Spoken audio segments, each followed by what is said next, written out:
Ladies and gentlemen, the goodest of all mornings to you, to our upgraded, now endgame Lightning Ranger. We went from shooting arrows into rods to, well, dropping lightning explosions now. So that is quite different. We're going to go to the bone pits to challenge the next boss. That's going to be interesting. For the people that missed what we did, we have a new curse, conductivity, together with still our Stormcaller arrow for the shock. Then we're dropping the rods, and we're exploding the rods now with the magnetic salvo. Now our goal is to get the damage of the magnetic salvo up like crazy. Not entirely sure how that will end. We also need to work on our lightning rod to be more dangerous. And see what we can do with that. We're not actually using our lightning arrow anymore. We used to use that, but it's not needed. The gameplay loop does look a bit different now, as we're just throwing ourselves forward, drop our rods down, and then simply explode those rods. We're still using the frost salvo too, and then we just kill the whole board. It's kind of like a fun playstyle, as you're now more a salvo-based archer. What we need is a lot of crit though, because this one will get worth it the more crit we have, because then you're going to truly overwhelm the opponent with a bunch of amazing critical strikes. Because that's the issue. If you're not having crit going on, how are you going to then be a nasty explosion dude? Oh, you just avoided my you just interrupted my salvo, you nerd. I hate you. Important was that we had enough mana. So that's like a trick in the passive skill tree, where we now had to move a lot of points around. Because the worst part is if you play this and you end up not having enough mana. That's horrible. No one likes that. So we had to twiggly-twee and twinkety-dee a little bit. I think we're at a good point now. 2025 gaming should be interesting. Dude, 2025 gaming I think is going to be something. We said 2024 was a good year for gaming, and I guess we can wholeheartedly agree. I mean, there is now, at the end of the year, the Path of Exile banger. We have Black Myth Wukong in the middle. We had Diablo 4 to carry us with all the updates that it did, and then, like, the other updates that it did. So we've been having like a quite decent year of gaming. I mean, wow, that one hit me. I'm just a bit sad for all the companies that lost workers, because let's be fair, as good as the year for gaming was, it was also like a sad year of people being fired and everything. So that was certainly something to keep in mind. Like, as good as a year for gamers can be, it was certainly not the year for developers. Try Ball of Lightning, I think it's better than Salvo. Well, so, sir, for Ball of Lightning, you need hundreds of intelligence, in case you don't know this. So the Salvo I can use naturally with this build without going out of the window to truly try something different, as this is still a dexterity-based build. Also, the question if Ball of Lightning is better or not, Ball of Lightning is a different kind of build. So better is questionable. Better is just like, you know, better for what? Like, it's the age-old Path of Exile thingy. Like, it doesn't matter if something could maybe do a little bit more damage. We want to try to use Magnetic Salvo as it's like a fun playstyle, you know? It's the main thought here. Where Ball of Lightning might be good. Mindo, you're not wrong. Ball of Lightning is good. It is not the playstyle we're looking for. Looking for this bombing salvo-based playstyle. And that's kind of fun. You don't always have to do the #1 Ultra S tier meta build, right? You have to do something that's fun to play. Night Rain and STS? Yeah, like, so that new Elden Ring thing is not even going to be a DLC, as I understood. It's like a roguelike boss rush kind of thingy. So that's gonna be interesting to witness how Elden Ring pulls that one through. Seems a bit like a cash grab. Does ice still slab? Yep. I mean, ice is still useful to have in your in your repertoire. What I'm looking forward to is I want to get some passive nodes to mix more of the ice and lightning resistance build up together, to see that I also penetrate more ice resistance, because there are nodes that improve on lightning and cold resistant penetration. So a little bit of both. What I plan to end in the long run. I know that was the boss. I just wanted to see if I kind of want to push to 55 before. We might not need this.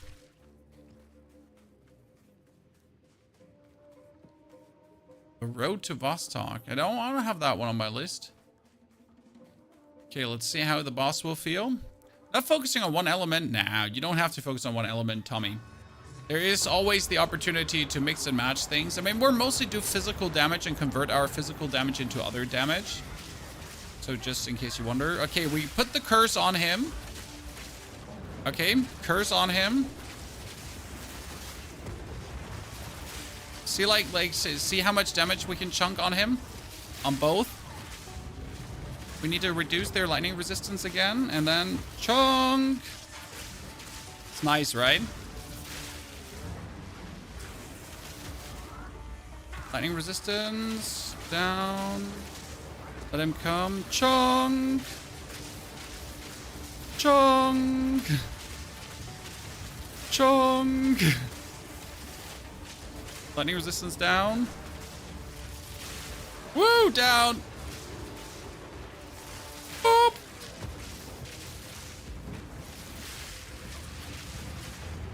Freeze. Oh.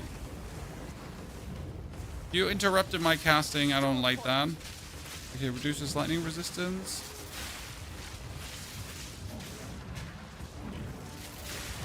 Yee. So that's how the build kind of works. I hope this looked fun to you, because it was really fun for me. Transcendent mana flask. I have not transcendent. I have the gargantuan, so the transcendent is better. Oh wow. And this one is also better. It's just gargantuan. Recovers, reduced mana recover, instant recovery. Nah, I want more. I need more. So that was pretty good.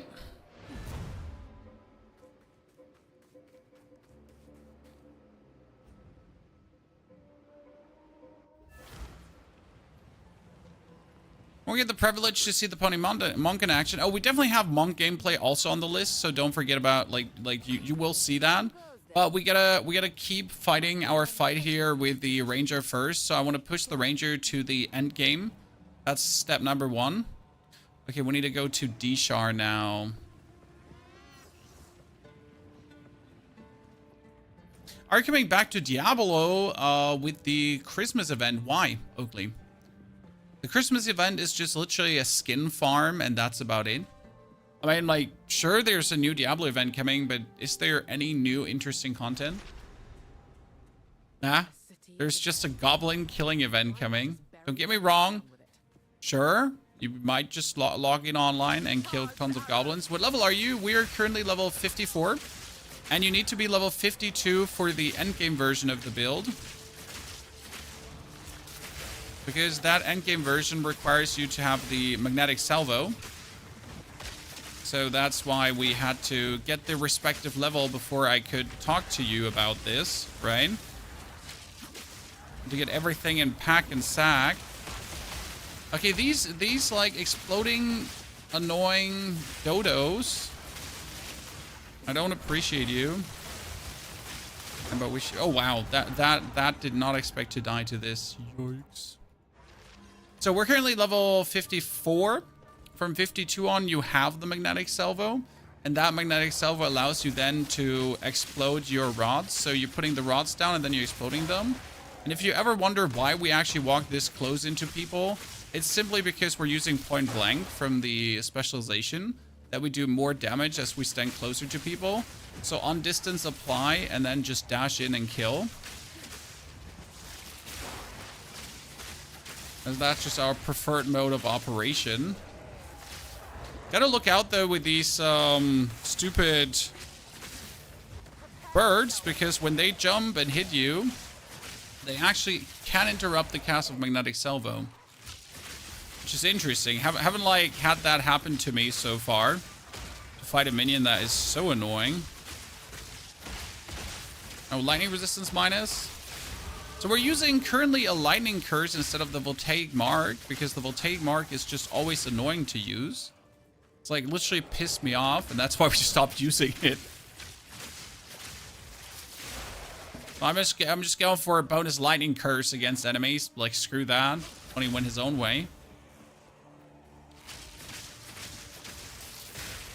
I used to watch you back in the days when you were playing PUBG. That's a while ago, sir. I'm happy to have you here with PoE 2 now. And it's funny, like, PoE 2 is one of these uniter games. We've had, for example, Diablo 4 brought a lot of people together that have been watching me, like people that have been watching me play Hearthstone, right? People that have been watching me play PUBG back in the days. All these people just coming together to then watch Diablo. And now we have the same thing kind of happening with Path of Exile 2, where people from all different genres are like kind of coming together. Like I used to watch your Elden Ring guides, right? I used to watch your whatever. And now we're all here together, like, just checking out some good old Path of Exile and having fun with it. It's kind of cool to see. But isn't the lady with the letter in this area? I'm pretty sure we had the letter, right? I'm probably gonna miss her. No, didn't miss her.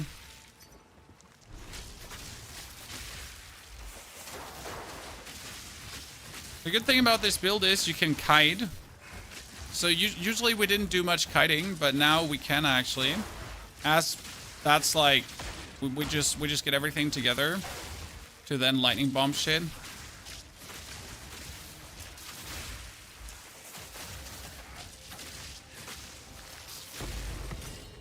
That's skill gem, thank you very much. You're doing both lightning with shotgun cast? No, we're not doing shotgun cast, as we're not shocking enough. And I found the shotgun cast gameplay got also nerfed, so I was trying to go a little bit away from it, Stardust. We're trying to find our other way of essentially playing this build without having to rely on shotgun cast. I do believe that everything that still works with shock on at this given point is probably going to get nerfed further. So I don't want to make a build that actually uses any shock on abilities. I wanted to really use them, but we all know they got hit hard with a nerf hammer, and probably another time. I would be genuinely surprised if anything like with like on cast like is going to be good for the time being, because they seem to have a little bit of an identity crisis with that mechanic, if they want it to be this powerful or not want it to be this powerful. We'll get to see. Cast on shock, yeah, exactly. You know what we're talking about.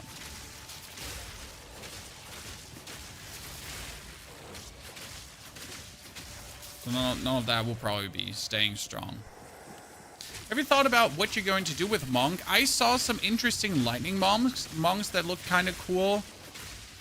It was kind of nice. I mean, there's frost and lightning monks, as it seemed. I would like to do more poison stuff. I haven't done like a meaningful poison build yet, and I don't know how strong poison builds are, so I would really like to do something poison related.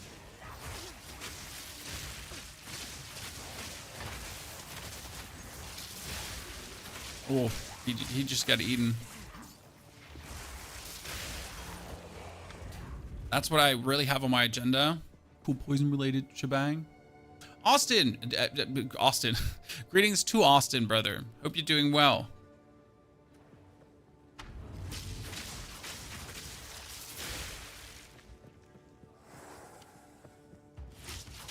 Love your candor during those streams. It's refreshing. Dankeschön. I appreciate it.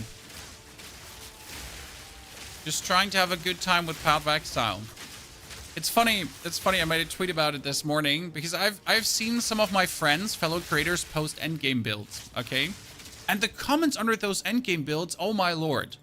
I have had it with endgame Diablo, with endgame Path of Exile players.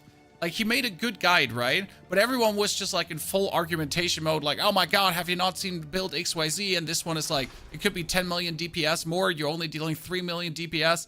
You know, like kind of that stuff. And you're, okay, lads, but, you know, have you forgotten about, like, the fun thingy? So at this point, I think I'll focus on making, like, starter guides, right? Starter and mild endgame guides, as we have here. This one with the Lightning Ranger. But I'll definitely not make endgame mapping guides, because the community for endgame mapping guides is truly horrendous.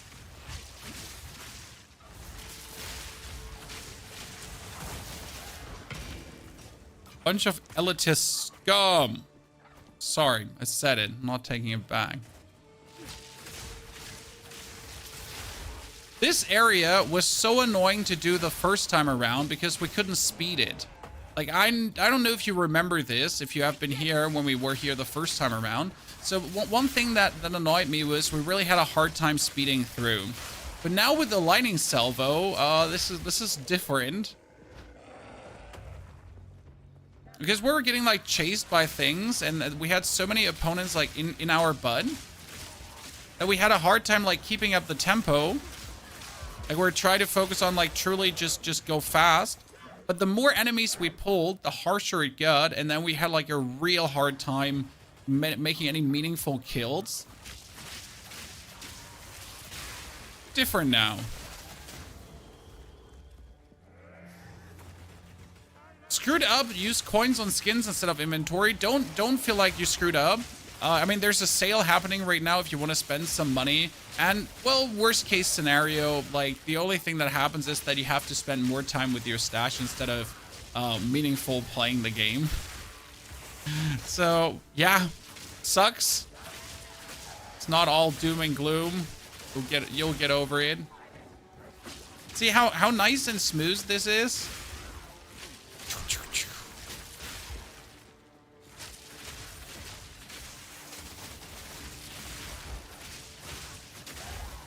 Big fan right now of the gameplay loop. I can't beat the big boss in the tomb. Do you mean the first son of blah blah blah, or the lost son of Wibbity Wobbity? That guy? Or which are we talking about? Is the permanent reward, like, resistance still the same in Cruel? Well, you get minus resistance for every new act you enter. So the reward might be the same, but it's just lowered anyways because of further acting. So the permanent resistance you're actually getting is still there. It has just been getting lowered in general.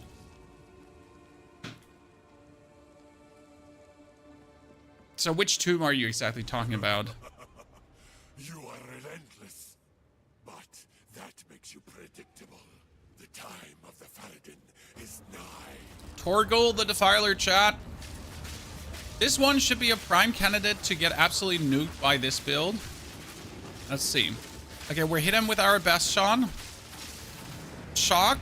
Lightning resistance down. Hit him with a big banger. Frost him. Big banger. Oh yeah, that's working. Big banger. Lightning resistance down. Big banger. Frost. Explode. Ooh, that's nice. Lightning resistance down. Get him shocked.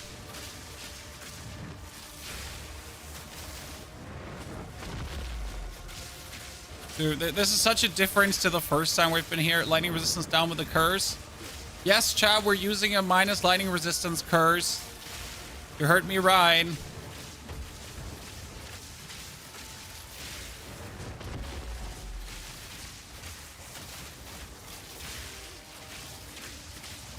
Minus lightning resistance curse.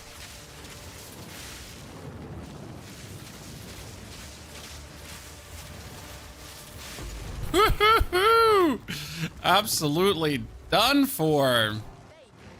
That's a nice one.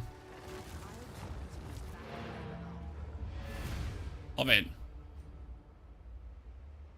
The one where you stand in the circle platform does laser beams. Oh, you mean the Golem boss. Yeah, that one is a struggle for the Ranger because of the target. Like, you literally have targeting issues.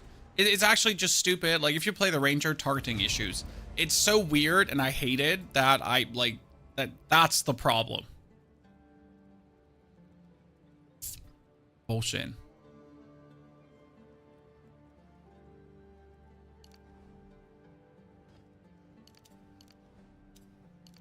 Need to rush for this because I need the criticals.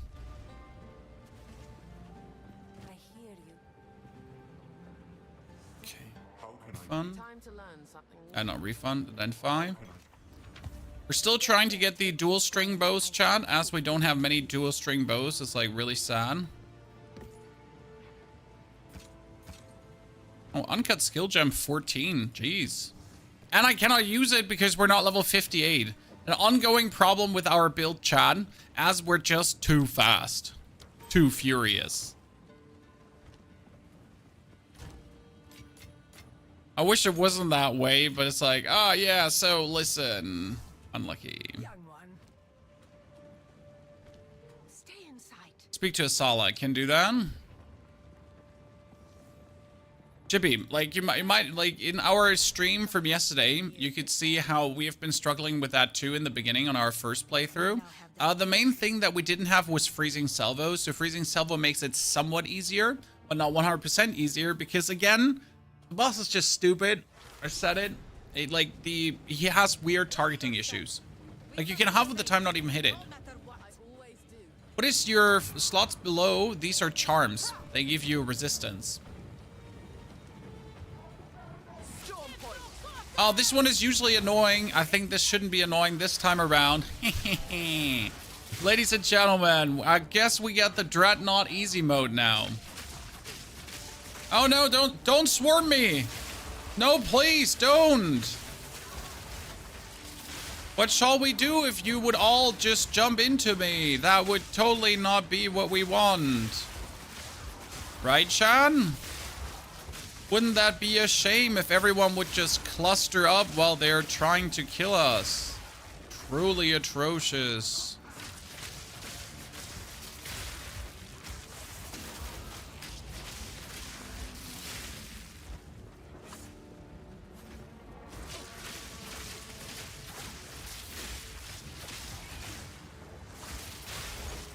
I would hate to see that happen.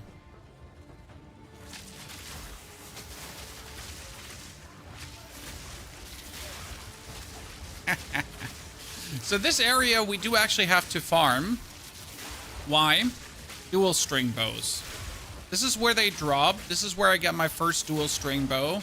So I think it would be opportune to just go to the Dreadnought Vanguard and then actually reset that area and farm it a bit down. As it's like really for this build right now. I mean, this is as free as it goes, huh? What they're gonna do to stop me?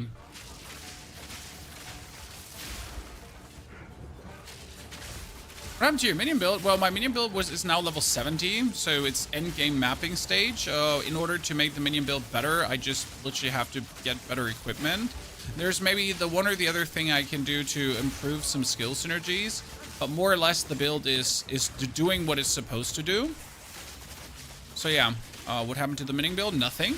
It exists. I just play other classes. I mean, I personally do not enjoy the mapping stage of the game that much. What I enjoy more is getting builds to that point of the mapping stage. And then I'm enjoying myself with another class. As I am lucky enough that I do actually enjoy the playthrough. So I'm having fun with playing through the campaign. And that's good because it allows me to just level up every character. My goal is currently to get a starter build and an endgame build for every single class. For you, by Ponyhoff, with Ponyhoff, for Ponyhoff. That you truly have like a congruent choice to make. You have many things you could look at. And you also have it like from one source. One level of quality.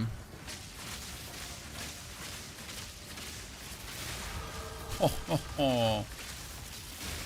You just get shit on. So that's a little bit my plan. But it has a lot to do with me just not tremendously enjoying the endgame. It has nothing to do with the endgame being bad. It's just that the endgame is the endgame.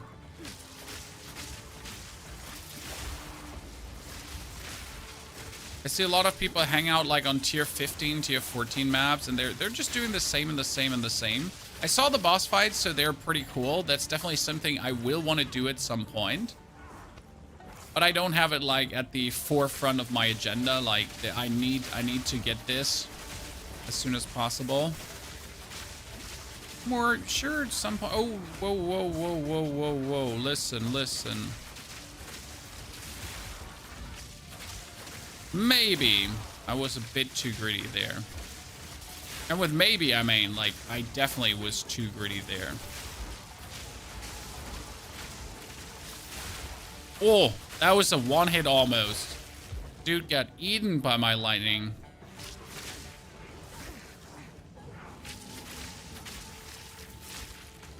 The only thing I miss is the electrocution.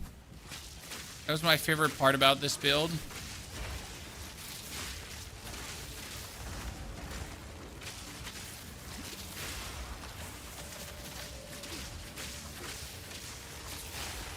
You could go like and eat things up. Be interesting. Wait, a double build? Isn't a double build having 2 slots? No. Just purchased my first Diablo ever about 2 weeks ago. I have been enjoying it a lot. Is the game worse? Oh, the game is brilliant, sir.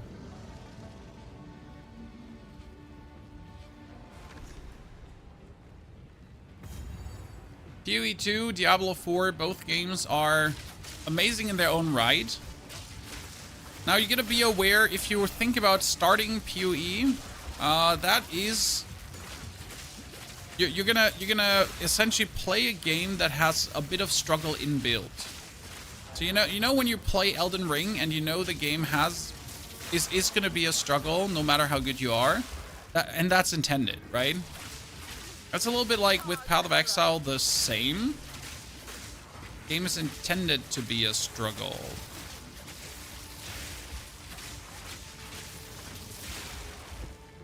Which is fine. You know what you're signing up for.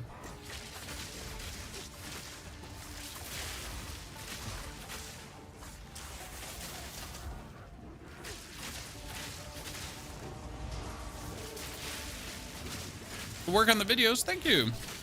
Okay, these spear wielders, they're like when they start poking all of them at the same time. That can get out of hand. I'll admit that. Yeah, you're annoying. I hate you. We still haven't found another double bow. I was hoping to find another double bow here.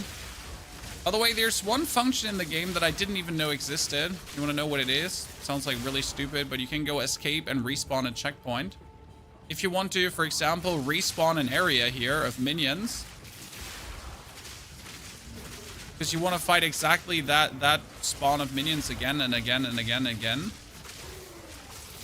Could easily do that.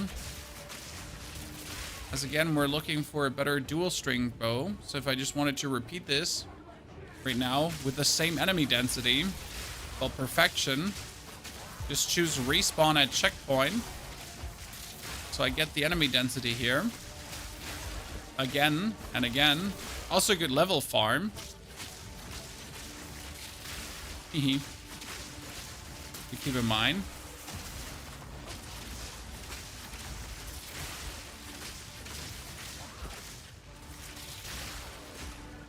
Where's the... Ah, there he is. I was wondering where was the elite. Lightning?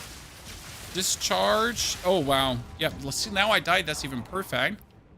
I've seen this game all over my feed recently, starting Diablo, so I was just curious. I mean, it's definitely a good game, but I wouldn't necessarily say that if you like Diablo, you'll like this and vice versa, right? That's very important. It's like, you like to read fantasy? Good. There is high fantasy, right? There's dark fantasy. There's all kind of different kinds of fantasy. Only because you like to read fantasy doesn't mean that you'll like those fairy smut books, for example. Oh, that frost explosion had me completely linked up. What third skill would you pick after you have the rod? The third skill you're picking is the Stormcaller arrow. the Stormcaller arrow that I am not using as much as I should. It is a nice arrow that applies shock extremely easy. So that one is definitely one to have in the beginning.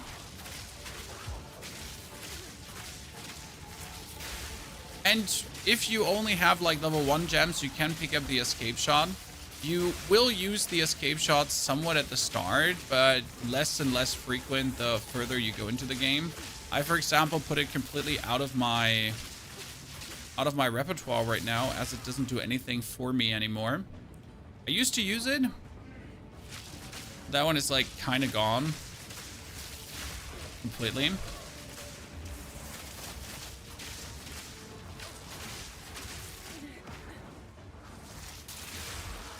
Okay, let's nuke the elite with one. Wait, there it is. I was wondering where the elite went. Ooh, uncut support gem. There's more level 3 support gems that I could finally use, but I gotta pay attention that I have the mana to actually use them, because that's like the biggest holdup right now. Having the mana to use all these support gems, because a lot of the ones I use will increase the cost of my skills by a significant margin.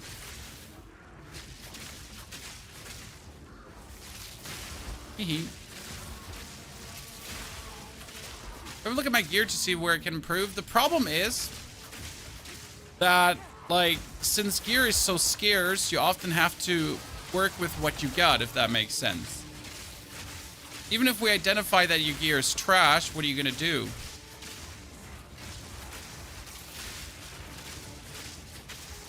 Best advice I can give you is use your materials that you have.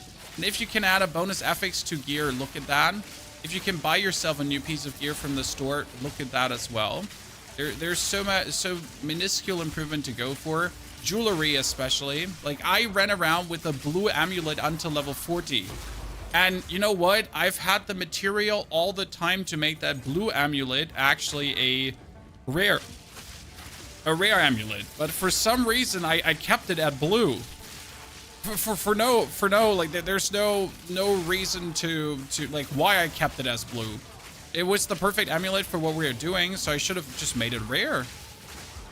Just use your orbs, do it, and then when you make it rare, just add another 2-3 skills to it, and we're good. Lightning exposure. Oh yes, I love to see it.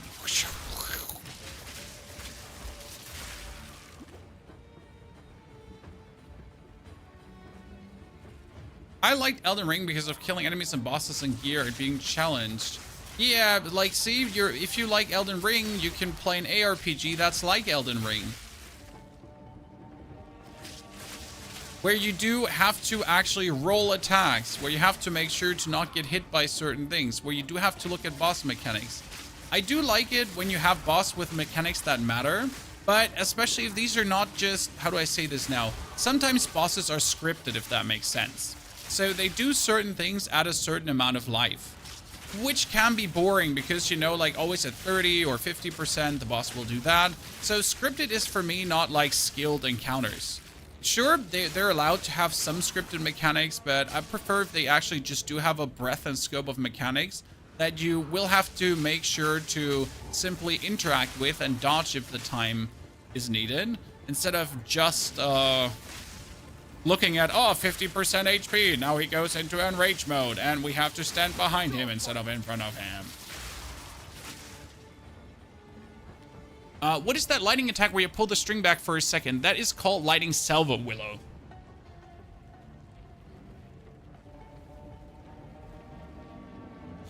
So this is the rods, and that's the salvo. For the salvo, you need to be level 52. That's why the title indicates that this is the endgame build, because, surprise, it's the endgame build. You tried WASD movement? I cannot do it. My arm hurts. My arm hurts, so I cannot do it. Oh, let me put my skill points quickly. Crit damage, crit chance. We need more crit chance because I have very low crit chance. So we need to get that up. rookie numbers. Because right now our main damage would be having the magnetic salvo for damage. Okay, we get you in the field of lightning. Then we curse you and boop! Oh wow, that should have not killed me, but it did because it was his stupid lightning spear. I accept that. I hate his lightning spear ability. It hurts so much. We need to evade all of this.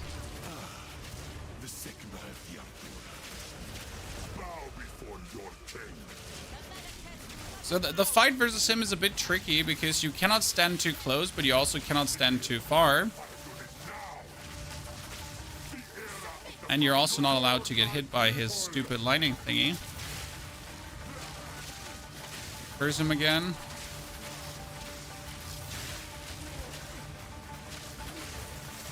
Oh no, that one hit me. Okay, the damage is set. We're doing a lot. I love that. You like the game? Yes, Playground. I love the game. I truly enjoy playing through the campaign and then playing through the campaign again. That's actually not meant ironic. Like, I really do like the campaign. So it is fun to... Like, I treat it as a puzzle, if that makes sense right now. I'm trying to figure out the best builds to... Oh, I need to go out of that. Okay, so I die to the same attack over and over again because I just ignore his ground pound effect. Oops. Sorry, chat. There's me a bit noobing around. Archer is a bit of a... Or Ranger is a bit of a one-trick pony. Keep that in mind. That you're doing tons of damage, but you're also bound to having your only defense as evasion. Okay.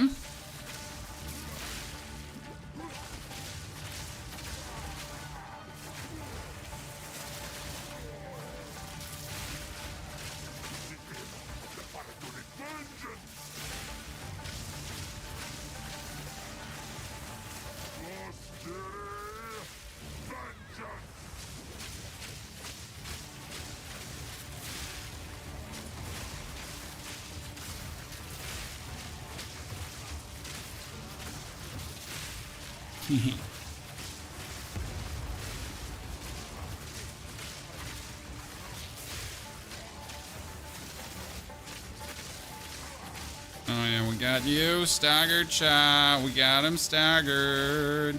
Da da da da da da. Oh no, I hate this attack. I hate this one. It's so weird because his targeting pattern is so off with that one. I've actually tried dodging this like meaningful ways, and it's almost borderline impossible for me. Maybe I'm just too stupid. I don't know. But I have my huge share of trouble there. Okay, how are we liking the damage, ladies and gentlemen? It's looking good. Can't wait to have like all the meaningful skill points. Okay, curse.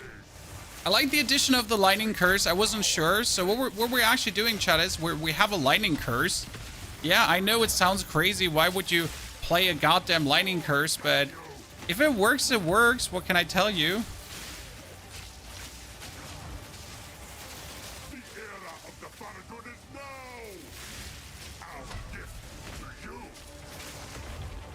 Oh, I really didn't mean to get hit by you like that.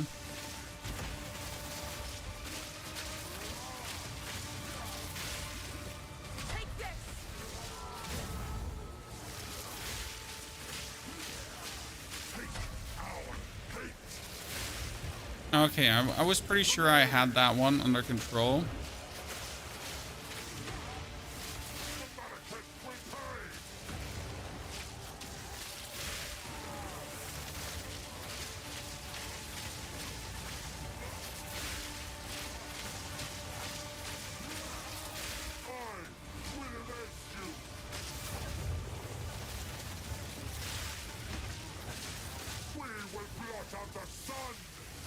Oh, no. 10,000 spears. He doesn't attack, and it's called 10,000 spears, and he actually announces that. He's like, 10,000 spears! Yeah, you better make sure to dodge that one.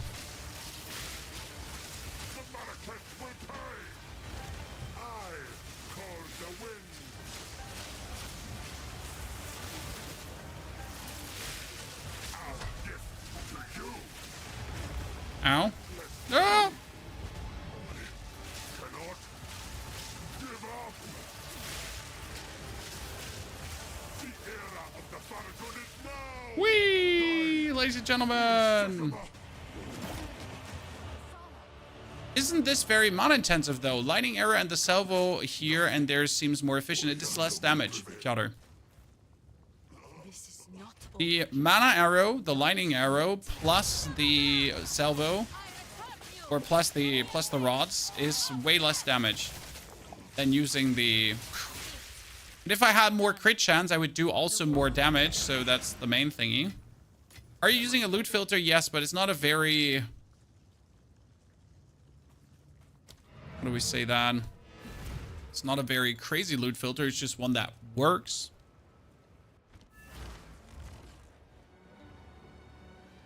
What we need at this point is, well, still the dual string bow. I'm actually sad that we don't have a goddamn dual string bow right now.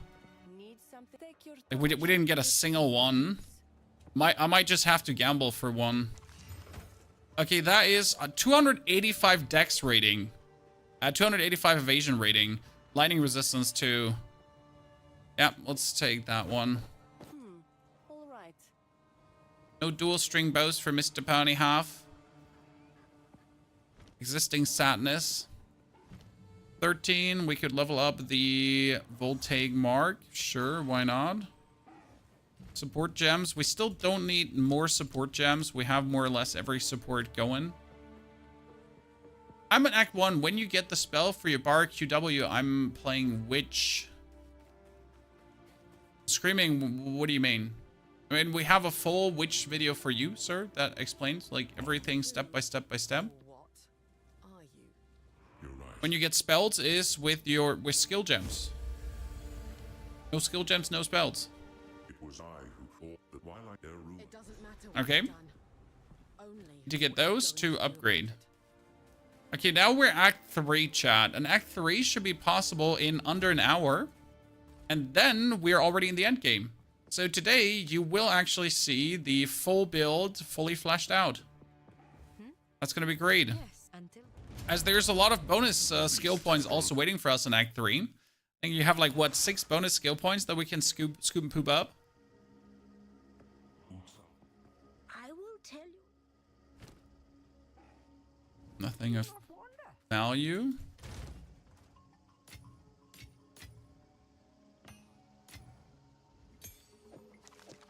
This is what, for example, talking about. So currency, I have this amulet here, which is really good. I could technically add more modifiers to it.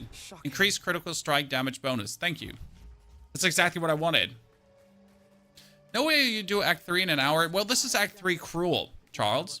And Act 3, like Cruel, you're generally vastly faster in case you haven't been there yet. Because you're mainly just one-hitting most of the things, and if you're not one-hitting them, like, you're just running past it. Because you're far from actually killing everything, so I'm not even bothering, like, to kill most of the things.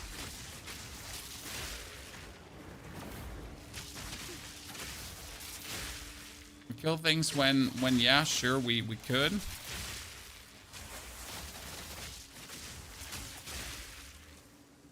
Most of the time, don't even bother with it anymore. Sure, you want the XP, but you can get the XP in the mapping stage later on anyways. Hangman tree, ruby ring.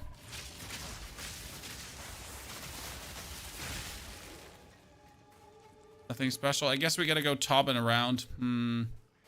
If we tried to cast on Shock Ball of Lightning, that was nerfed. Costume. It still works, but it was nerfed, and I think it might be getting nerfed further, so I have not tried, and I'm not going to interact.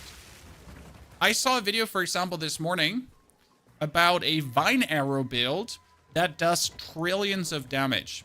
And I was like, sure, this looks very, very good. Kind of amazing. But realistically, if I even bother for 10 seconds to make this work now, I'm pretty sure that it will just get nerfed. Because an interaction like that is obviously overtuned. What does the pad do? The pad just exists and that's it. I'm sorry. That's really it. Step number 1, pet exists. Step number 2, well, yeah. Take this. No step number 2, just exist.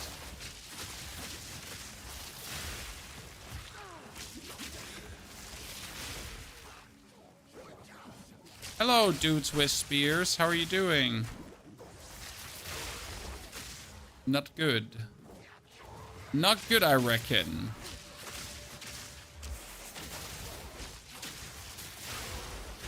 Curse him. Hit him with my arm. Lightning bomb him.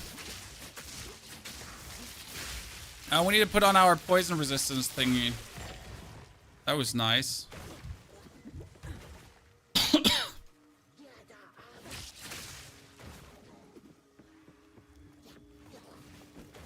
You get pets from gifting 2 subs to streamers. Yes, that's how you get that one pet right now, the Chimera pen. You will be able to buy pets from store too, so if you want to spend your money on that.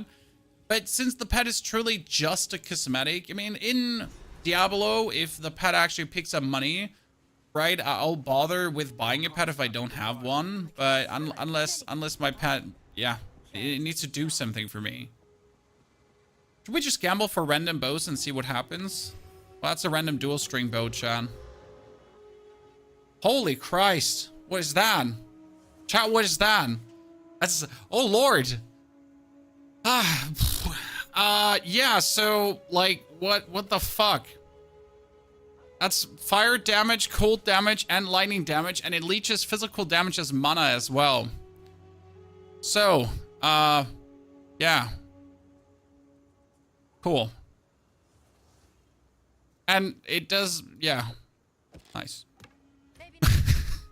Okay, cool. So DPS-wise, the difference is double the DPS. Chat. Like, just for you to understand, look at my DPS right now is 600, okay?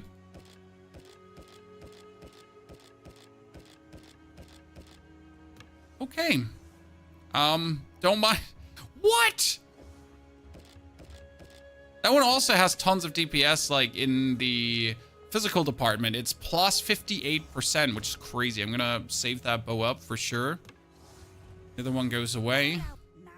Don't mind if I just get something ridiculous, huh? Oh, there's another dual string bow, but sadly it's a fire damage dual string bow, which still would be amazing. Like, this is also a nondescript dual string bow, which we could be crafting up if we want to.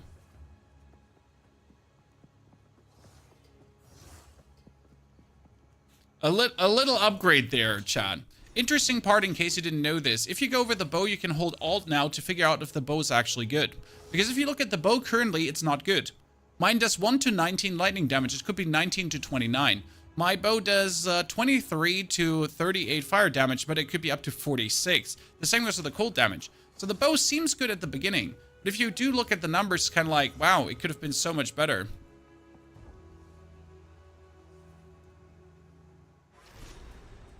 What level would you recommend using a loot filter? Not at all. Like, I just put this on because it looks fancy and people will ask me questions and my stream will look cooler. But I'm a content creator. I'm a little bit forced to do these kind of things because people will be like, wow, his stream looks so cool and he's using fancy tools. He must be someone who knows things, right? I mean, imagine being a content creator that's not using a loot filter. People are going to be like thinking you're a complete fuck-ass noob that knows shit.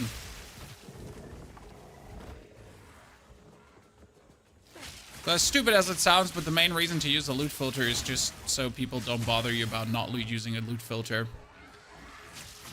Yeah, I know this is not the answer you're looking for, but that's it. Like right now, the loot filters is also very basic. It just highlights things that you don't miss it. That's about it. So the loot filter doesn't do anything super special. Like I don't have there's no parameters set in terms of like what is shown or what is not shown. Everything is shown. Only that currency is more highlighted, and see, like that's a rune. It's just like a little bit different highlighted that it doesn't sink under the other loot. What do you do to solve the mana issue as a ranger? Come closer. I subscribe to Ponyhoff for 50% more mana regeneration, or alternatively, Peyton, you go in your passive skill tree up to a node called Mental Toughness. This will be mana regeneration and bonus mana regeneration. On top, it is very helpful to have an amulet or rings with mana regeneration. Sadly, I do not have a mana regeneration amulet anymore. But that mental toughness is actually able to carry the mana cost, as you see. Also, right now, in case you missed it, my bow says physical damage as mana leached.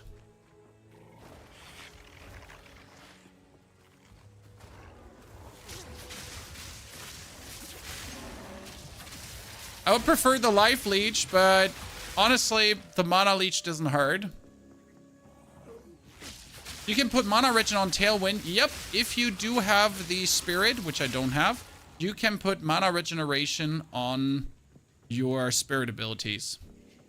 If you do have the bonus spirit to do that. I don't have. For that, I would have to have a spirit amulet.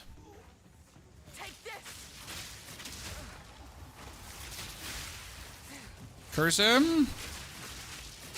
Okay, let me see how much damage that is now. Oh, reasonable. Yeah, we definitely improved DPS wise. There's no question. It would be a shame if we get the new bow and we wouldn't have improved DPS wise. On the other hand, curse him. Curse him out. Yeah, if we hit the crit now, it's almost a one hit on him. That's nice. Ooh, see, like everything is a bit better highlighted. Nothing is too, like, no too crazy standout. No weighting of loot. So do I need a quarterstaff? No, I don't need a quarterstaff. But it's still yellow, so it's being shown. It has a socket, so socket's also being shown different. I need to put on my poison thingy. This is getting annoying.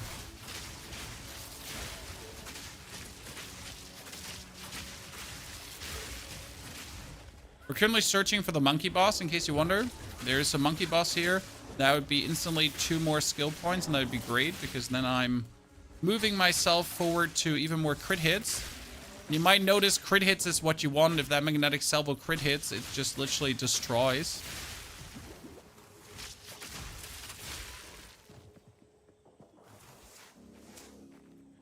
The DPS, honestly, the DPS showing is such a brilliant move. It is so, like, you actually get... Oh my lord, what happened?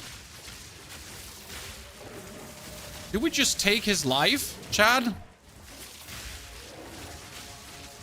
Curse him?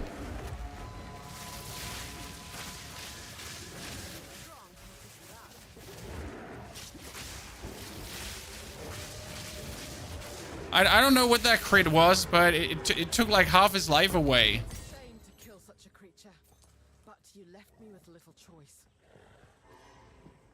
Correct? Like, I'm not crazy. You saw that too, right? We have to go back in the recording to check this out for a second, because I want to know how much damage that was.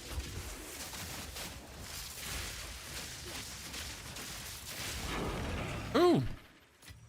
A quiver. Look, quiver! My legs, ladies and gentlemen.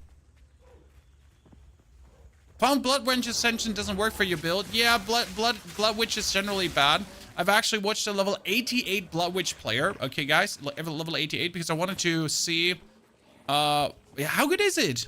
And he was like, I hate it. I hate it here.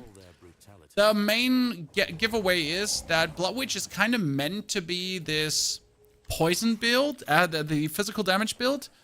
But for some reason, there's not enough physical damage skills to really make it work. So, wait, did I not get the waypoint?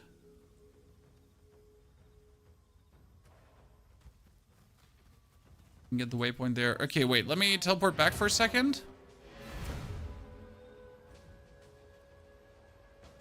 So we wanted to figure out what that big crit was, John. We want to know what was that big crit there.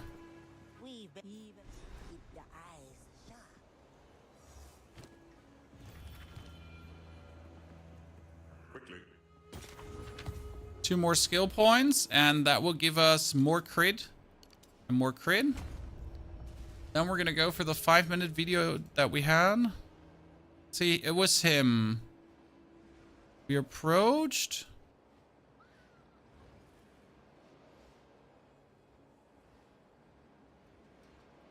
Yeah, we get closer and...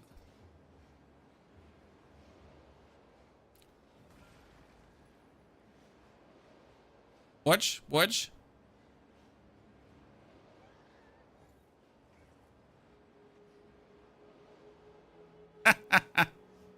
That's what's possible. Now we just gotta make this happen more often. Okay? We know it's possible, but in order for to keep this possible, we just need to do this more often. Quiver, physical damage, accuracy, attack speed, critical strike damage bonus for attacks, dex, and mana per enemy killed. I don't think this would be more damage, technically.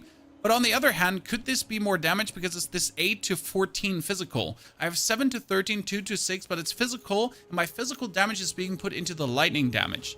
So might it be better to get the quiver there? It shows more DPS. Minimal more.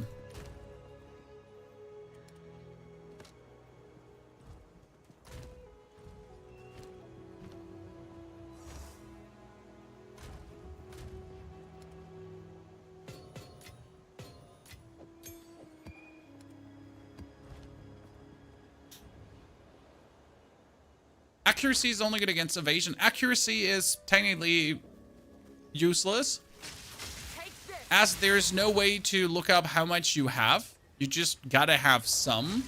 So I don't know why they still have it in their system, as it, like, there's no way to quantify it, right? Like, it just exists, and that's about it.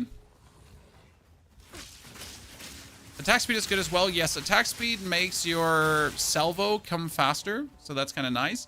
And I can put down my arrows from the sky faster, which is a big one.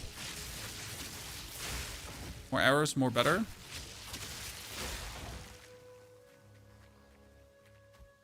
Advanced 10's crossbow, cool. Oh, you know what we should do? I'm an idiot, Chan. Why are we not adding 2 sockets to the weapon? Chat, why are we not adding 2 sockets? Someone answer that question to me.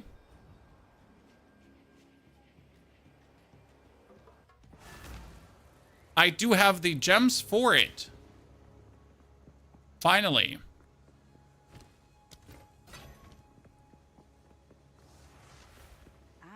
And if we already have this ridiculous bow, we should be... Which rune do we do? Leeches physical damages mana. We have that already. Rating, stun build up, physical damage, right?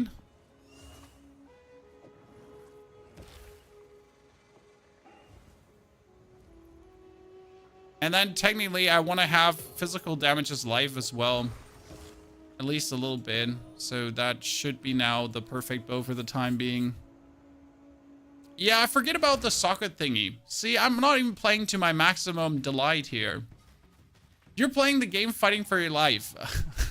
Although the fireball and contagion is working quite well. Kaylee, I'm happy you're having fun.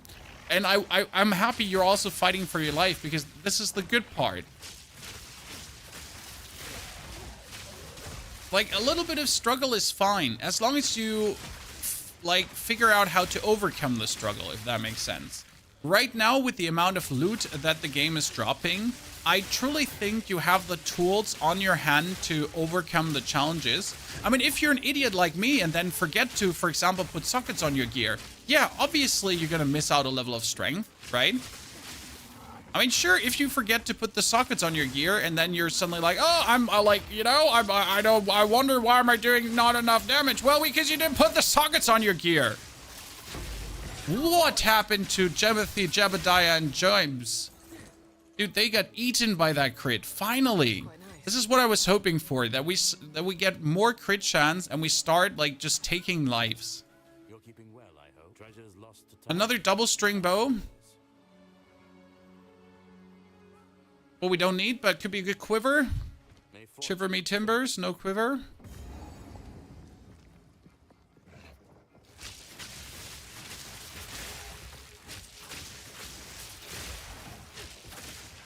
So suddenly our crit chances are coming together now, slowly and steady. And our damage is rising with every crit chance more that we're getting together. Like, that damage that you saw against the Silverback Gorilla is going to become the new normal. I haven't been addicted to a game since Baldur's Gate 3. I'm not even that addicted. It's just very fun to play and rewarding. Because once you figure out the game, maybe not your first playthrough. Like, your first playthrough is going to be a struggle bus. But the second playthrough, you understand the game way better. And then your third playthrough, you understand the game even better. It's going to be so much more rewarding to play. My main reason why I wanted to instantly do a second playthrough is I wanted to make up for all the mistakes I did to have a way smoother journey. Right? That on the second playthrough, I would be the pain. Turns out, I still made mistakes and got my ass handed to me. Turns out, I still made mistakes and I still got my butt handed to me at times. But all in all, I was the pain. Yep, I am the pain right now. Ooh. You can imagine this later for the mapping stage of you running over the map, pulling as big mob packs to... Ooh, wow, that boss get like handed. Pulling as big mob packs together as you can, and then pressing the I delete you all button. That's your approach here. Amethyst ring, love to see it. I've seen some people say you're getting too much loot by now, and I heavily disagree. I think we're at a very good value currently, but that will be always a point of discussion. Is there desync like PoE 1 that keeps you from playing hardcore? No, but the game has the same problem as PoE 1, that your ping is perfect, everything is running good, and then suddenly your ping is horrible. Like, there is a time trial in the Trials of Sekimesh. My game is running perfect, everything is perfect, and there's no issue, and then suddenly just that time trial, everything is shit. Everything is shit. My whole game is lagging. And nothing changed. My connection is perfect. I don't do anything. I'm not lagging. But the game, the server, is lagging on me. And the reason is, there is no reason. So that certainly still happens. Just like in PoE 1. And it's absolutely atrocious.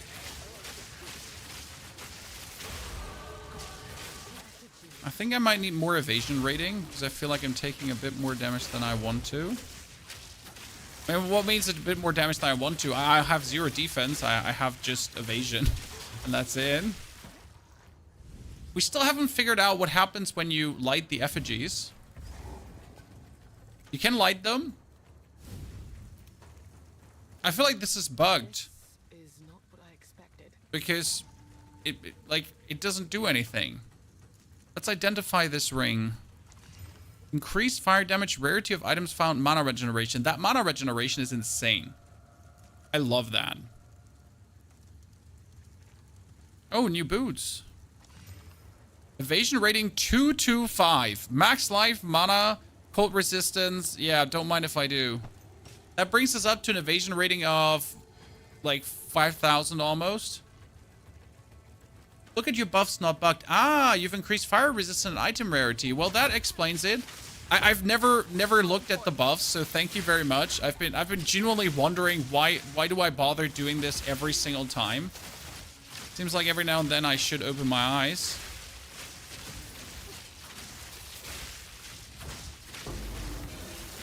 Oh, give me more. Don't hold back. Give me the good loot.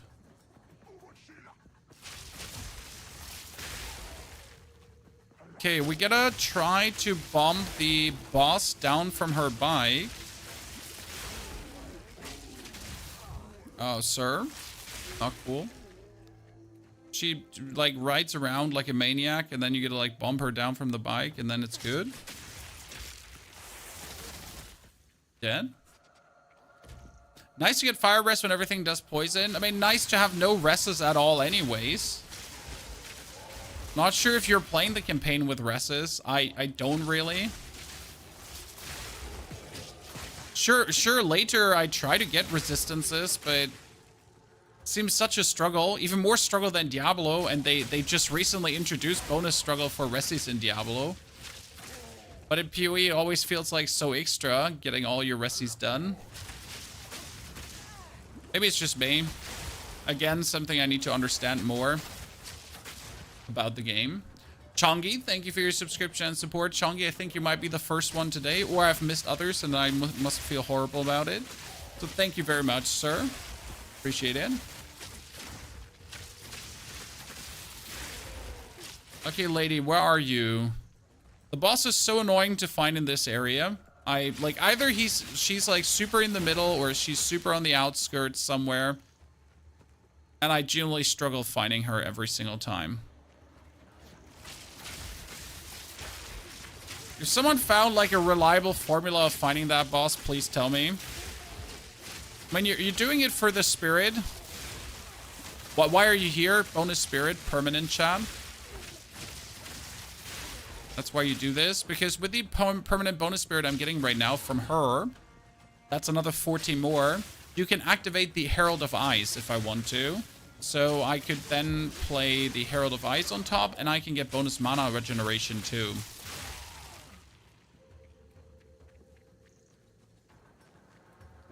Mr. Jeffrey, welcome back. Cyrock, hope you're doing well. How are you? I am very good. Path of Exile is treating me well. I mean, my well-being is always a bit bound to how well my work is going. I know you shouldn't get yourself influenced by numbers and such, chat, but what can I say? If those numbers pay my bills, how can I not get influenced by numbers? Simple matter of fact. When you're trying to not let it get to you, but if all your videos are going shit and things are not looking good, well, obviously you're doing less well than when all your videos are doing good and life's looking awesome.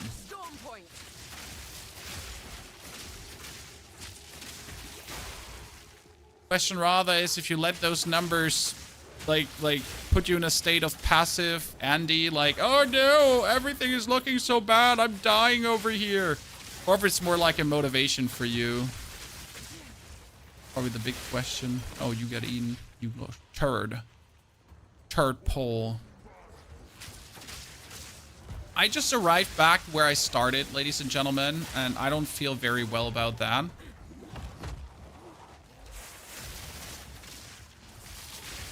Yeah, we literally just got back to where it began. This is bad.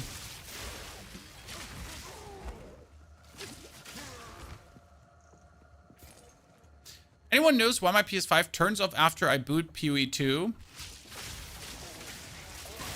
You probably played too much and the game is telling you to put that controller down, sir, and take a shower. I don't know. But that seems like the most reasonable explanation. It's like, sir, here, not further. Time has come to take one of those dreaded showers. Attacks have 1% critical hit chance, but why plus 1%? Is that node bugged? I assume that node would be better, but plus 1% seems so weird. Like, I don't want plus 1% critical hit chance. I want more. Oh, that hurts.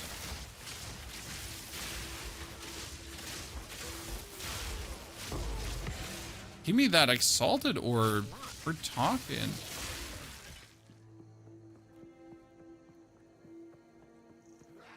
Wait, oh, the boss might be there. Nah, that wouldn't be possible, right? Nah, not there. Uh-oh, I made a mistake. Oh, you made a mistake. You made a mistake, Chan. You underestimated my power. You thought I'm dead, huh? Yeah, you thought I'd like, ha. But you didn't count on this arcane bomber to be so amazing.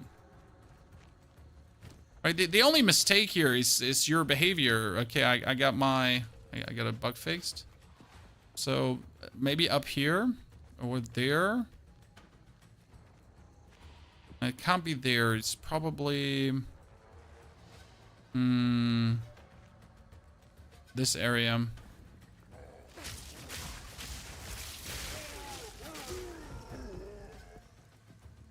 Should be fine, right? Probably PS5 update. Always be. I mean, so far the game has run really well, apart from the random FPS drops and the random lags. It's good.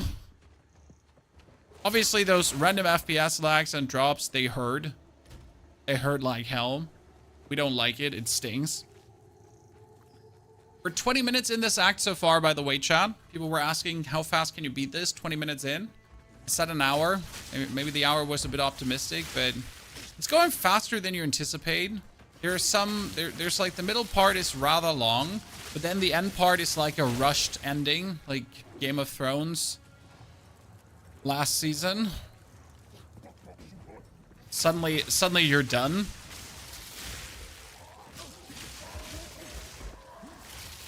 I guess it only feels rushed because third is just the end. Okay, how do you reliable bang her from her vehicle? That's something I haven't gotten done. Because every time I try to reliably bang her from the vehicle, it doesn't work. Right? Even when I shoot her with my arrows.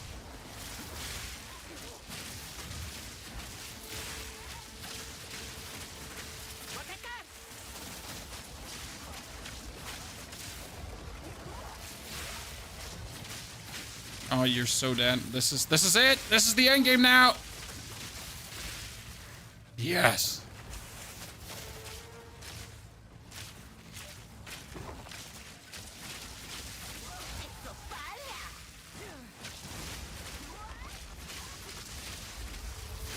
Oh, let's go.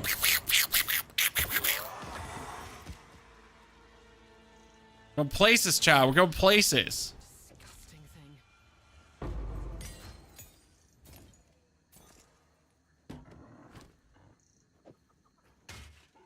Need that.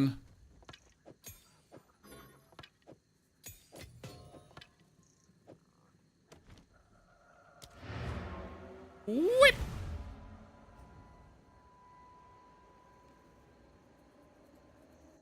PUE better than D4. Both are great. But on the Merc Roundhouse Ranger, I really didn't like your reload, brother. How can I... That's how Ranger is. I hate your reload. I wanted to play Merc. I really wanted to play Merc. Like, really. Really. And I just couldn't. Like, nah. Nah. Ooh, okay, physical damage, same. Accuracy, less. I get reduced enemy stun threshold, useless. Critical hit chance is good. Critical damage bonus is good. And increased attack speed as well, huh? Which one is better now? This one has damage and crit chance. While it doesn't have the attack speed in the beginning, it has the attack speed afterwards. I think the Blunt Quiver might just straight up be better. Probably because of the DPS. Probably because of the more attack speed. I'm always not sure about my quivers actually being better, so I just keep them. I cannot wield this belt because the belt is too statty for me. We get a Jin Berry at chat, a tier 3 level 61. Do you know for how much this one would sell? It's incredible. Why is that one so incredible? Simple matter of fact, because that one is such a low level for one that will actually rank you forward. So that could be my third ascendancy now. And that's why it's so valuable. Some points in the tree and one support gem gets reload to 75%. I know, but it's the mere act of having that reload that truly just puts me off. I'm not saying Merc is bad, but it just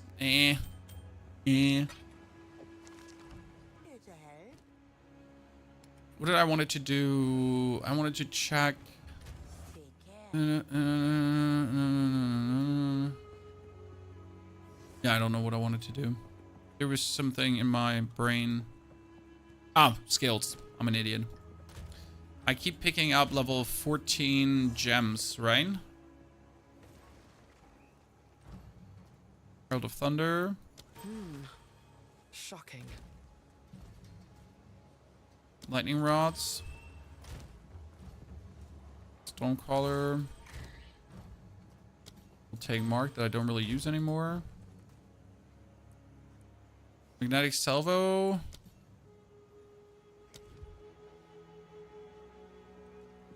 I need to get the freezing. Freezing is upgraded, right? Freezing. Spirit. For gem. And dancer. Now again, we could think about picking up the Herald of Ice if I wanted to. So there is the Herald of Ice. While active, shattering an enemy with an attack will cause an icy explosion that deals damage to surrounding enemies. Since I have the slots to put it in, we could just use it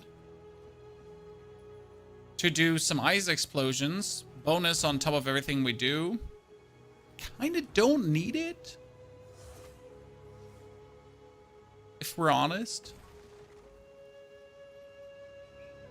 Freezing Salvo is a lot of DPS though. What I can go for is, and that's cool, we can get a support, and it's mana regeneration for Wind Dancer.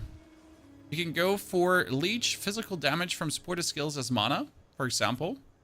It's kind of interesting, but it's more clarity. Increased mana regeneration while supported skill is active. And that skill is always active. That's another 30% more mana regeneration. I'm done. I'm not running out anyway. Ever. Polly, good to see you there, brother. Hope you're doing well. I had 60 spirit, did 2 bosses for them. How do we get more spirit? In Act 3, Cruel, you get even more. Act 3, Cruel. That's where you get the more. Trippy, thank you for the 36 centuries. Undead, thank you for the 2 gifted subs. Congratulations on your pet. Okay, we're now looking for the ruins. Never know where the ruins are.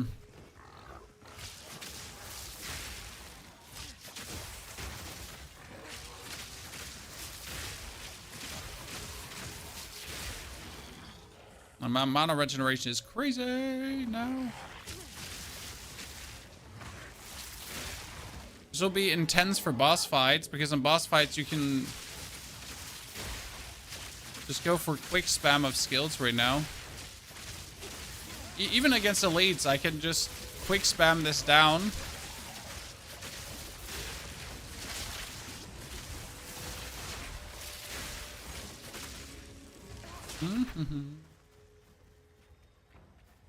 Can you only move with the mouse in this game? No, if you want to, you could do WASD. I just don't want to do WASD. Isn't the Camaro wetlands where I came from? No. Wait. It's not. The Camaro wetlands is where I wanted to go. Ha, look at me. Speed, momentum, violence. Everything here looks like it wants to kill me.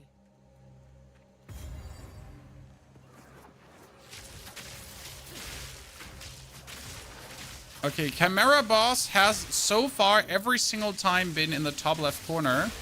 That's where we're going to be heading now.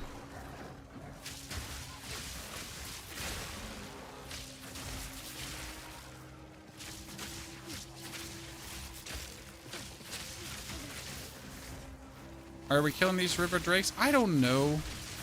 I don't like you very much, Mr. River Drake.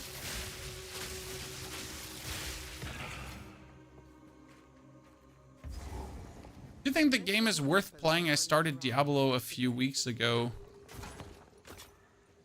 Worth playing 100%? Now, I can't tell you if you'll enjoy it.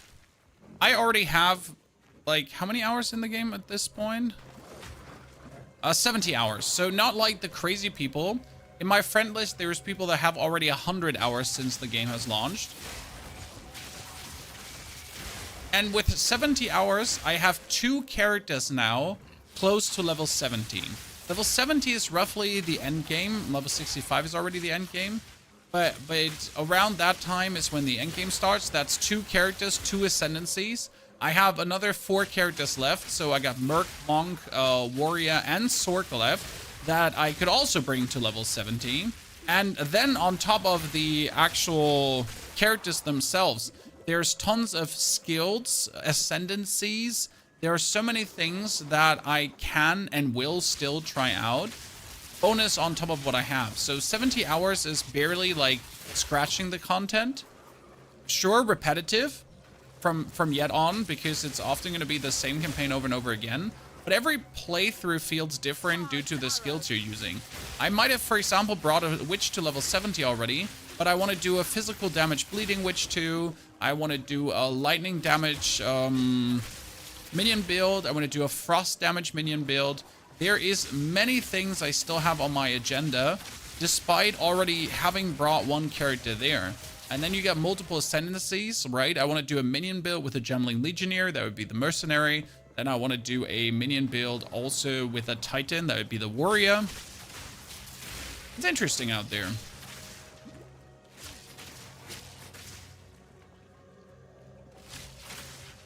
As deadly as they are beautiful. But again, only because you enjoy one game does not mean that you're necessarily going to enjoy this game, as it is distinctively different. Okay, chat, are you ready?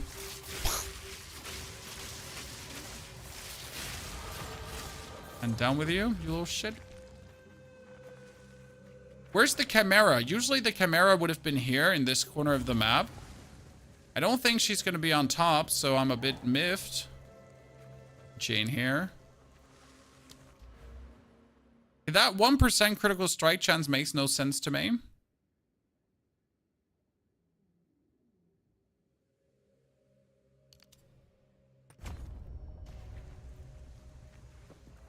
I bricked my Necro by switching skill for 1 and 2 weapon sets. Lost skill, lost most damage. Beware of trying to use 2 weapons. What, when? I mean, how can you break by just weapon swapping? You just swap the weapon back.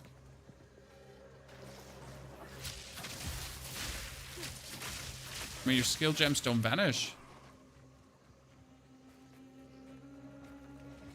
This is the weirdest layout I've had of this area so far, because in this corner is usually the Chimera. Might be getting robbed right now.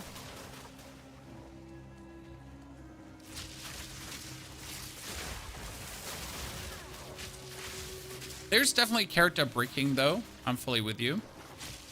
It's less than PoE 1 because you have a chance to salvage with a reskill. But there's certainly the scenario where you're like, oh no, I choose the absolute wrong skills and now it's just too much effort reskilling my character instead of just making a new one.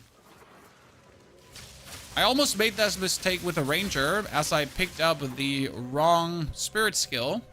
And it took me a long while to get another spirit gem to make up for that mistake.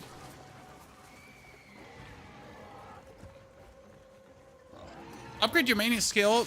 Charles, lightning arrow is not my main skill. So you, like, in case you missed this because you haven't paying attention.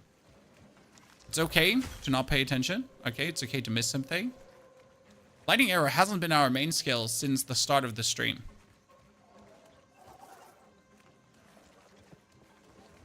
For a long while now. Our main damage is rods and salvo. That's the combination that does the damage right now. Lightning arrow themselves was until level 52. And as soon as we hit 52, out of the window with that. Good.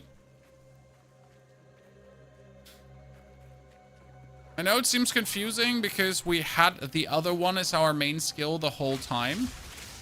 But lightning arrow is also on T right now and is literally not being used anymore. Okay, Chimera, I've been looking for you the whole time. It's about time that we find you. I mean, she's gonna be like in the bottom corner instead of in the top corner where she's always been.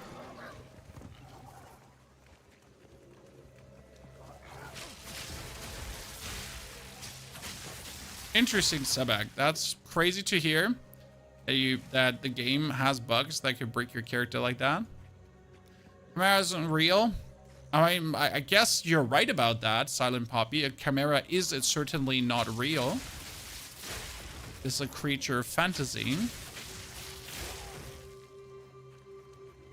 Yet though I would really like to find her and clap her cheeks.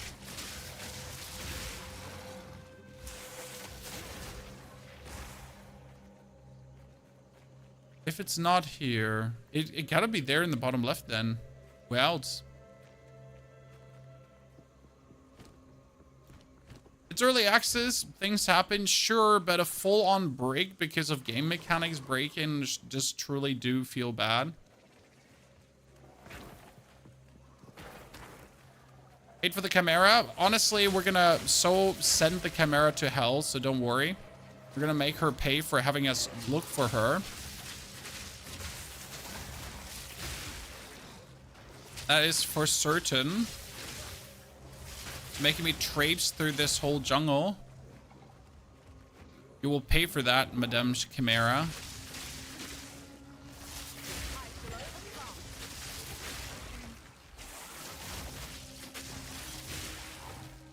This is it. We're in the endgame now. No, we're not. I assume you would be here in this corner of the map. Because seriously, where the hell are you, lady? I just assumed the chimera's a lady.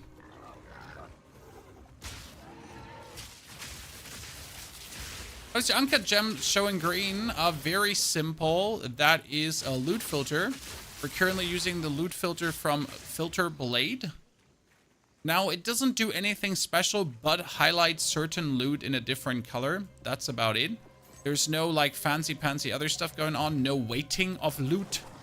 Just literally making it pop a bit more.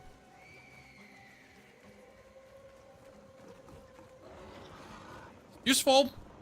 Not mandatory, necessary. Certainly useful. Okay, chimera. There we go.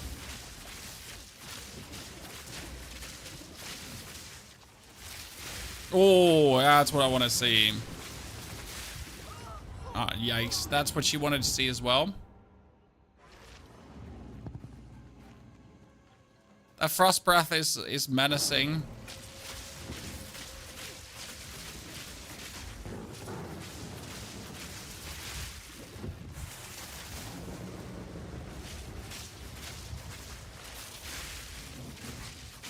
Okay, we should have her here on this podest now.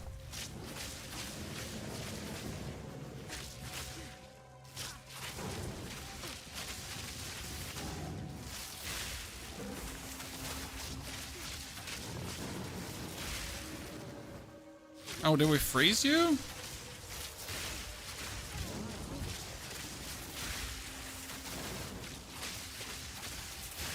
Come on, land here.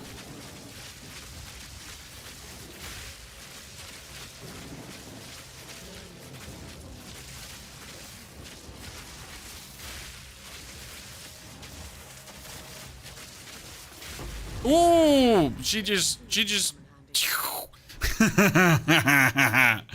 bloop, bloop. You just love it when that crit hits. This is why I prefer the build so much over the other, because of these nice crit hits where you're like, get fucked. Same evasion, bit more mana, increased critical hit chance. Let's go. No questions asked. Anything that's critical hit chance related needs to be picked up. Yeah, for my next trick, I will make the salami disappear. The boss. No salamis in here.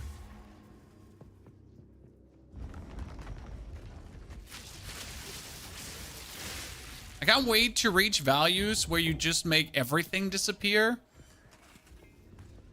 When you're in the mapping stage and you're essentially fighting bosses there and it's going to be like wibbity wobbity boo. You get turned into nothingness, and who are you? I like the trick with the curse right now. How do you feel about using a curse, chat? Is it okay for you? Like from a gameplay loop? I like that. Like, so my voltaic mark, I hate that I have to apply it. Like, it's so clunky sometimes. The curse is just like, put it on and then we're good to go. Good morning, Pancake. Good to see you there. Important question, ladies and gents. Is slowly PoE fatigue setting in? Because there's so much PoE content in the internet, and everyone is like PoE, PoE, PoE, PoE, PoE, PoE, PoE, right? Slowly the fatigue setting in. And certainly some people have consumed too much, because we're already in this life cycle after a week, where some people's excitement turns into frustration already. I used the shock one with my sword. Yeah, that's why I'm using this one on my ranger as well. I felt like you can use the voltaic mark, but the problem with the voltaic mark is the voltaic mark will have my current shock do more damage, which I can still use, don't get me wrong. But on top of that, if I use the curse, the enemy takes another like -32 to the curse to the lightning resistance, and that seems to be a good thing to add to the fray.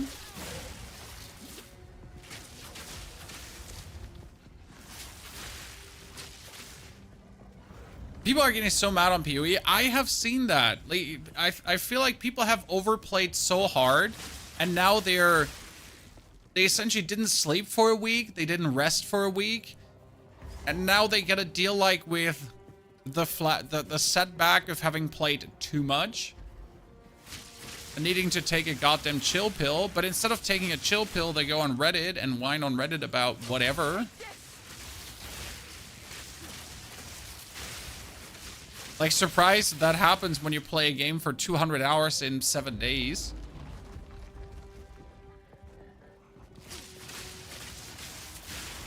I don't know why people always want to ruin everything for themselves.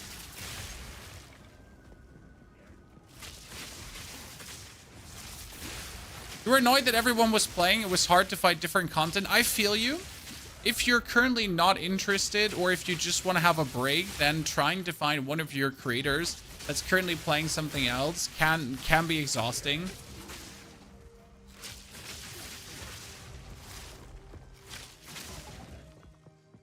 Theo there, when a Twitch meta moves. At least we do have Marvel Rivals right now.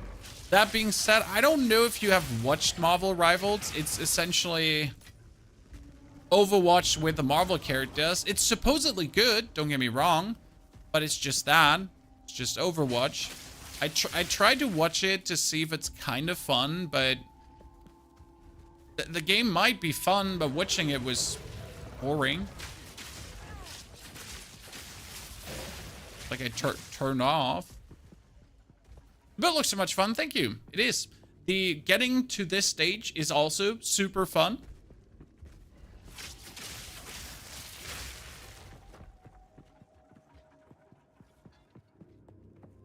The point to this, we need another energy stone, ladies and gents, to put into the altar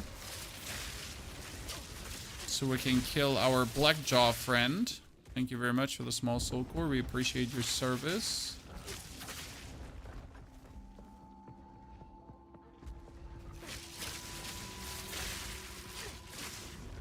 Good. Let's see that we delete him. I'm struggling the campaign act 2. Not good enough gear, or know why this game is so hard. The game is hard. I would say most of the time if you're struggling, it might not... Oh, ow, ow, ow, ow. Might not necessarily be the gear too. It might also be just a lack of knowledge. Not saying that you're stupid, because you're not. You're amazing.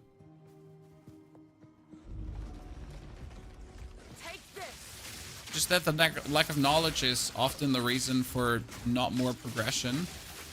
Can also be wrong passive skill points. Again, lack of knowledge, right? Not using your crafting materials. There's many reasons why you're not progressing, or potentially are stuck. Then you might also just be bad at the game. I know some people might be afraid of saying it, but you might also just suck. Because the game does need you to play good to a degree. No matter how good your build is, if you're unable to roll out of a one-hit ability because you're just unable to, well, you know, like no amount of leveling, no amount of equipment will help you if you absolutely don't understand that that one-hit ability will one-hit you unless you roll out of it.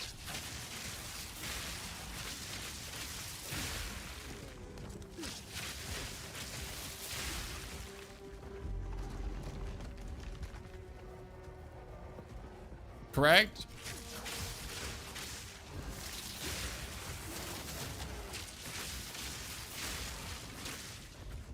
Thawing charm.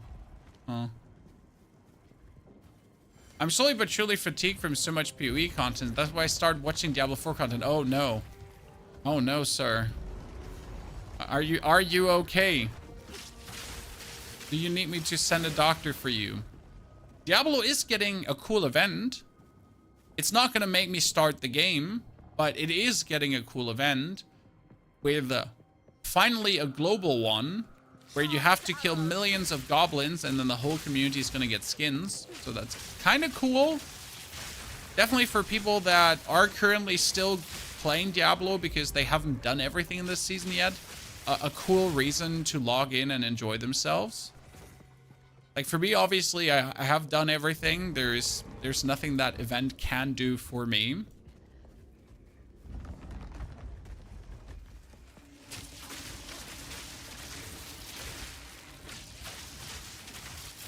But Diablo's trying. So it's good to see that amongst the PoE dominance, they're still doing their thing. Because it would be a shame if Diablo put just their turtle shell head in until Season 7. What's the spell you detonate the rods with? It's called Lightning Salvo. You're putting your rods down and then Lightning Salvo in. Boo explosion. And that's the whole gameplay loop at this point. You 4 times cast the rods for 16 rods. I think 14 is max, but you do 16. And then you explode them. In between, you're adding the Stormcaller arrow, your curse, and what so not sits to destroy things. And that's leading to crazy damage. Especially versus bosses. Most important lesson is stay close to them. So we're gonna shock-a-doodle him, chat. Chocolate-doodle. Make him vulnerable.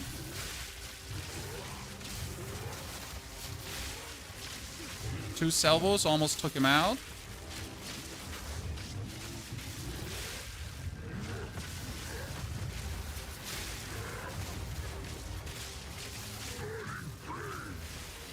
Oh, that was nice. Oh, wait, backhand slash head off? Uncool, bruv?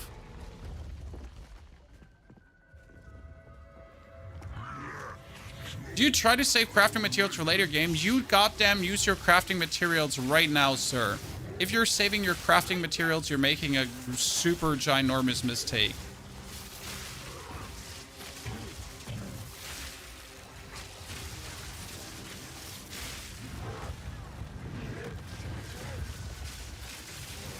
Use what you have and have fun with what you have.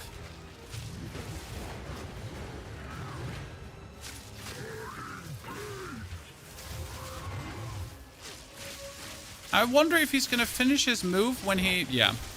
I was like, is he going to finish his move when he goes out of this? Or is he going to... just stomp?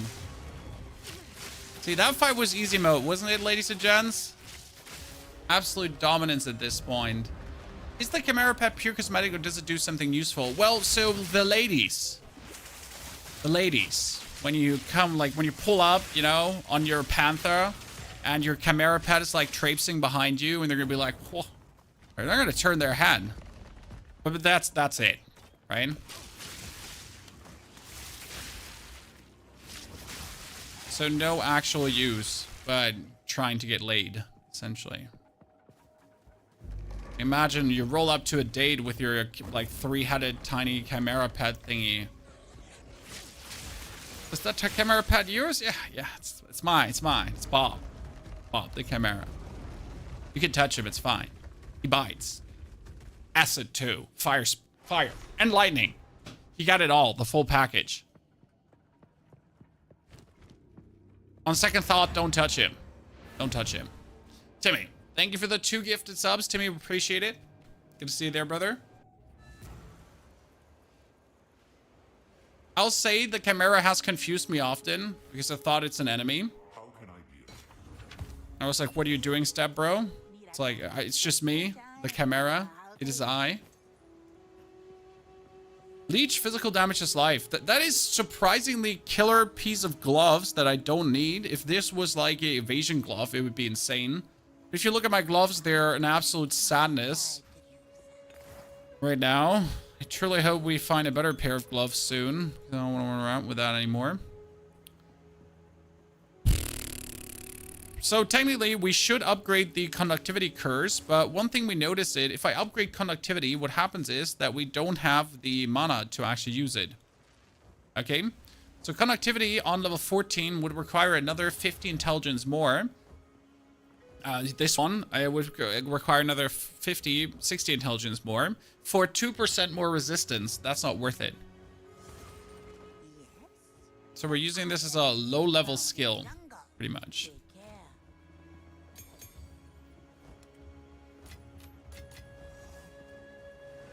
Do we want to check for more? Yeah, I need to check for new gloves. Our gloves are just a stinker. Oh, another dual string bow. Jesus. I've been... Oh, Lord. That has 47 to 93 damage. Holy moly. I need to buy this and craft it up, huh? There's no world.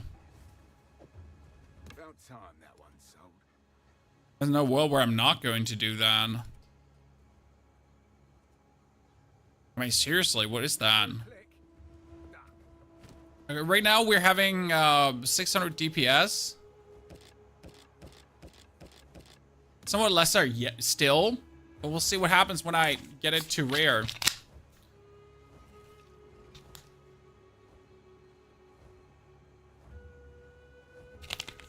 So... if you're now looking for a better piece of gear, okay? Better piece of gear. You're going to take this one, go to your currency. We're going to make it rare with the Regal Orb. Boom. That is crit chance. Then we're going to go for an Exalted Orb to add another one. And we're going to go for an Exalted Orb to add another one. That is surprisingly weak. Weak.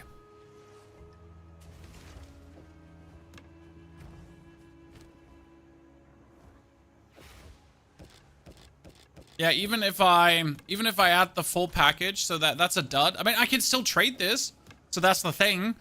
Yeah, this is weak, but I can put it in my trade tab if I want to, and I just say, like, here, exact price. I want 2 Exalted Orbs for it. And if someone buys it, someone buys it. If someone doesn't buy it, someone doesn't buy it.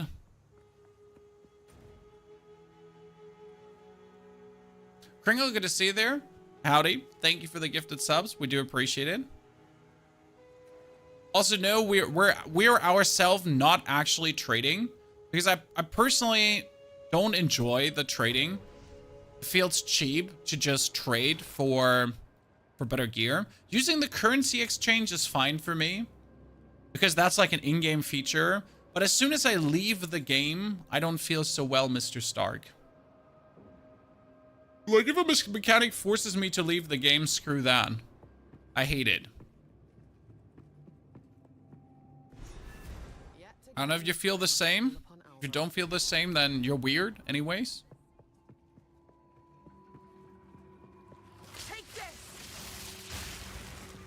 I've tried a couple of times now to speedrun this area by going directly to the middle, and it has only led to me missing out on the soul cores. So what I'm going to do different right now is I'm still going to just run through this area without like fighting everything. But with the difference being that I at least am going to look into every nook and cranny. So that's the problem with this area right now. You need these medium soul cores, and they could be anywhere.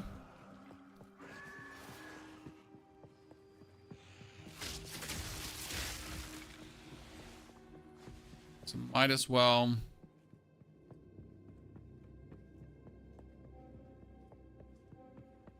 Checkpoint Charlie. Have you tried emergency reload plus sock burst rounds for crossbow single target second weapon?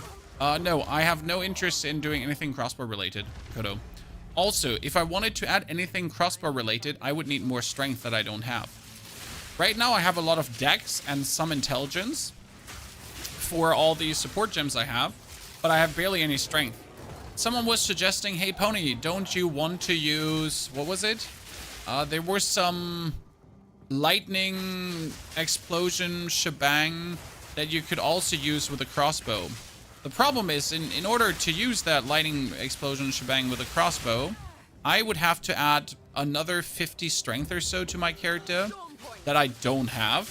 Like, that would just ruin my build, frankly spoken. So, no.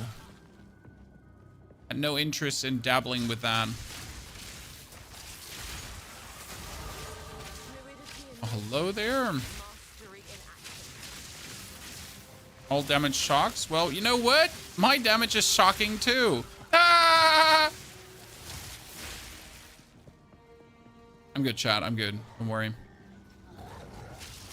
It's not contagious, okay? It's called humor. You might not understand because you're not German. How do you unlock more charm slots? So my character's already level 70 and I still can't answer that question for you. Because I've, matter of fact, not unlocked more charm slots. I do assume it's just another belt that you'll have to find. A bigger, higher rarity belt kind of shebang. That would be the most reasonable explanation. Now again, with level 70, haven't found that.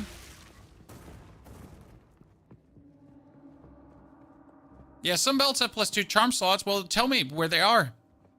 Tell me when you find one. Still looking to this date. Not like I haven't looked.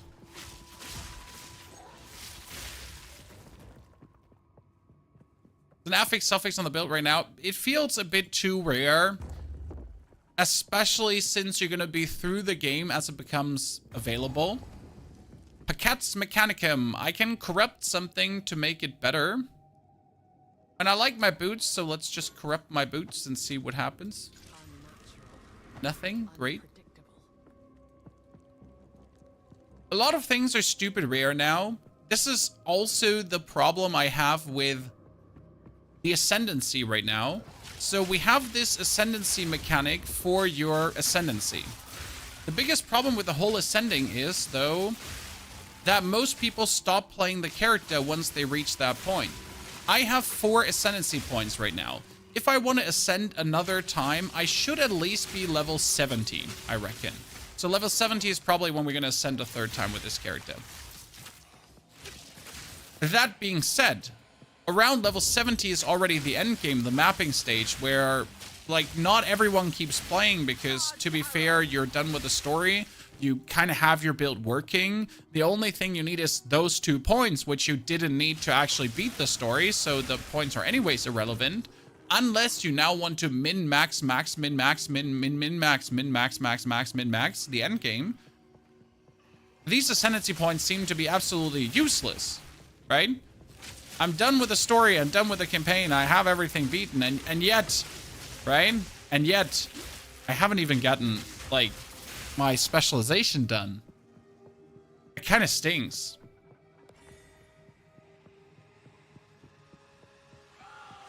I miss labs. I don't miss labs.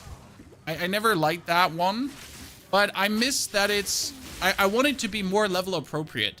I want to be at the end of the campaign and have all 8 Ascendancy points. Like, in order to beat the final boss of the campaign in Act 6, I want to have... I want to have my build done. Because if your build gets done when you're done with the game, why? Someone explain this. Is there a reasonable... Can you give me a reason why it should be this way? For the endgame, sure, but I would still argue that probably 90% of the player base does not engage... Like, we're talking about the big 90% of the player base, right? They don't engage with the endgame. It's an interesting... statistics I got from Diablo 2. I mean, I was a Blizzard HQ, in case you didn't know that. And they never gave us an exact number. But it's apparent that most people, even in Diablo, where endgame in Diablo is so goddamn easy to reach, never reach the endgame. Nor engage with it. And now we have a game where it's harder to reach the endgame than in Diablo. Yeah.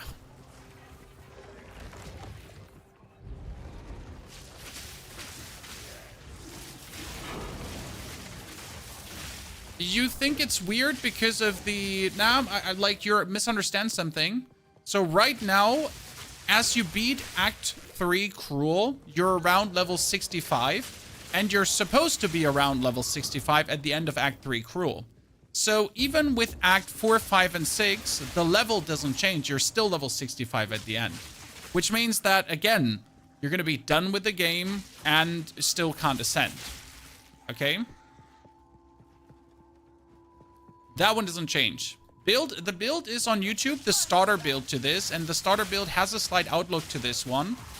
But the starter build is different to the endgame build. So the starter build uses lightning arrow, like this here, to do most of the damage. And the build we're playing right now is essentially on the framework of the build that was there before, but you change your complete damage loop. Instead of doing the lightning arrow into the lightning rods, we're still doing the lightning rods to have the lightning rods come down, surprise. But then we're exploding these lightning rods with the magnetic salvo. I still haven't found the second core. I will be calling my lawyer about this map. Instead of wasting our time standing around doing this, we're just run around, pull things together, shabba-wabba, bing bang, and explode it. 1, 2, 3.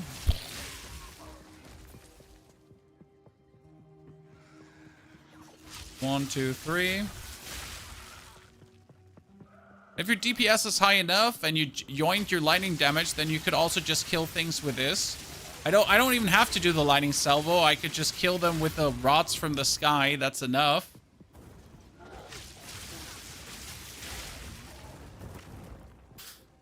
I want your lawyer on Twitter. I want to see how bad, I want to see you post how bad the game is. Yep, I'll do that. Don't worry. Honestly, PoE gives me really everything I'm looking for right now. I can have some ARPG fun. I can theory craft and make good builds. There's also many different builds that work. Now, obviously, not every build is the top S tier super DPS build. But bear with me, chat. What do you think is more important? Having a top tier super S tier ultra DPS build, or just simply having something you can actually beat the goddamn game with? Because let's be fair, most people want to beat Act 1, 2, 3 and Act 1, 2, 3 cool. If then your build is also good for mapping, well, congratulations, but first you gotta get there, right? You gotta have a good build that's fun to play. And if the build is only good in the mapping stage and only fun in the mapping stage, then yeah. I'm a new sub. I'm currently building the Lightning Arrow Ranger. Your video has been so helpful. Thank you. You want to know something funny, Samu? First, Fuzzly, thank you for your 41 months of support. Fuzzly, I appreciate it. Dankeschön. There is, like, my Lightning Ranger is really funny video because I checked my comments yesterday evening before I went to bed, and someone wrote, "Wow, this is the worst guide ever, I hate you." Then I woke up in the morning and checked my comments, and someone was like, "Wow, this is an amazing guide. It really helped me to progress more in the game." So, sometimes you don't know.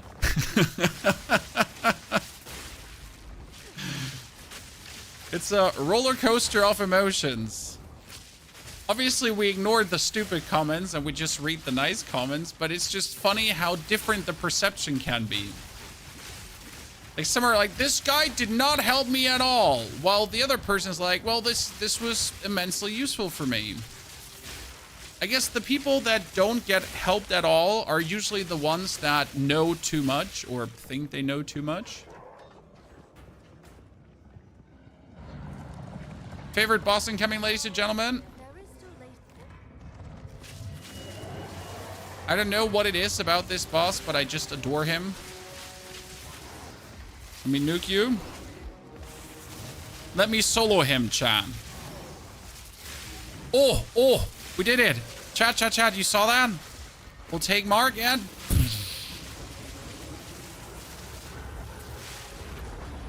Oh, no. I was greedy. What happened to his HP? A crit.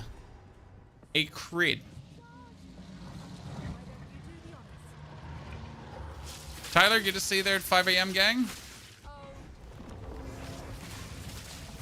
I have a 100% guaranteed crit chance on my lightning salvo. How does that work? It has to do with one of the support gems I play. So occasionally, things will just completely go out of the ordinary. And the boss might just vanish HP-wise.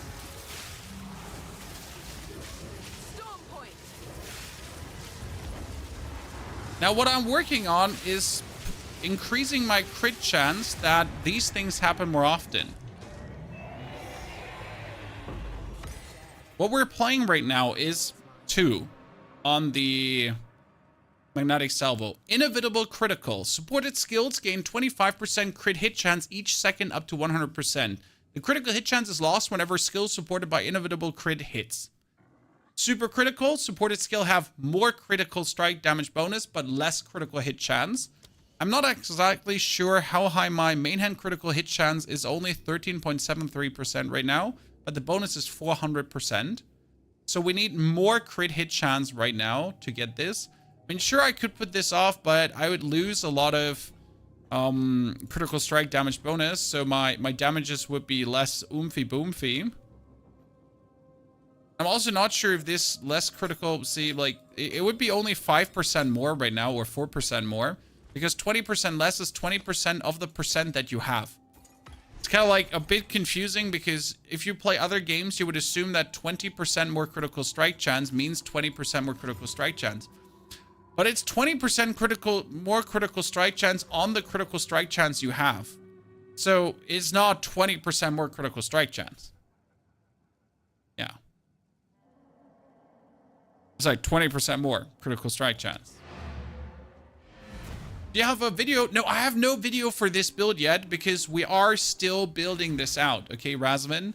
This is right now the endgame version. I just put all the support gems this morning, put them together, and now we're live streaming it. I didn't pre-plan anything. I didn't sit down to make this work before the stream. This is the live reaction to what we're doing. Okay? This is the way how I like it the most, because otherwise it's always, yeah, this is like real, you know? Real.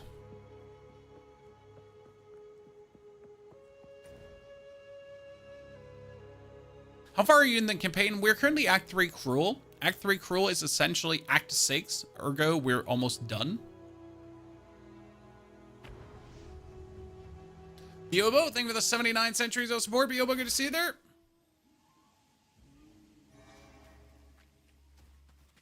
You're still grinding in Act 1?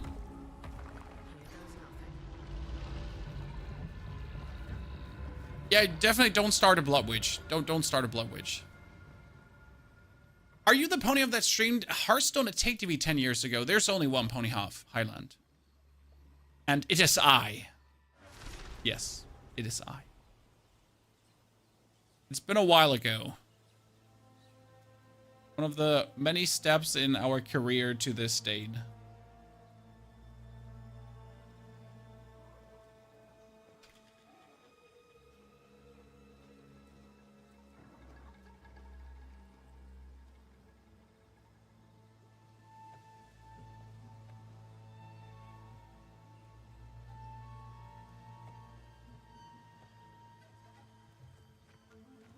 I'm a Blood Witch. I can confirm don't start a Blood Witch. It seems to be the prevalent thought from all the Blood Witches.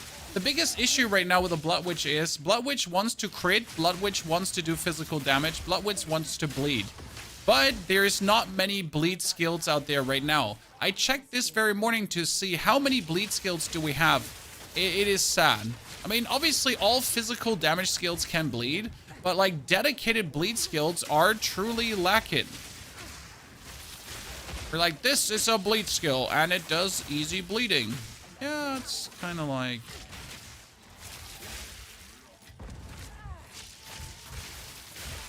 sadness, currently.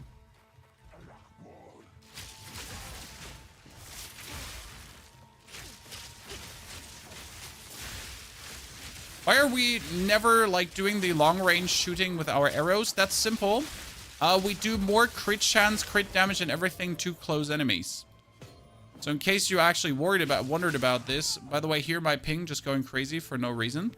The closer we are, the more booms we do. Only the Val lasted half as long as their contraptions. I tried to look through the whole skill tree. Honestly, the whole skill tree is just a bunch of mana regeneration and bonus damage and stuff like that. Not many things in the skill tree do truly matter, but the few things that really matter make the big difference. If you're looking for me right now, what do I need? I need this for more flask charges, this for my quiver to go crazy, this for a damage multiplier with ailments, attack speed. Then we also got more mana regeneration. Yeah. Ja, bitte.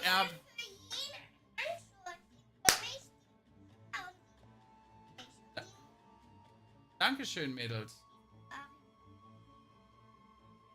Ja, aber das ist doch perfekt. Die werden doch der Arek passen. Wir haben die wahrscheinlich im Kindergarten vergessen. Ist die Mappi schon da? Nein. Mappi schon da? Mappi schon da? Mappi.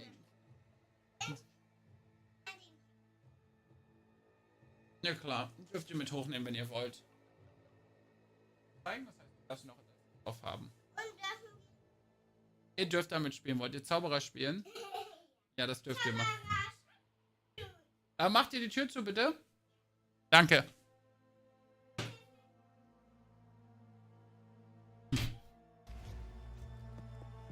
I wanted to have my wizard hat. Why do I have a wizard hat?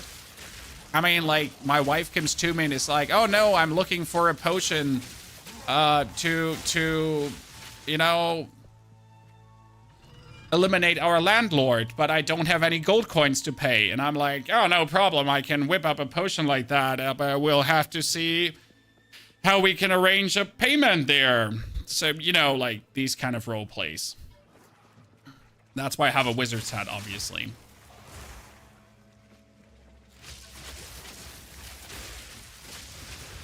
And now the children wanted to have one to play because they have like a wizard game in kindergarten they play. Quite different than what I do. Not a baby anymore, I'm getting old. Hey, I just figured out yesterday. Chad, do you want to feel old, okay? Who knows the movie Baymax? Baymax is my favorite Disney movie. One of my favorites. It's with that white robot who gets turned into like a super robot during the show. Yeah, that's from 2014.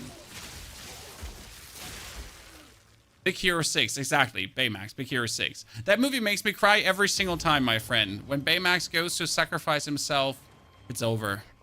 Open the floodgates. So yeah, that's from 2014. Welcome, you're old. Every single time when you watch a movie and like kind of figure out from when it exactly is, you're like, ah, shit.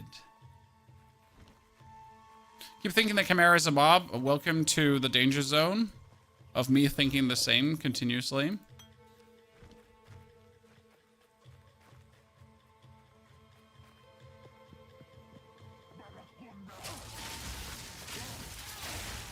Yeah, that's when you know you're old. Oh shit, I just picked up a new potion and I didn't refill it, so we didn't have heal and we died.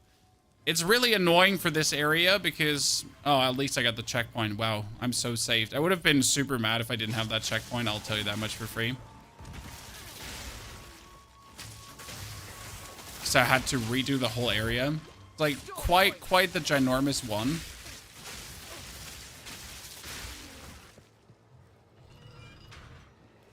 You're old when you know most of your generation doesn't know Linkin Park. Hey. I don't even talk to people that are younger than 30, so that's fine. That's probably the advantage about our community.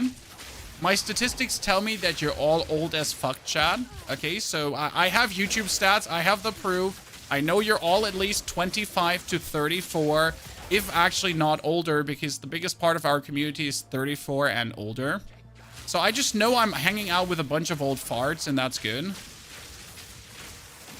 And yes, the amount of 65-plus-year-olds in this community is higher than the amount of 18 and below, which I think is a great achievement. Because how the hell did we manage that? To get more 65-plus-year-old gamers into this community than 18 and below. I don't know. But that's my proudest statistics, if I'm honest with you. It means I appeal to older men.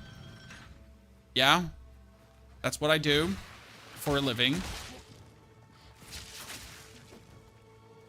Thank you for listening. It's not the like the weird kind when you're a TikTok girl and you're running a TikTok account and you look at your stats and it's like only 65 plus man and you're like, sigh. It's more like, you know, when you're a guy and you make gaming content, it's 65 plus man and you're like, fuck yeah, I wish I was 65 plus and still gaming like that. You know, the good kind of thumbs up. You know?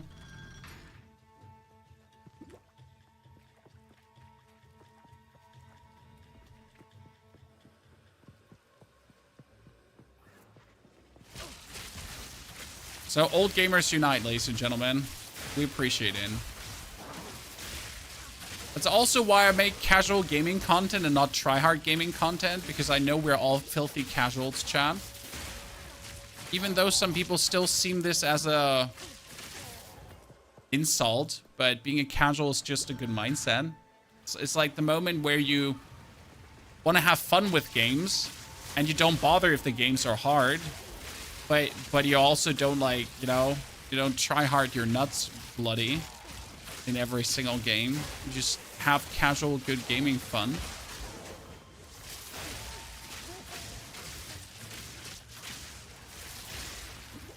Doo-doo.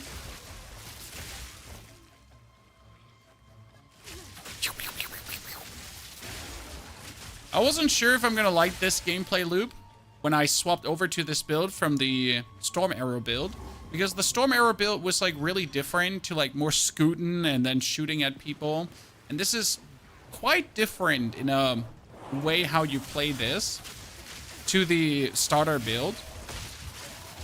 But I gotta say, the more we're fleshing this out, the more I never want to go back to the starter version. It's probably just like growing pains, as I wasn't sure how this is going to mop out. Like, I didn't have the crit damage bonuses and everything yet. But now it's going places. Nothing wrong with being casual at all. Yeah, unless you see casual as an insult, which is stupid, because there's no insult about being casual. Because being casual is more like a mindset, for me personally. If I approach a game casual, I'm trying to have fun. I'm still trying to learn the game. I'm trying to find a build that works, but I'm not trying to find the best of the best of the best of the best of the best. I'm not trying to find that million DPS build. I just very casually approach a game and have fun with it. And it seems like for people still an uncommon concept to understand that being a casual is not about being bad at games. It's just how you look at games. If that makes sense to you. I would say most gamers are casuals. I would want to agree, sir. But the problem is often that people, no matter how much time they sink in, and being a casual has nothing to do with time, people are fucking sweaty. like you know, people are playing Pokemon on their Game Boy, and they're like, okay, what's the best Pokemon to start the game with? And then I need to evolve it at level 5, and if I haven't beaten the trainer on day 30, like, I think it's over. I might as well restart my playthrough. Like, sir, have you tried this thing that's called having fun? No? Okay, that's okay. Like, sure. The moment where people kind of like forget that the journey is also somewhere the goal. You know, like, it's not about where you're going. It's also how you're going where you're going. I often feel like people truly forget. I know it sounds cheesy, right? But people forget the journey. Like, that actually getting somewhere is an achievement in itself. Like, playing the game is important. Okay, where can I get more critical stuff? So let me see. We got enemies near critical hits. We get some more critical, increased critical against enemies on full life. Nah, that kind of stings. We get here, accuracy rating quarterstaffs. Nah, stinker pooper. We got more crit here, and this is where I want to go. So I guess it's time to finally go down the elemental route on the side. Yeah, probably. Dota ruined it for me. After playing that game for several years and League afterwards in Life is Sweaty Now, I played League too for many years on very high level. And I know what you're saying, and yes, it's true. It's a I wouldn't even say a illness. It's a mental problem you develop over times for playing too many online games. Yes. Like it's something that online gamers suffer from, permanently online gamers, people that play these competitive online games. And it's something you need to train yourself to lose again. When I played Hearthstone, for example, for 10,000 hours. Hearthstone chat, 10,000 hours. And playing a single player game was hard for me because I was missing this competitive, like, fighting against someone directly, having also these time constraints, because if you play an online game like League of Legends, you cannot do this. This is impossible, right? You cannot just chill. There's no chill. If you chill, you die, you let your team down, everyone is mad at you. Chill is not an option. It's always a certain timer. It's always a certain pace. A round is 1 minute. You have to deliver in that minute, right? If you're not delivering in that minute, the rope is going to get you.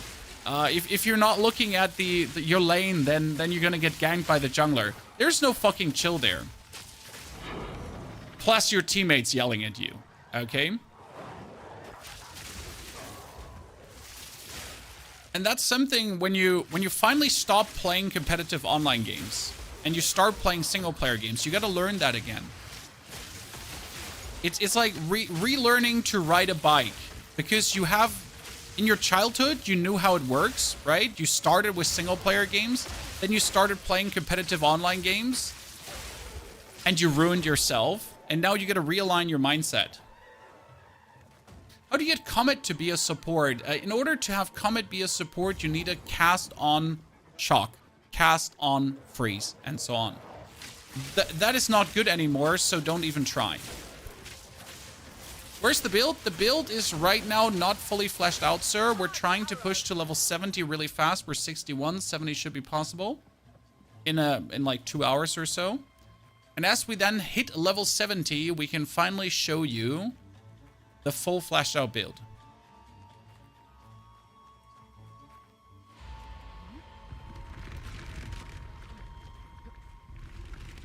Right now we have the starter build, and in the starter build you get to look out what happens at level 52. But not completely. I mean, currently we are at the last 6 zones to go for, and we should be able to blast through this really fast, because from this point on it's pressing W. The next areas we're going for is Lightning Weak. And we're pressing W and we're flying. Oh, Lord have mercy. 10 to 17 fizz damage, increased projectile speed, increased hit chance for attacks, increased crit bonus for attacks. The 10 to 17 is nice as it's more than 8 to 14. It sadly doesn't have attack speed, and I think that is what makes it weaker. If it did have attack speed, it would be amazing. But without attack speed, I cannot see me using that item. If we're looking at the DPS right now, it should be it should be weaker straight away, considering that we are getting a 90% increase of our quiver use. With a 90% increase, that attack speed weighs in even more heavy right now.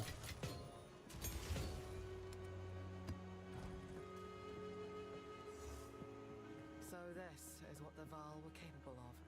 Chaos Orbit. You're not wrong, Timo. You're not wrong. I recommend heading until next time. We might have to Chaos Orbit.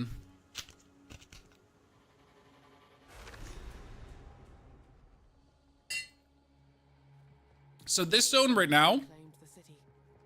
is hard scripted for some reason. If you go all the way to the bottom left, that's usually where the Molten Temple is. In this area here right now, Lightning Weak. So all these lads, lightning weak. So we're just going in here, boop. And we're just zooting, okay?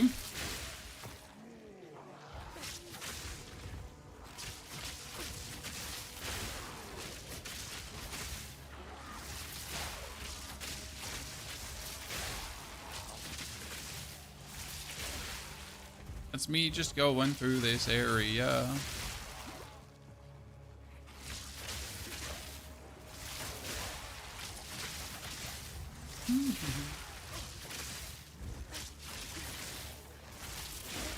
I was struggling so much with my witch here.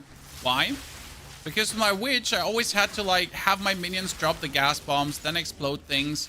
So I was behind my minions. My minions were up front. But in the time where I was dropping the gas bombs and then exploding the gas bombs, what happened often is that these stupid drowny witches, they drowned me. Like imagine you sitting back behind your lads, okay, like right here, instead of pushing into the witch. And since I was sitting behind my lads and waiting, she just drowned me in that time.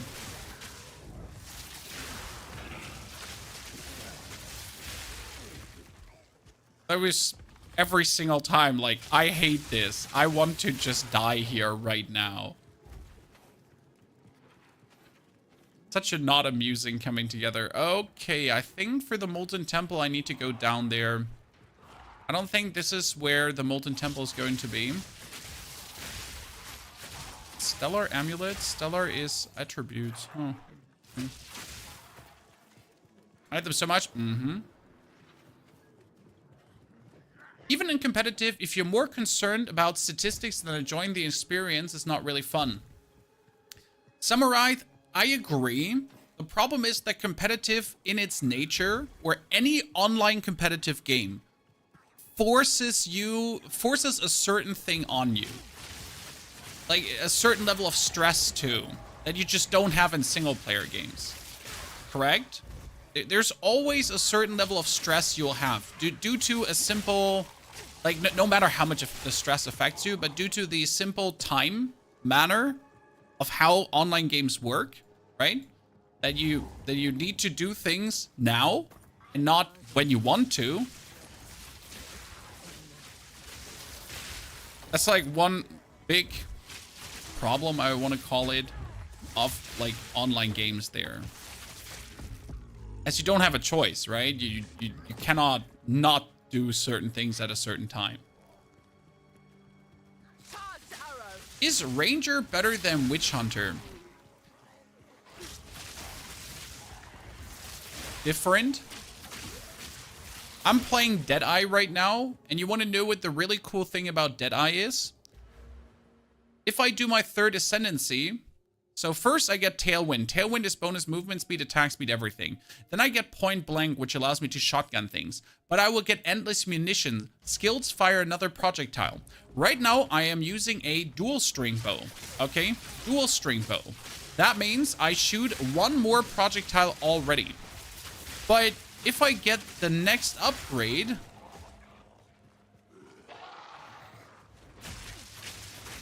I'll get another projectile. Forever. On anything I do. Shooting my Arrowseer from the sky is instantly going to be 5 projectiles. Always. Like here, always 5.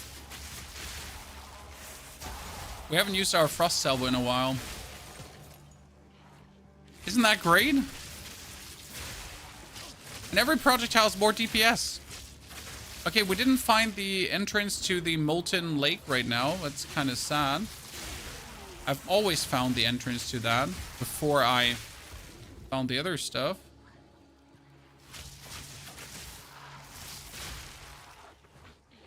So that's pretty amazing. I don't know what the Witch Hunter does for you. Might be doing equally cool things. That's what I'm enjoying about projectile-based builds, as you're just getting more. Enter the Apex of Filth? Well, I didn't want to, but here we go. How's the damage versus bosses? I have a clip to show you if you want. So this is what I could smell. So that was our fight against the gorilla.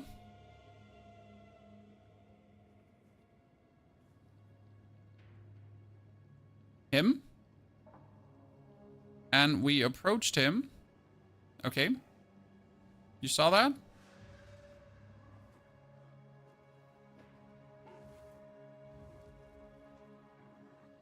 Good. That is obviously top-end DPS when everything is working like it should. Which is not always. But we're working now on increasing our critical chance. We need more crit chance to have this happening more often. Because our magnetic salvo is exploding our lightning rods. Now, in order to get that DPS to go this crazy, we need to hit a crit. So we're going to do resistance, everything, and then boop. And that was elite. And he's gone. Okay? There's one rare mob. And you know how sturdy rare mobs can be? And that's what you're trying to do. You're trying to hit these banger crits. Did you remove escape shot from the build? Yes. A long while ago, simply because I'm not using it anyways. So it's not that escape shot is bad. It's just like I am not using it. If I'm not using it, why have it in?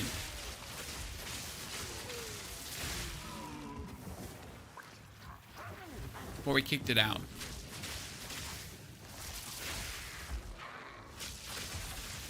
We have the slots for another skill. Oh, Chaos Orb. So we could use something if we wanted to.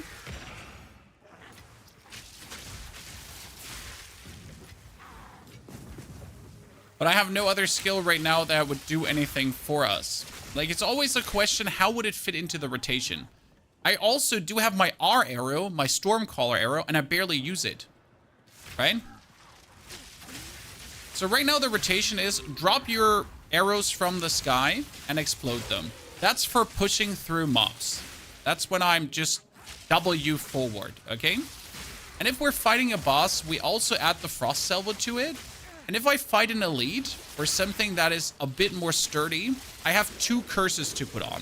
I can put on my Voltaic Mark. My Voltaic Mark will make my shock be more shocking and do more damage. And I added a lightning curse because I wanted to. See, like that these are elites right now, so lightning curse on them. They have 32% less lightning resistance, and they'll take a bigger boom. One done and done. And that's something you can really nice weave into the... no, don't pick it up. I don't want to have the mushrooms. That's something that you can really nicely weave into the build without having to do much or compromising your other DPS. Because the more skills you add, the less you're doing your actual DPS. Because what do we want to do right now? We want to hit people with a bop bop bop, and then we want to explode that shit. And then bop bop bop and explode that shit. That's what we want to do. And everything that keeps us away from doing bop bop bop and explode that shit is cutting into that bop bop bop DPS. Which means we need to do things that allow us to keep doing more of what we want to do.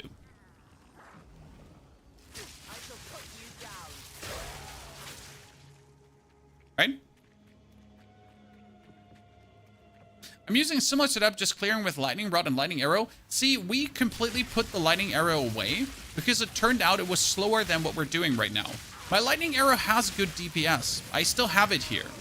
But to be fair, once you get a certain amount of crit, the actual boom of the salvo is just clearing better. What you need to look for is mana regeneration.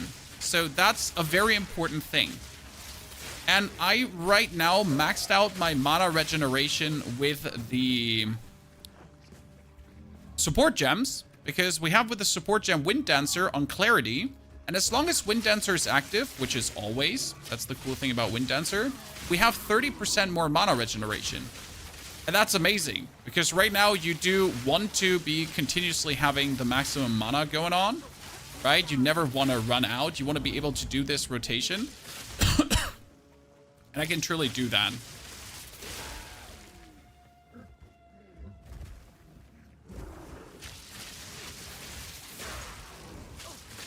Does every build go to have a minion hound? Question, does every build going to have a minion hound? Well, so the minion builds are, like, right now Infernalist is just one of the best minion builds because the hound is just so strong. Like, we weren't sure how overpowering it's going to be, but it turned out to, yeah, it just turned out to be the solution for most minion-based builds.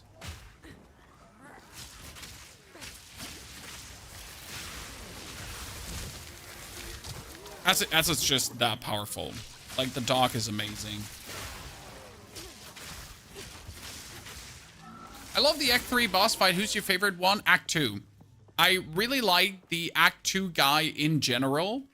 The whole story of him being like that dude who wants to become king and everyone is against him. And he's riling up the undead to kind of help him with what he's doing. Kind of liked it.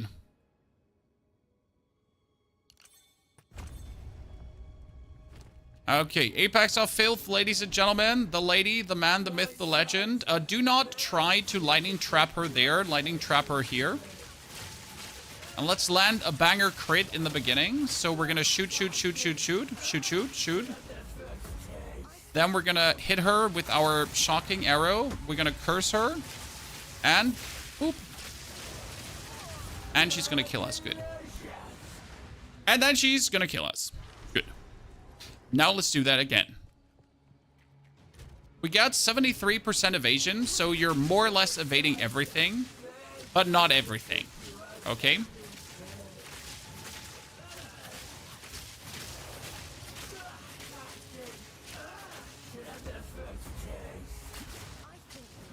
So kind of everything, but not everything.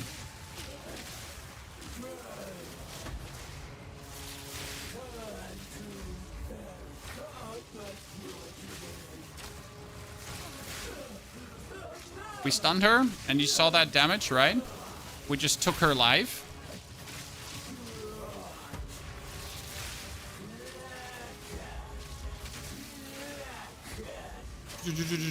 And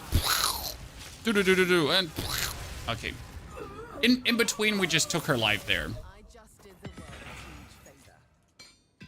That's the beauty of playing what we are doing here. Just take people's lives. Mr. MB Wow, thank you for your subscription and support. Also, if it's 1984 year old, that's okay. Philip, thank you for the 32 months too. And Biobo, thank you for the 79 centuries. By the way, being old is funny, Chad. So we're 35, right? Me and my wife. And we just have visitors over, like friends of ours from kindergarten for the first time. And they're from 84. I think she's from 83. Now, that's only 6 years older than us, right? We're the same age. It's like 34. We're 35. They're 40. But it still felt like at the moment where you heard how old they are, you were like, we gotta treat them respectful. I mean, they're only 6 years older, right? They're only 6 years older. But it was still like, they're 40 plus. We're gonna be nice to, like, right? They're our elders. But they're just the same. Just 6 years, nothing.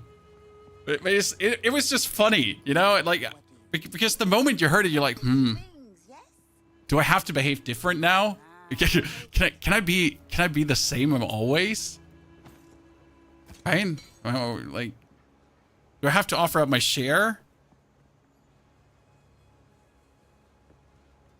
Am I the problem? It was funny. It's funny. It was just like the first moment where you heard it. I'm sorry. I don't want to be mean to you, elderly people in the chat. It just came the realization that I am old too. I know I'm like 35, right? I'm like 35 is obviously 35. Still, you know, like, wait, actually, like it was the moment where you're like, wait, 40 is not that far away. Did the Molten Vault give us a skill point? I forget why we're doing it. It gave us a skill point, correct? That's why we're doing the Molten Vault.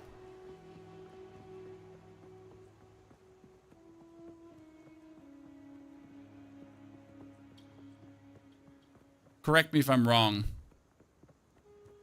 It was for a skill point. My friend groups, which I hang out with since I'm 20, are 10 to 14 years older than me. Now 14 years later, still my friends. Oh, I've always had a friend group who's all like my card gaming friend group has always been vastly older than me.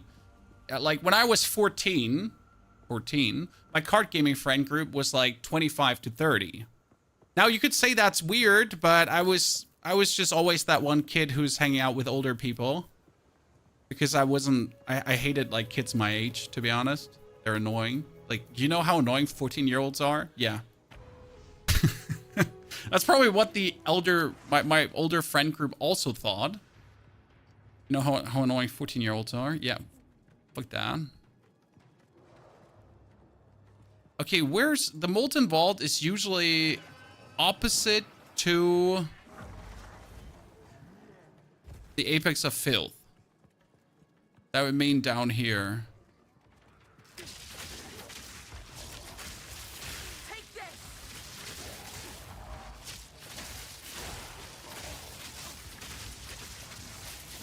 It was a funny moment though. So sorry, Chad, you're not old for being 40. But when we figured out that like the mom of that boy was 40 and her husband too, my wife and I were both like, huh, we're old. You know, there's a moment where you notice, well, actually we're close to 40 ourselves. Interesting.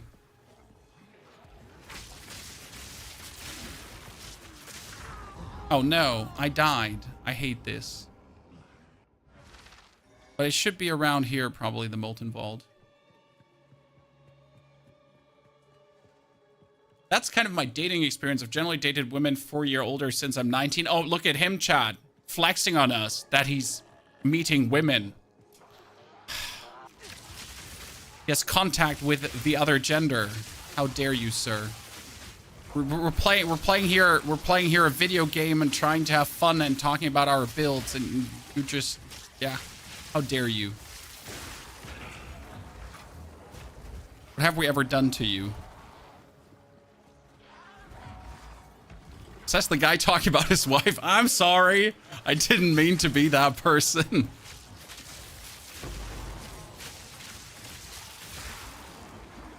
Did not mean to brag that much today. Wasn't trying to flex on you.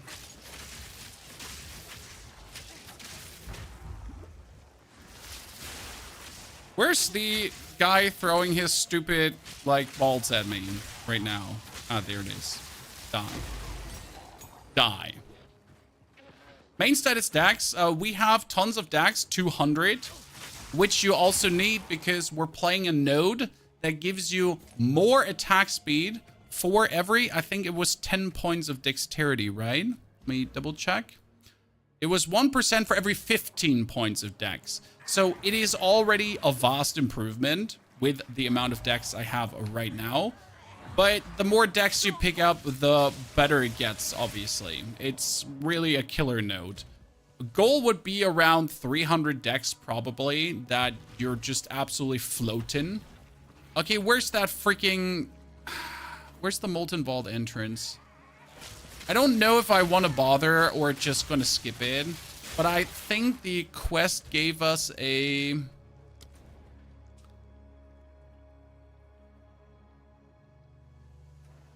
I think it gave us... skill points. You can just not say no to skill points. The problem is the Molten Vault is usually opposite to the Apex of Filth. So if the Apex of Filth is there, then directly on the other side should be the Molten Vault. At least that's how it has always been every single mutation for me so far. And I've been there how many times now, chat? 4 times. Yeah, 4 times.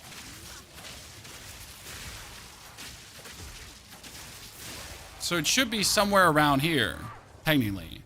But it's not this time, which kind of freaks me out.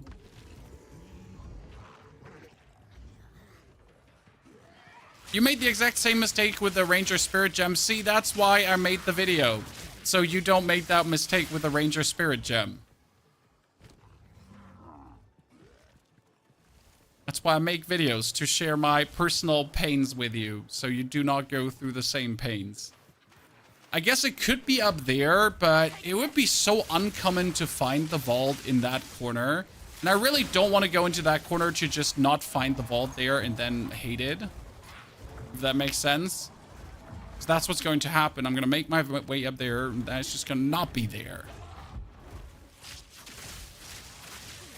What's the max amount of skill points you can receive? The max level is 100. But keep in mind that there is a ton of free points that you get from quests. For example, the Apex of Filth and Arrogate afterwards has the bonus skill points for putting your scepter in your knife into a heart. So that's already 2 you can miss. You might not kill the crowbell, and that is a twice thingy. So the crowbell is a multiple thingy. That's another 4. There's so many skill points you could essentially miss. And not only skill points, there's also one quest I never do in Act 3 because it's annoying to do. And that quest in Act 3 is about a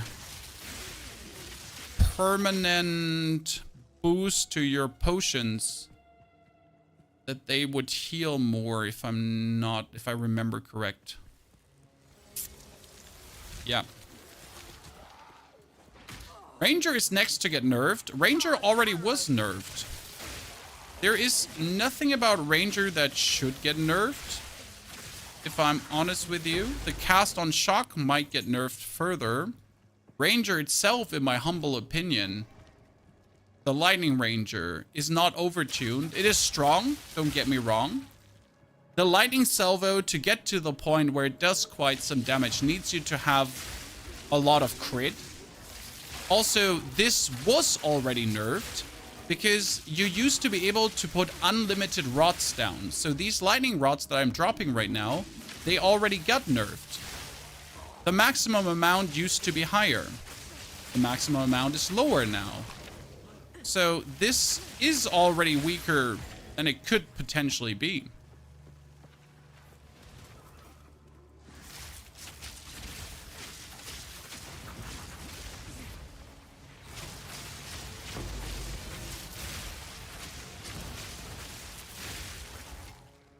Now, there is still some Ranger Lightning Ball combination that I've seen go crazy. That will probably get nerfed a bit more. But that Ranger Lightning Ball combination, that still works and is super crazy. Well, expecting that to not get nerfed is just being disillusional, I guess. But, for example, there's also a warrior, a really nice warrior, that is using some kind of infernal warcry jumping earth spike thingy that is able to one-hit bosses. But in order to get to that point where that Ranger Warcry Infernal Spike, I don't know how exactly it works. I've just cursory glanced over the build. The thing is, in order to make that build work, you need to meet certain requirements, right? It's not something that you get just working out of the house. So to make the build work, it's a significant investment, and you need to have gear and certain levels and all that kind of stuff. Ta-da! So is that then something that should get nerfed? No, because you actually need to like go a certain length to achieve it. It's not something you just get because it's just OP, right? It's not like everyone can get there in a matter of like you invest 10 hours into the game and everyone will be there. These are the builds that they have under a microscope. The things that are incredibly easy to pull off. Because if it's easy to pull off because the mechanic in itself is broken, well then probably it's like, yeah. Surprise. Right? It's the same with Vine Arrow, for example. So Vine Arrow is extremely overpowered, technically. Okay, I'm not sure. I died to an after death effect. Oh no, I died to an after death effect. I hate it. Vine Arrow is super strong because it scales with level. But it scales with level so hard that when you get bonus projectile levels, and we're talking about another 19 bonus projectile levels or so, skill levels, that it then overscales like crazy. The thing is, like right now, I, for example, have +2 to projectile levels. +2, that's it. And if I had +19, then the arrow would go like super crazy, right?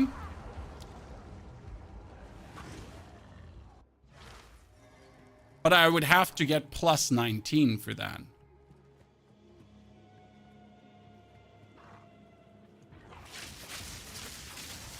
Have you seen the Fireball Witch build? A witch Fireball Witch build.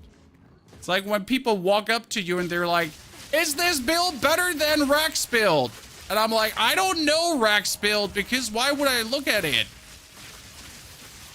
So be more precise, please. Have you seen that Minion Infernalist build? Which? There's 20. Flash your question out, please. So we can, you know that we're talking about the same thing.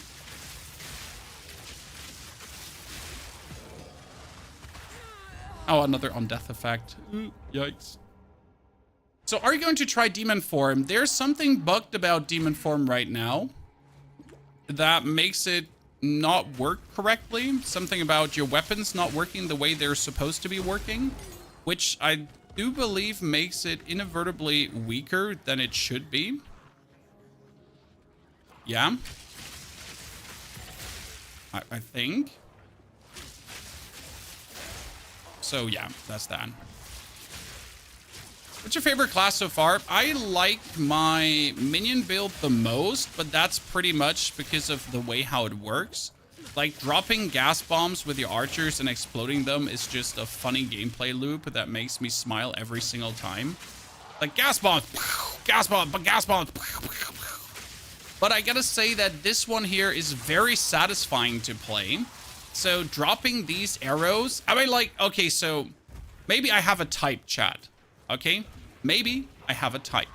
Because what's my Minion build? My Minion build is dropping gas bombs and then exploding gas bombs. That's funny. Now what I'm doing here, I'm dropping lightning rods and then I'm exploding lightning rods. Maybe I have a type.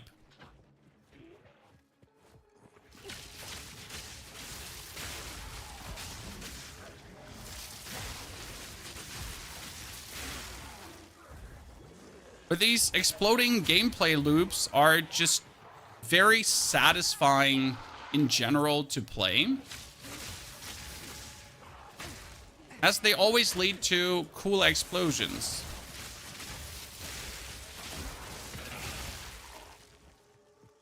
They always lead to good fun. We still haven't found the Molten Vault, and I'm about to just give up because I have no clue where the Molten Vault at this point should be in this mutation of the map. Like, it doesn't make sense for me anymore where it should be right now. Usually it's an easy read. I just found it. Are you gonna be kidding me? Why are you here? Have you found it?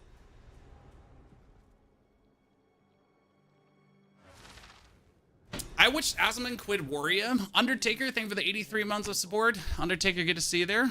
Howdy. Warrior is definitely... How do I say that now? Warrior is a struggle bus. I started a witch because... I started a Sork this morning. 3 a.m. in the morning, I wake up to do my YouTube videos, okay? Undertaker. Happy you enjoy another month. Good to have you back. What have you learned? And everyone told me that Sork is a struggle. Now, it's not bad. Okay, Sork is not horrible. But in comparison to all the other things I have played, all the other things I have tried out, I agree. Sork is a goddamn struggle. Like, I died in my 30 minutes of testing, and I just didn't test super much. Just a whiffy bit. My 30 minutes of testing, I died more than with anything else.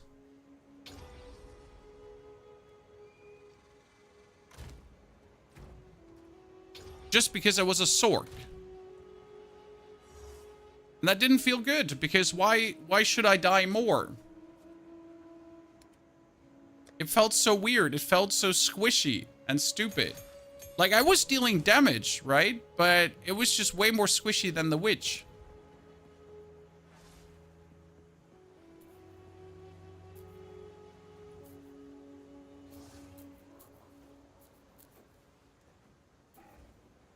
We could just put on goddamn cannibalism for no reason. Does conductivity have anything left to put on? Curse ground? Nah.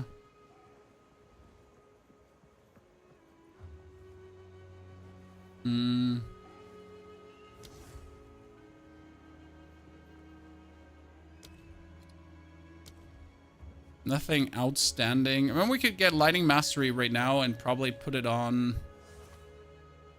Yeah, just put it on conductivity for no reason.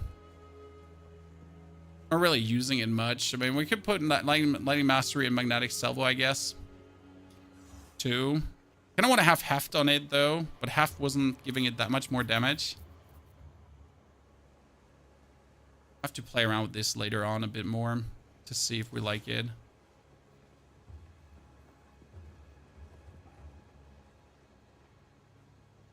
Concentrated effect, tempo, scatter shot. We're fine.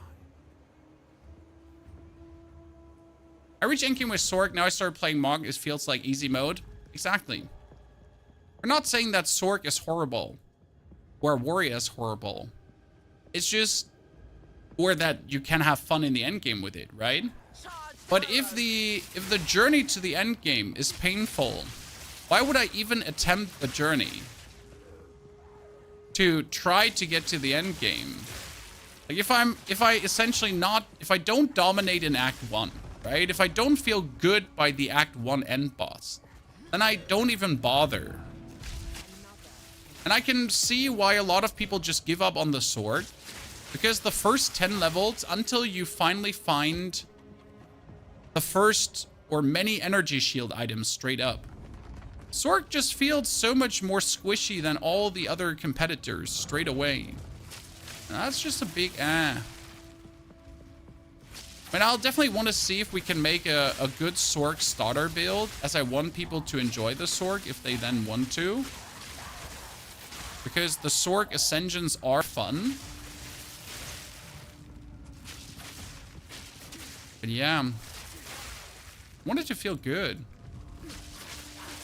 Is there a Thorns build for Warrior? So far, I've seen most Warriors go for some one-hit combos where they do like big banger hits. Because otherwise, you might just end up dying since you spend more time with mobs than necessary. And this is a systematic problem of the game a bit that we right now have. There is two issues. One issue is on-death effects. So that you're spending a lot of time on mobs, and then if someone dies in your vicinity, and then there's weird on-death effects, and you might just get shredded. So if you go around one-hitting things, you kind of avoid on-death effects because you're just one-hit something, and then you move on, instead of spending your time on the mob. Okay? So that's on death effects. And it's also too many modifiers on rare monsters. If you fight a rare monster and he has like 6... Oh, my game crashed. He has like 6 modifiers on him. Well, that's a stinker. Because you have to read all these things to kind of understand what he does to then know what you're interacting with. Or you just waltz up to that thing and one-hit it. Right? Well, why care about all the modifiers? Just waltz up to it, one hit. Congratulations on all your modifiers, little shit. One hit. Did you crash? Yep, game just crashed. Happens rarely, but happens every now and then. The good thing is I'm essentially coming back to where I was. So that's fine.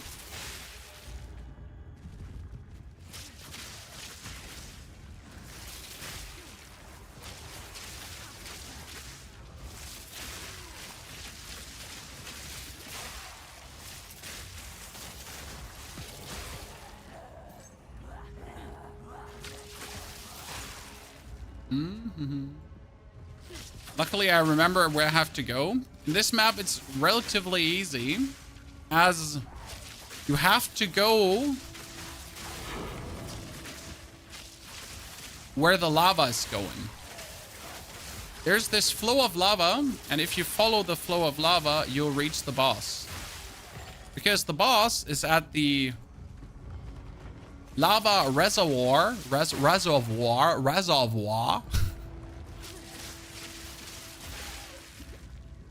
And he's trying to break that one to flood the whole thingy with lava, right?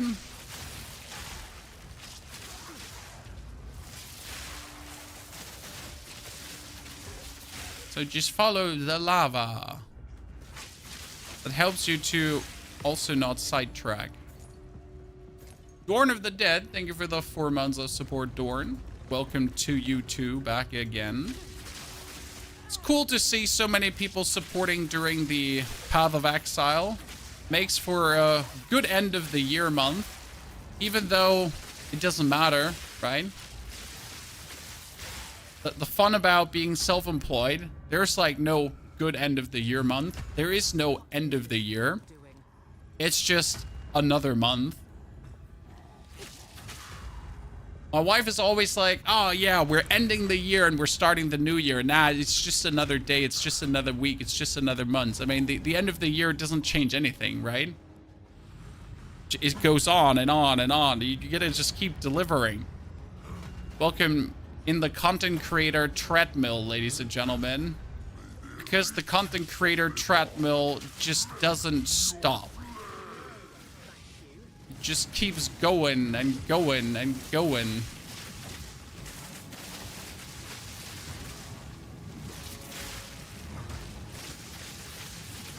What is this break thingy you're talking about?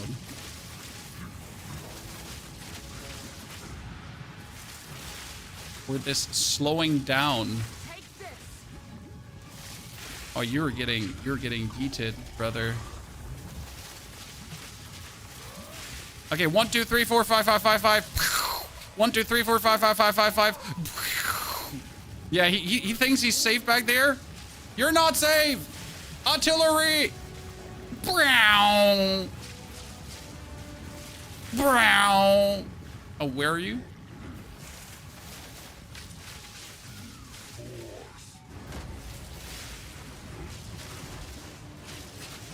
He thinks he's cool? Nah, he not. Get away from that before it explodes on you.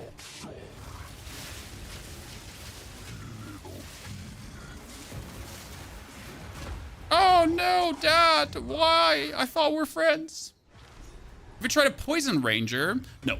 I've not messed with poison yet, as poison turns often out to be disappointing. I played a bit with the poison arrows from the Necro from Minions. The problem with the poison arrows from Minions is that you're mostly just exploding them. It's not like you're actually playing poison arrows. You're just playing them to explode them. Oh, nice. That was a big hit.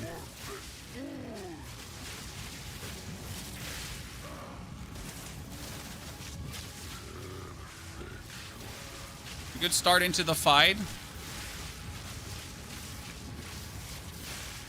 Why are we doing less damage on distance? Because all our bonus critical strike and damage bonuses are when we are... Oh, come on now. That's bullshit. Are when we are inside of him. We got this like 7% more damage, more crit damage, more crit multiplier if we're inside of them.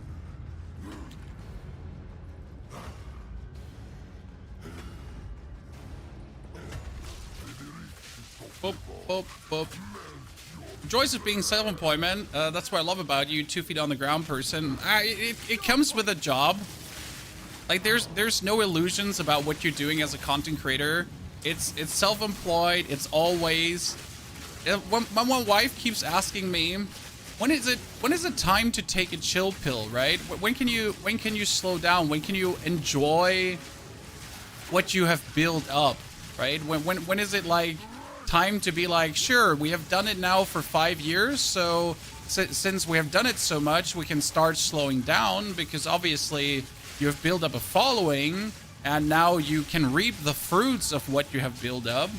But that's obviously not how the content creation business works, because it's just like, so you're going hard, so like just keep going harder, right? This concept of like doing less doesn't exist in content creation. There's never the moment where you're like, this month I can just take 30 days off because I've done so good the past 2 years. What happens is, get fucked. The only good thing is though having a YouTube channel. So I could just stop being live and just do more YouTube videos and just don't be live. That's what I could do.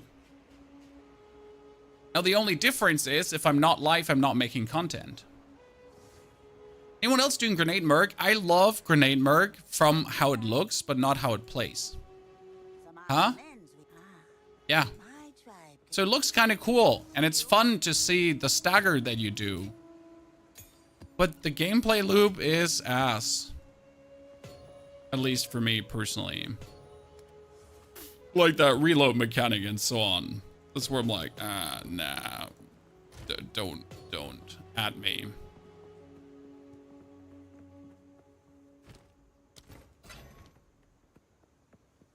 Oswald. He didn't give me.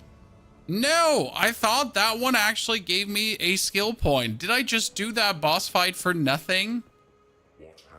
I don't feel so well, Mr. Stark. Oh, we're getting a skill point from that. I mean, we get a skill point from doing the quest pretty much.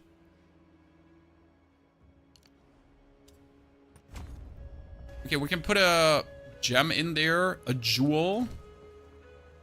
Do you have good jewels, Chan? Because I don't have good jewels. Mine are borderline questionable. Like pin build up. Critical hit chance from spells. But my Stormcaller or my Salvo is not a spell. It's an attack.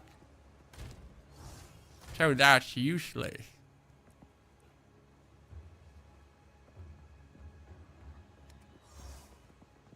Chance to ignite. Damage with crossbows. Attack speed with bows.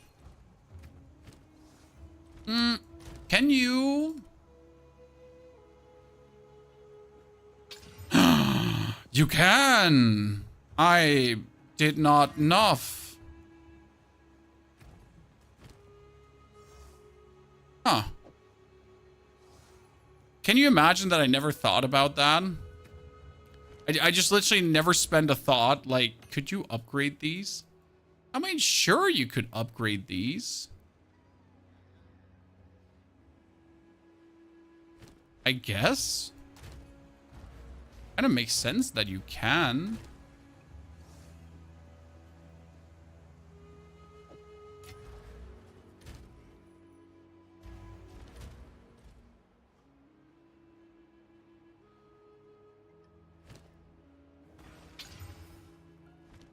Only that I just get shittier results. Have you gotten a spare double string bow I can craft to a yellow?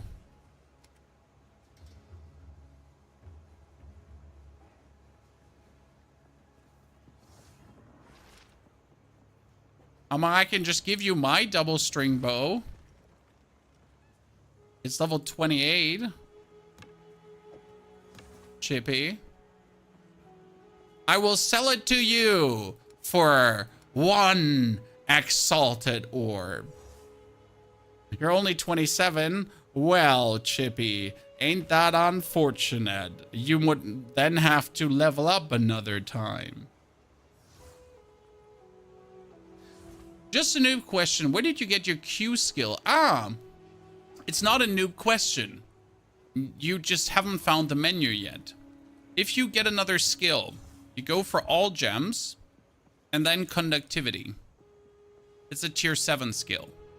You need to have intelligence for it. That's why you don't see it. Important here. Very important. The skill I'm using right now is only level 8. And I won't upgrade the level. I cannot afford to upgrade it. So conductivity is right now level 8, which has 6.6 seconds first timer. And 32% lightning resistance minus. If I upgrade it further, I cannot afford it. Okay? I can simply not afford it.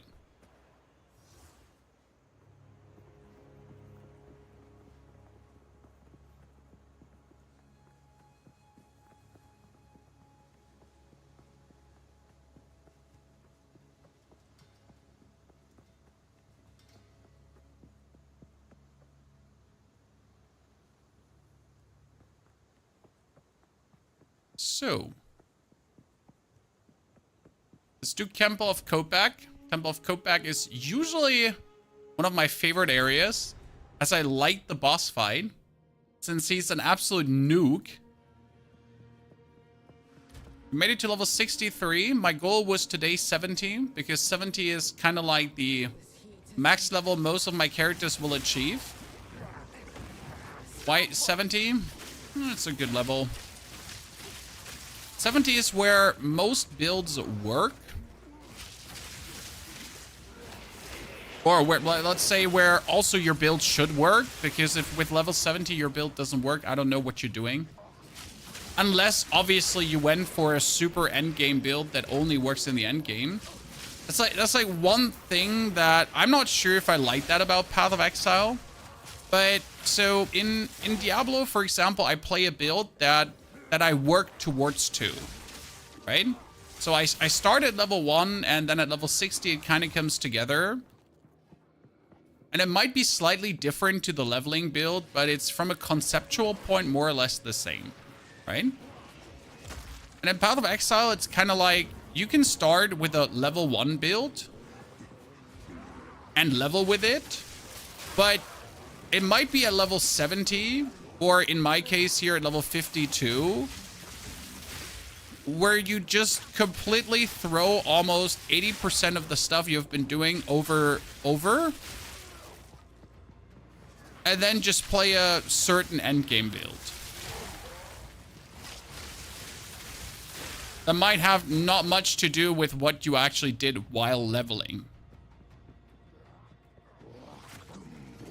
I'm still hard stuck in Act 2. I'm lacking DPS, but no good drops when farming.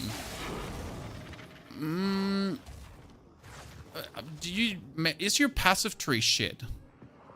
Question number 1. Is your passive tree shit? Are you checking with the vendor? Like, at the end of Act 2, I got my dual string bow, and that helped me to get a lot more DPS. So that was the Act of N2. But keep in mind that the vendor, like, you can always gamble too. So that's important. You can go to the vendor. Risa, that's her name, because you had to do the quest in Act 2. And you can just gamble for bows, for example, or whatever weapon you're looking for, and get something to unstuck you. I think gambling should always be your last resort. For example, I just arrived in Act 3 Cruel, and I instantly went to gambling and get myself a new weapon and a new quiver. The new weapon was insane. I'm not gonna pretend it's not. Like, I got so lucky on that gamble. I got a bow with insane fizz damage, but also cold lightning everything to the max. Okay? Like this is like not okay. We get like 30 cold, 30 fire, like bonus lightning, everything. It was truly like one of these finds where you're like, I'm sorry, chat. I didn't mean to luck out this much. I don't want you to hate me now. And be like streamer server, streamer lewd. But it was kind of ridiculous.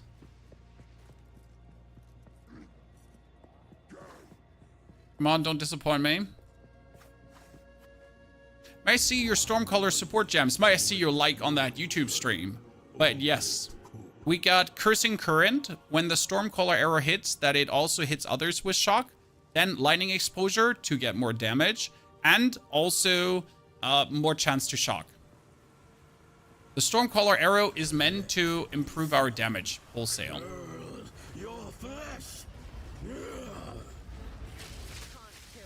So we're going to put the Stormcaller arrow on, then we're going to Freezing Bomb him, we're going to shock him, we're going to put the rune on, Stormcaller arrow again, and do the damage, rune him, damage, Frozen Orb, rune him, Stormcaller arrow, maybe even do that.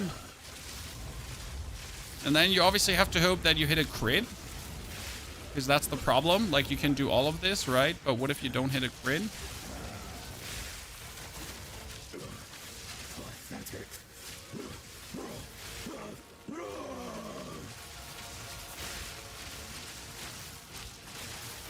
Oop.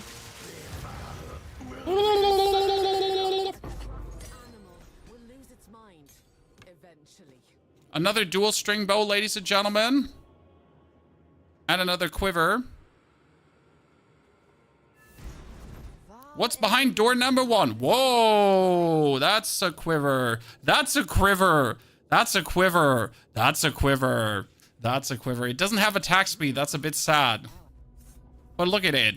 It's increased crit hit chance, then damage, and fizz damage. Plus fizz damage. Does not have the 10% attack speed, but I think it should be better. Another goddamn dual string bow that in this case gives me cold 3 to 44 lightning damage. Holy. And physical damage as life. If I could get another damage multiplier there, that would be nice. Yeah, both of these are crazy. We're back in the encampment? I can't believe it. We were right on top of this device the entire time. Okay, let's sell the robe. Put that one in the box right now. Currency. No! Why did you get reduced attribute requirements? What is wrong with you? You useless piece of junk.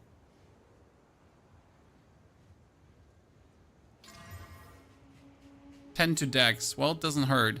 I think I'm gonna use the chimeric quiver over the other one. I mean, from a DPS standpoint, if you're looking at the DPS right now, the dex one is more. Ta-da. So now I get a good quiver to sell for more exalted if I wanted to. By the way, I missed one thing, Chad. I could have exalted this one the whole time. Shocking.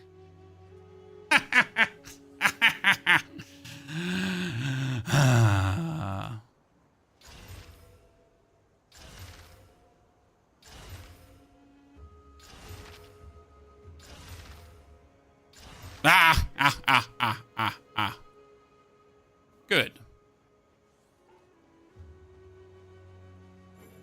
Can I not increase the quality of a scepter? What does increase the quality of quiver? Nothing? I was hoping I could, but it seems like I can't. What I should do, though, is I should put another bonus evasion thingy on that armor. Because that's up to 500 evasion.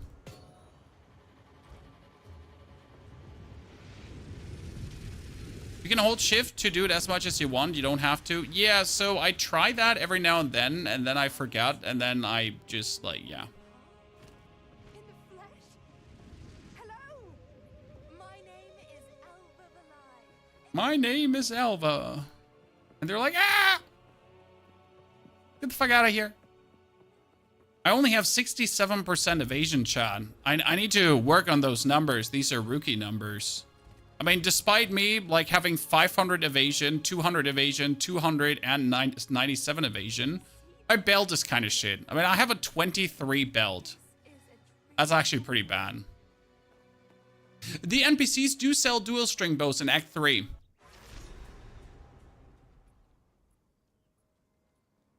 And it's not only case damage bows, at least on cruel difficulty.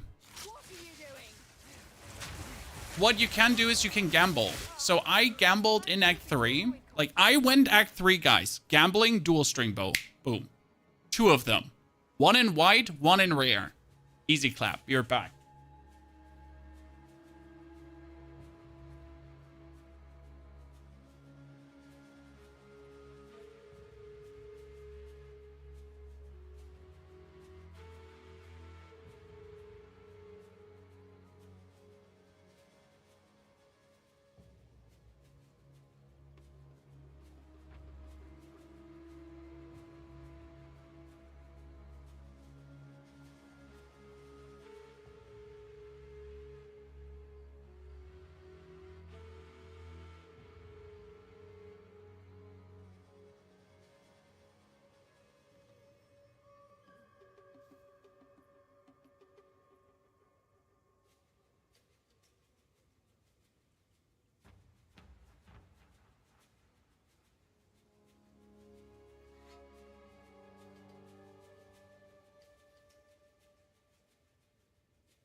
Is Spirit the best stat to get? Yes, but when it comes down to the Scepter, you also want levels.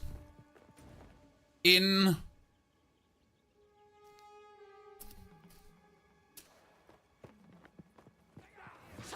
your Skeletal Warriors. So best Spirit would be from an amulet or from a chest piece. If you get Spirit from an amulet and a chest piece, that would be amazing. Now keep in mind though, you also want to have energy, shield, and whatever from your chest piece. So it's not that simple. So it's not Spirit over everything, because if you have Spirit over everything and then you just die because you suck, well then what was the Spirit good for? Right? Buddha thank you for the 47 months of support. Buddha they're good to see you there. Happy Sunday, everyone. Happy Sunday to you. It's, is it 4th Advent already? No, it's 3rd Advent, right? Yeah. Happy 3rd Advent. Actually, tomorrow we're going to an amusement park, which is cool. Because we have an amusement park in Germany that does some Winter Wonderland shebang. I mean, actually, most amusement parks in Germany do. But we have a tradition with the children. And it's funny because that's how I measure their height, chat. Because every year they're allowed to do more things. You know? 2 years ago, they were barely allowed to do anything because they were like below 90 centimeters. Then last year, one was 90 and the other one was a meter. And both are now over a meter tall, so they are allowed to do way more things. Because Germany is very strict in that. Extremely strict, to be honest. Like, almost, like my daughter was almost not allowed on a tiny ride that wasn't even fast or anything because of regulations, obviously, if something happens and she's not tall enough.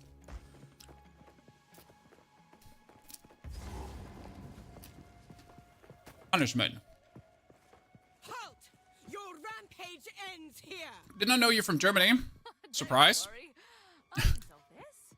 You're not the only one. There have actually been many comments under the YouTube videos. Does he mispronounce things intentionally? Yes, I do. Obviously. I'm a terrible person. I know how everything is pronounced correctly. And if I mispronounce something, it's because I hate you. Right? It's not because I'm not native. No. The reason I mispronounce things is because I hate you. Pretty much.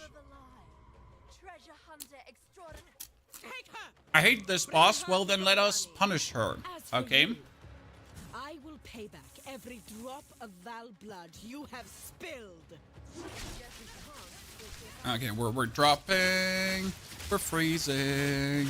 We're lightning exposing. We're cursing. And then we boom. And then we go boom, boom, boom, boom, boom. And another boom, boom, boom, boom, boom. You are nothing but a look. Cross bombs. Lightning exposing. Funny story, you can keep bombing her, I think, in this stage. No, you can't actually. I shall crush you. Oh, I didn't die to that? I would have assumed that I've always died to that one straight away. So I'm a little bit surprised that I didn't. By the way, you should put on your poison charm. How does PoE compare to D4? They're both ARPGs and that's it. That's like your wife and your mom are both women, but one you want to see naked and the other one you don't want to see naked. So, same thing, but really different in every singular way.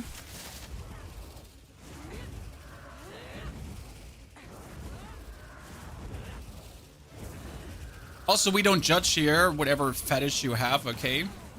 No king shaming. Just in case, sorry. Didn't mean to call you out like that. You are nothing but a loaf. Feel Aracali's sting.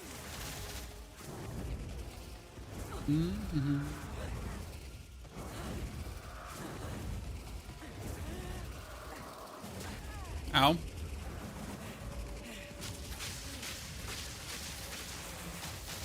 I will crush you, insect.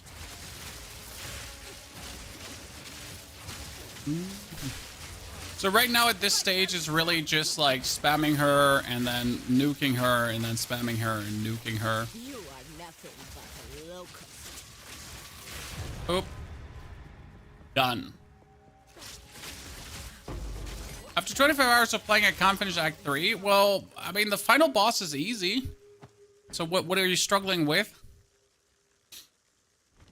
The final boss is usually not the problem. Donnie, thank you for the Prime Gaming subscription. Donnie, kind of you. Appreciate it. If PoE and D4 were both women, which one would you want to see naked? Both.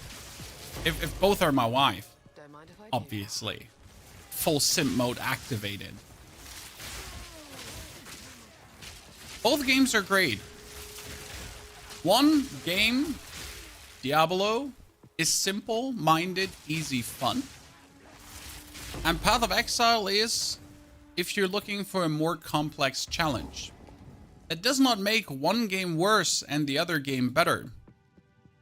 It's just simply what the games have to offer. Similar, not the same. How do you highlight loot?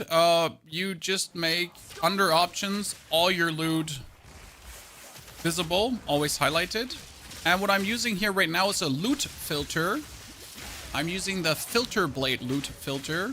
It is a very simple one that doesn't value or weight loot. It just shows it a bit different, okay? So the loot filter I'm using here right now doesn't do anything special. It doesn't make any loot appear different or like more often. It just makes it look different. That's it. That's like all the filter does. So it's still all the loot appears. Nothing is being hidden. It just looks cooler. So your brain gets more dopamine. More dopamine from drops because like pew pew, oh my god, gem drop, oh map, cool sound, wow, oh, great, wow, whoa, whoa, whoa. so that's kind of like why you put a loot filter on. This is the only reason actually.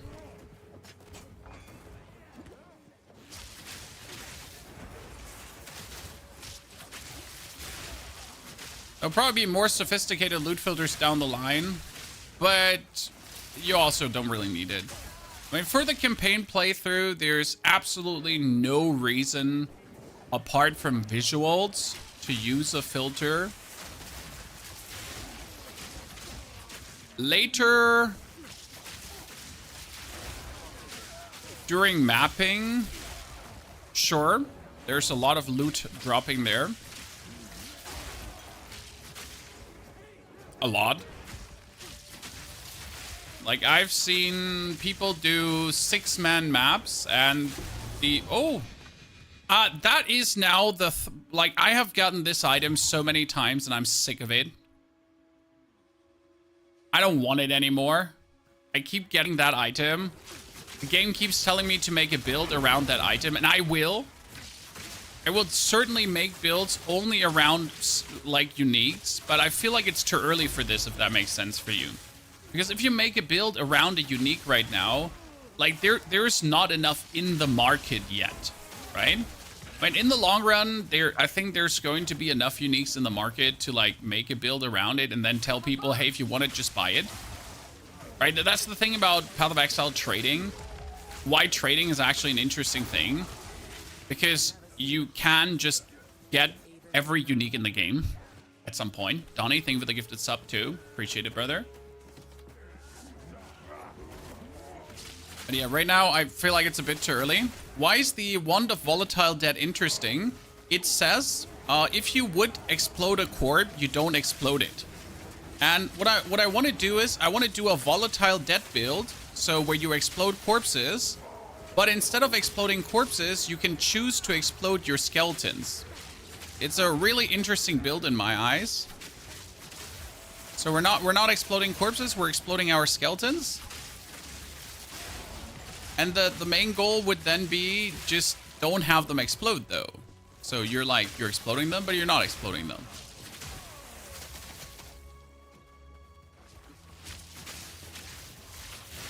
If it works that way, because I don't know if it will work that way. Since it says corpses, but you're technically not exploding corpses, right?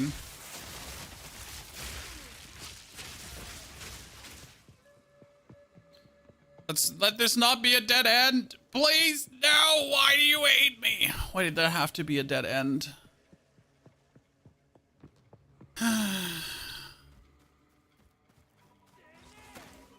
Okay, if that is a dead end, then everything is a dead end here.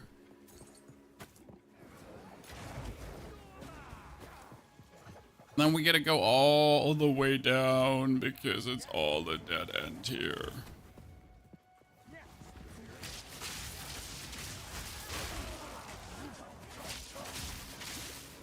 Yeah, this is the end. The end, my friend. Is the scroll difficulty? Yep. We are currently level 64. This is the end game now. We're close to mapping, so we just have to kill Doriani. That's why I'm so peeved by not finding the end here. So we're gonna make our way to Agarid. We're gonna find the sacrificial altar in Agarid. As we find the sacrificial altar in Agarid, we're able to get the bonus skill points from sacrificing the heart.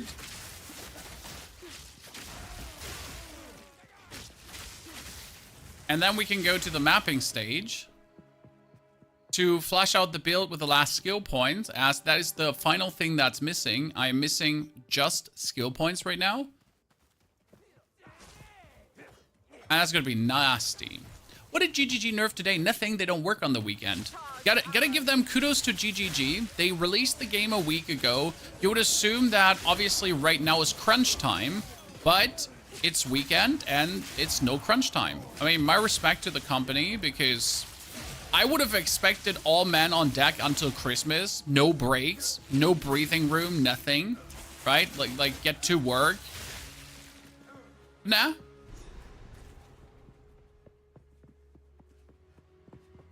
I see, but my spirit is slow. I have end of Act 3 and only 4 snipers. Don't worry. I beat the whole game with 3 snipers. I got my first meaningful spirit item in Act 2 Cruel. Before that, I've been running around with 3 or 4 snipers most of the time. Is there a command for skill points per act?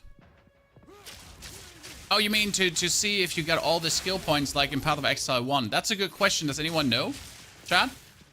Is there a chat command that you can type in that shows you if you have gotten all the skill points that are available for the act? That's a very good question. I know Path of Exile 1 had something. Yeah, there are 4 skill points per act, and they're usually very easy to spot as they show on the map. Apart from in this act, because in this act they actually don't show on the map. Because, well, they do. There's blood sacrifice with a plus. I mean, everything that has a plus on it is a permanent boost for your character. So technically, you always know if it's worth or not to do. I mean, you don't know if it's a skill point, but you do know it's worth it to do.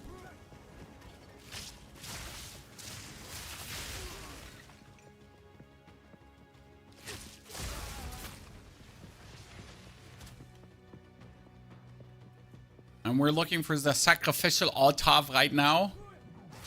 Sacrificial altar also has always been on the right side, and that's why you see me running right side oriented usually. Because I'm just going with how the map has been laid out 3 times already in 2 playthroughs.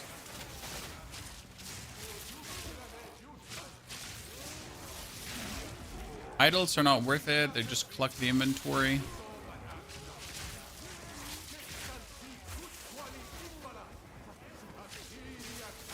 Boop.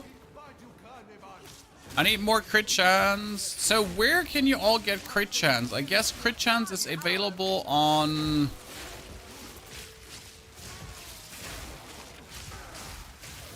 Crit chance is available on... rings, amulets, everywhere. Because right now my crit chance is just horrible, right? We have 13% crit chance. What is that? I need more.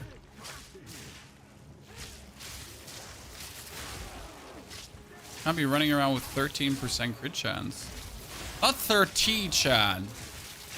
I mean, then again, I don't know if it's actually that few. I'm just used to Diablo where we have 100% crit chance.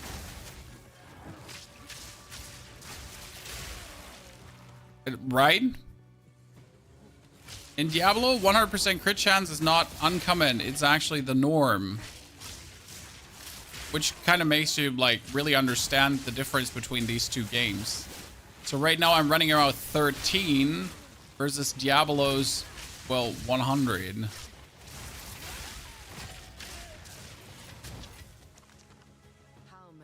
It's no judgment, by the way. That's just the way it is. What have you slotted for cast on shock? I don't cast on shock. It's like gutting an animal, in a sense. I do not.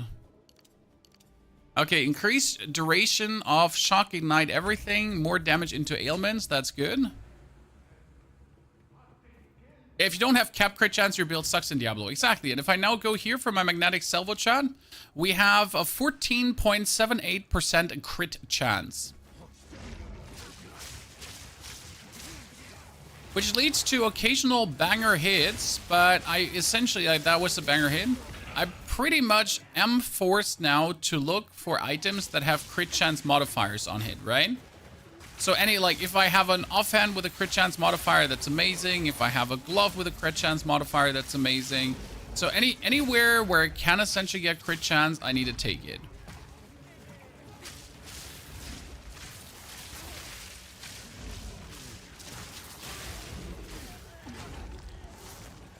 And then we need to go kill Doriani. Why the hell does the stream jump back every few seconds? You need to F5 if that happens to you. Someone tell him to F5, chat. That's the only way to fix. Maybe I can't tell him because I'm not in those 5 minutes. You have plus 28 from buffs and plus 20% from passives. But do you have plus 20% from passives, or, you know, like X 20% from passives? Because that's like the thing, right? Like your bonus crit chance is multiplied on top of the 15%. So if you get 20% more crit chance, it's not like 15% plus 20. It's 15% times 20, which is worse.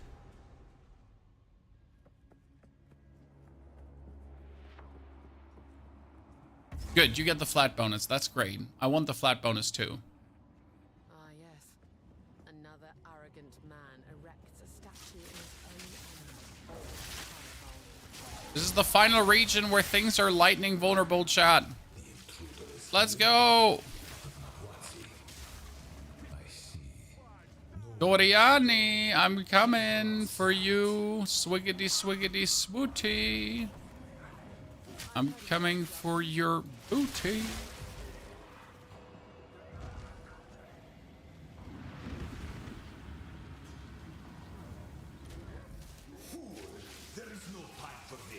My crit chance is much higher. I'm not getting much higher until I complete fourth ascendancy. Probably not happening. Yeah, I gotta complete my third ascendancy with a ranger, and I'm not sure when to do that. I got a very low Jin Berea, which is amazing. So my Berea is right now level 61. I should actually sell that because Berea on 61 is incredible how good that actually is. My biggest issue is I've never fought the third boss so far. So I have fought the second boss in the trials, but I don't actually know what the third boss looks like. So that's that. I'm a blood mage and PoE stole my first ascendancy. Honestly, for a blood mage, and this is what sucks, you should not ascend until you can ascend twice, right? The Infernalist ascendancy is like, do this as soon as possible. The blood mage is like, if you cannot ascend twice in a row, you might as well not even bother ascending for the time being. Blood mage gets like worse ascending, not better. Which is stupid. You should always get better ascending. I take no pleasure in harming one of my own, but if you persist, I will do with her what I must.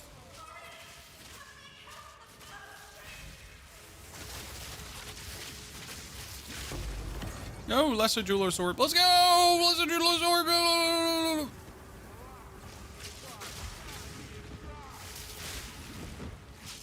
Oh. I found it! Ladies and gentlemen, that was so quick. Look at me. Doriani gameplay. So, at the eve of the end, the demon of Azzoatl has finally come. You missed the second ascendancy and you can't go back. You can always go back. Where? Nothing can stand against us. Oh. This ends now. This ends now? Yeah, for you, sir. This ends totally for you. Progress comes with the head. Yee. Get Shrek, nerd. Catalyzed fusion.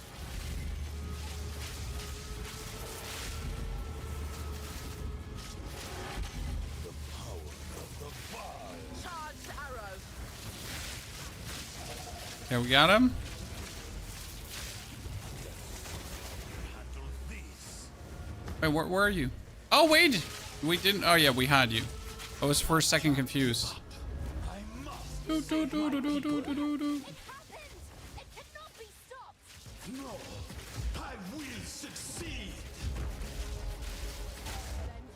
There is no escape. I've been preparing for you for years. Okay, exposure, rune, everything, and then boop. Crit him! Crit him! Unexpected. But not critical. Crit him harder! Nothing will stand in my way.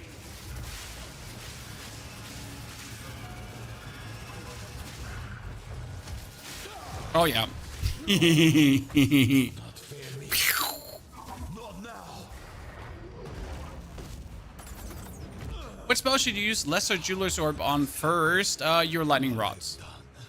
The Lightning Rods are your main source of kapow, so you want to nuke them up. That laser was close, yep. History is Yep. already written. You can stay here and die, or come with us and help save the future. The legacy of the Val must be protected.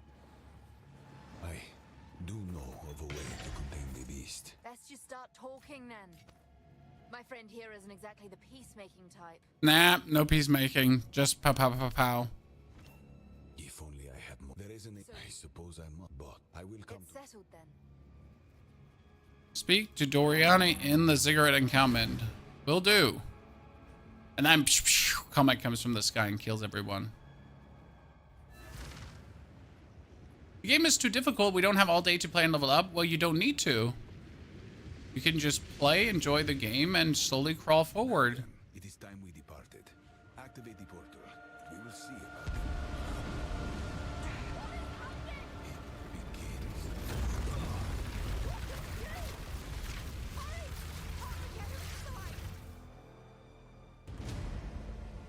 Quest complete.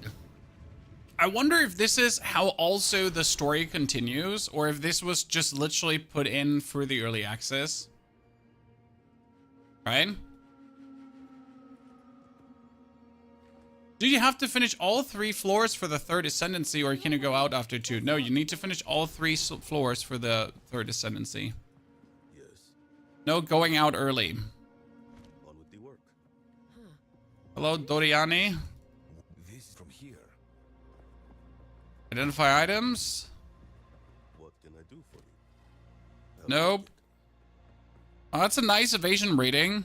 It's not even bad what kind of evasion rating you get there. My other thing is better though. Time is not on our... Put everything in the stash that we don't need. Put the maps to the maps. Put the gems to the gems.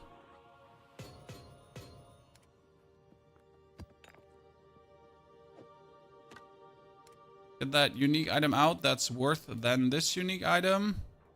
Did I get so many of these and 2 of them are bad and 1 of them is good? Here, just exact price, 2 exalted. Just randomly put it in there. Here, exact price, 2 exalted. I don't even know what they're worth. I just put them up. Someone buys it, someone doesn't buy it. It's fine. We're good about it. Okay, so we have reached the mapping stage now, Chan. Do you want to see how maps feel with this build? Before we go, wait, shopping. Yes, here is the equipment. Dual string bow Salvage. with bonus fire damage and leeches mana, but we need an expert dual string bow right now, just not a normal one. We need a new belt because our belt is just horrible. I don't know why I keep my belt because it makes no sense with that level to keep one. Nothing interesting. All just sadness. Greetings. Be prepared for all contingencies. Until next time.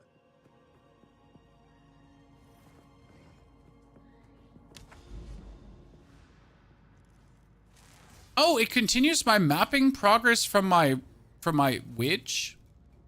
Oh.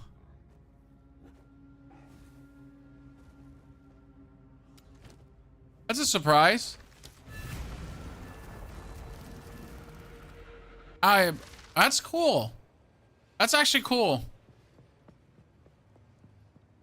I didn't understand that. So the mapping is shared between all your characters. Oh, that's kind of nice.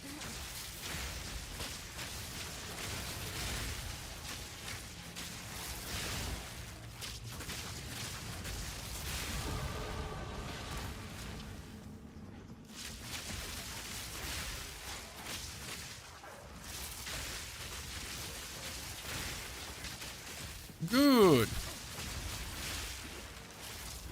I'm gonna have a hard time dying during mapping, I think, with this character.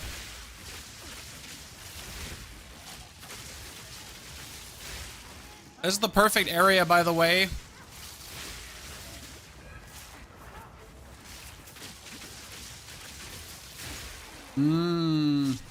So should we see how far we could push now?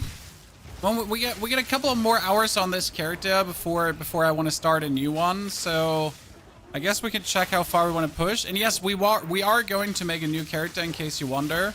Simply because I want to have every character to 17. At least with one ascendancy. Not with all ascendancies, but at least with one.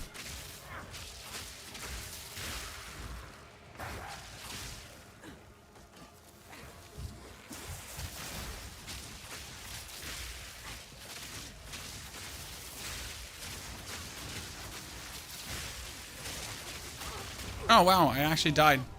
As I said, I have a hard time dying. We actually died. Cool. Can happen, it seems. Mapping is account bound now, it seems. Okay, wait. We need to... over the left side. Because we're trying to reach this node here. I know it would be a lot of elemental damage nodes.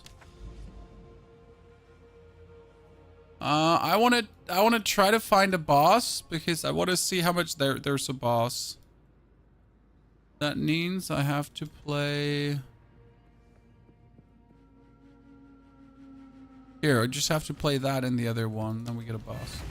I like finding boss on the maps. You used to the skill Blasphemy. I have not messed with Blasphemy at all. Other ranges only using 2 skills. Well, most of the time I only use 2 skills instead of 3. I mean, you're using like the lightning rods and the salvo right now. That's my main thing I'm doing. The rest is bonus support skills for boss fights. But for like pushing through the area here right now, what I need is only 2 skills.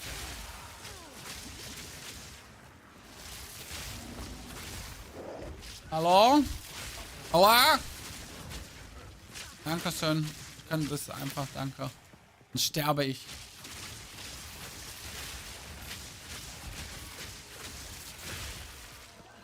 Hier ist Müll.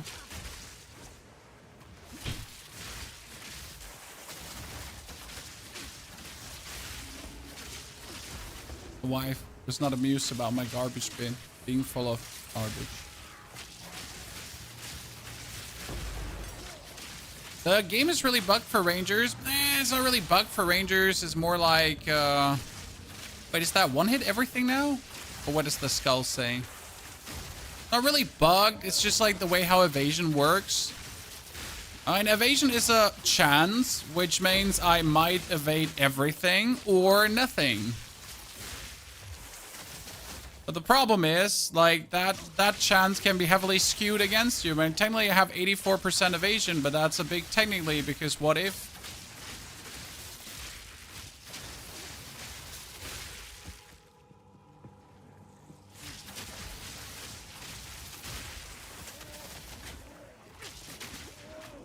What if you get hit multiple times in a row, like this here right now, right?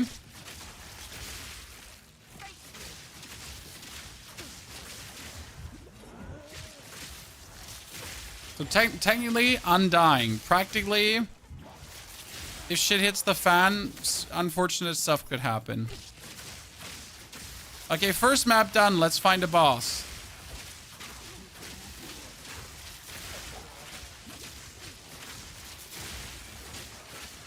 I just fought the boss in the Chimera Wetlands. I emptied my mana 3 times, not a single damage, and then you one-shot him. See, that's how you do it.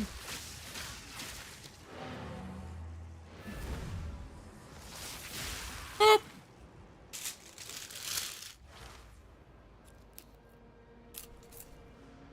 Good class combo for co-op play. I have not played co-op myself at all. I might be the single-handed worst person to give you any input on potential co-op play, if I'm honest with you. Because I never play co-op. I don't have friends. My friends are in this chat.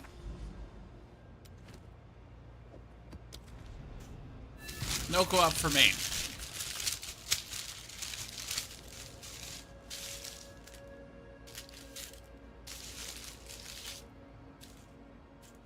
Christina's sister came for a visit, and she brought Greek kebab. So excuse me when I'm eating on the side, but I got the kebab.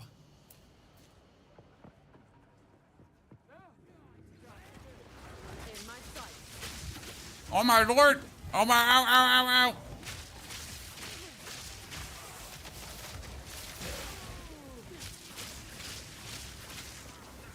Coming back to the technically can't die to I'm dead.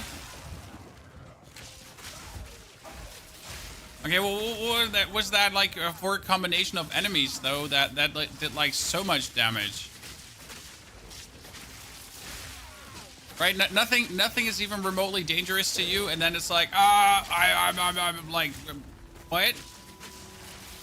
Who? Where? What's your name?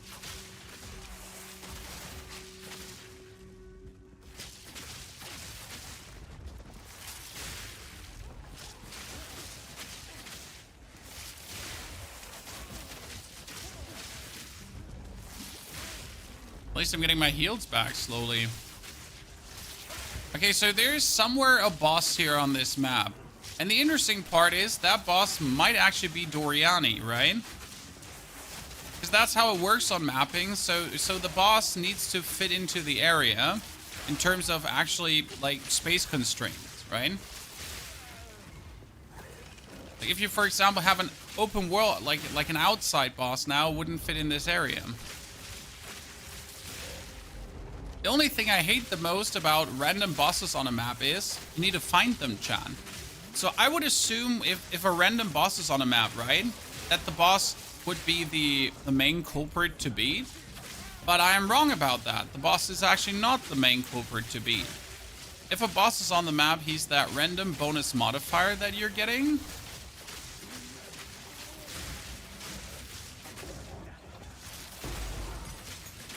But he's not the main thing to beat. It's still the elite. So if you run around and you don't find the boss, then you don't get the boss.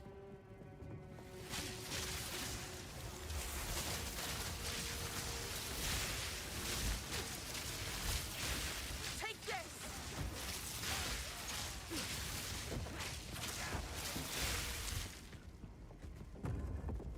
Hello, golden chest.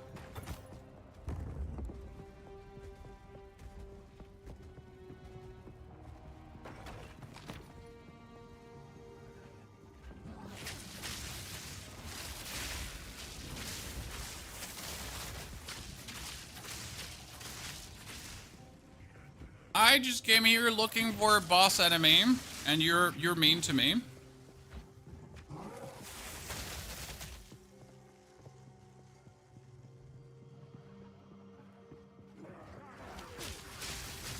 Oh no!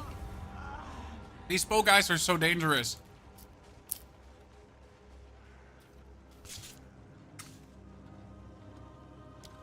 Sometimes arrows go through enemies and don't do damage, huh?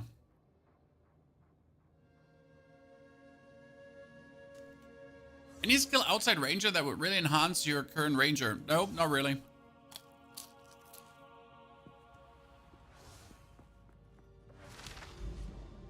We're already doing everything that matters with the conductivity.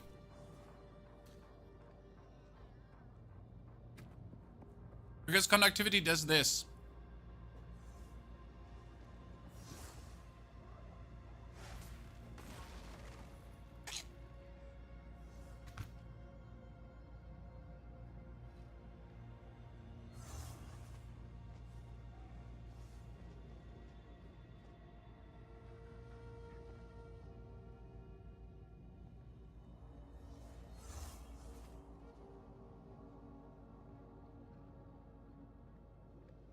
Which allows me to do more damage.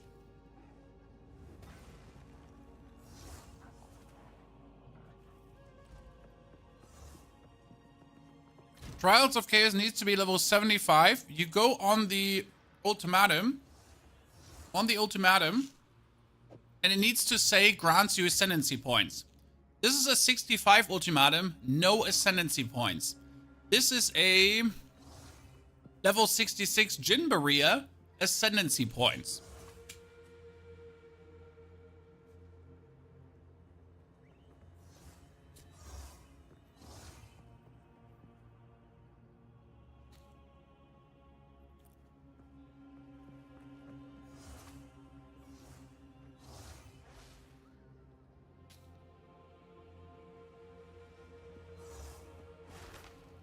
Mine says you get points even at 49 though. Well, then that's your second ascendancy, I would assume. Piotr.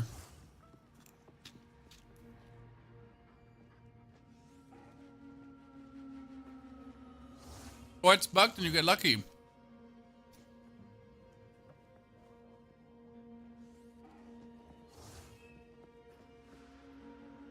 What's the effect of a quiver? Bonus damage.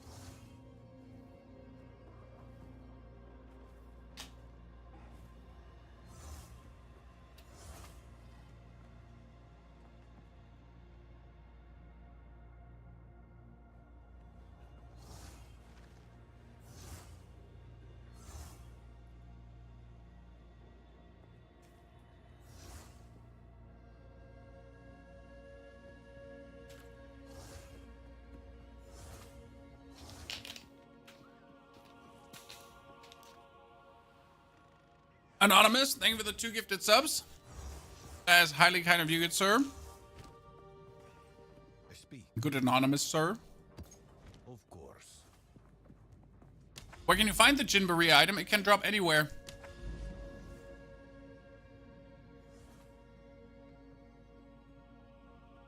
Absolutely anywhere.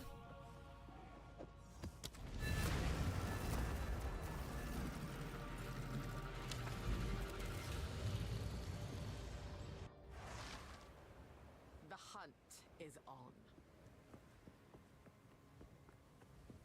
How's your witch doing? Great. But we focus on other classes now.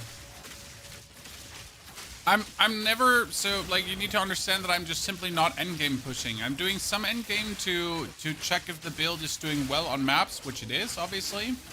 But I'm, for example, not map pushing. I'm not trying to get map 15. I'm not trying to get as deep as possible. My job is it to get you to level 7.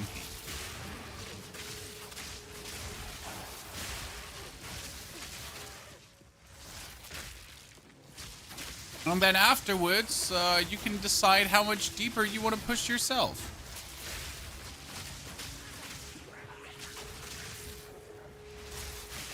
Well, my job is to get you there. That's what I do.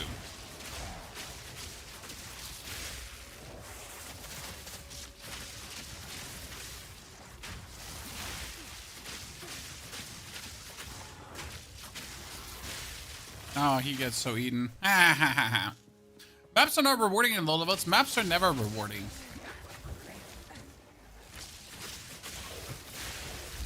Sorry. For me personally, maps are absolutely boring. As soon as I reach mapping, my brain shuts off. That's also the reason why I keep dying like during mapping so much. Like I just don't care anymore.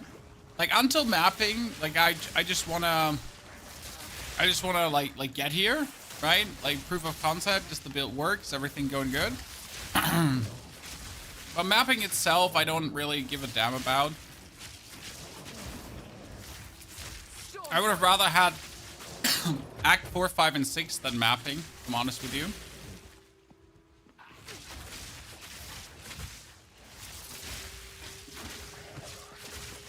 Yeah, it's funny to me because like we need to get the end game done because people need an end game to play. I'm like, yeah, so I'd rather have Act 4, 5, and 6 than an end game to play, but hey, that's just me. I get that a lot of people love the end game in Path of Exile and that there's like, I don't hate you.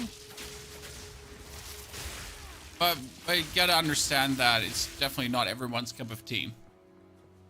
Ranger's easy for starting. Ranger's insane for starting. You're gonna have such a good time with it.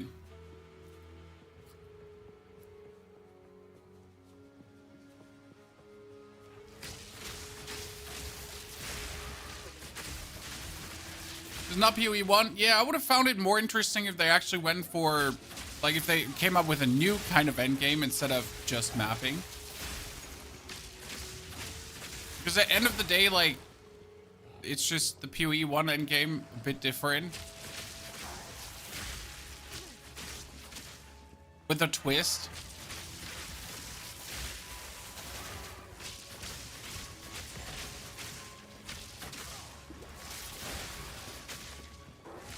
Now, nothing wrong with that. Again, a lot of people enjoy it. Just the whole game being, like, different and then that being the same.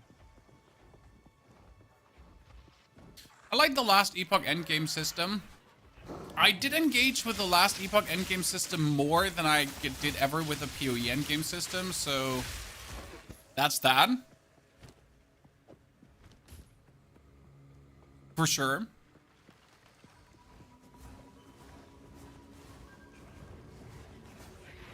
People don't like it. There's many issues with the endgame system in terms of just like how the elites are behaving and the elite the modifier stacking on elites. And I cannot see just like casual players enjoying the endgame much, as like, you know, you just don't have to focus for 1 second and the map is essentially lost. A lot of complaints are also simply just coming from undeath effects.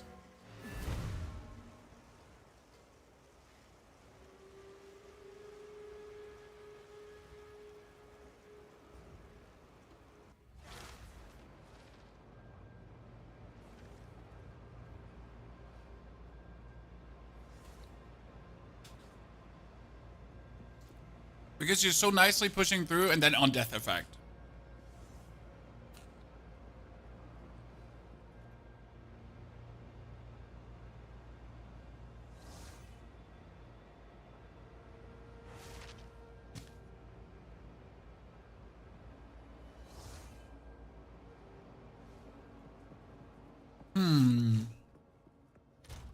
Can you show the build? There's no build guide yet. I'm sorry, my friend. What would you like to see?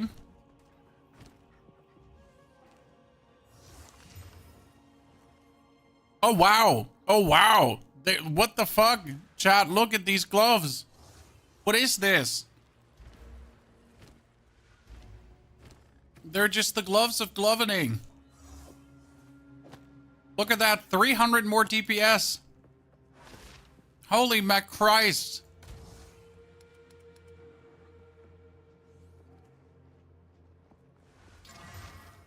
And we get even more evasion rating out of it.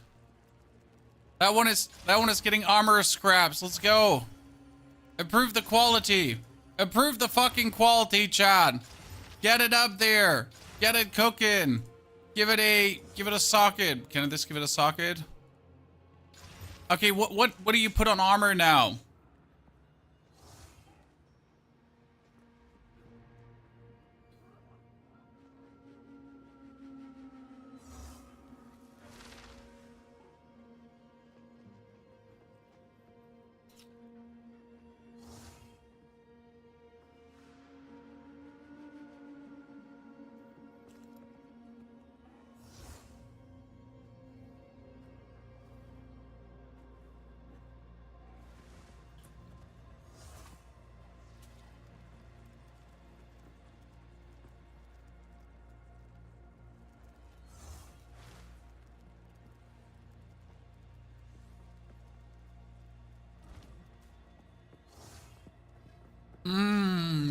You look at that scepter. Robbed. That's a terrible scepter.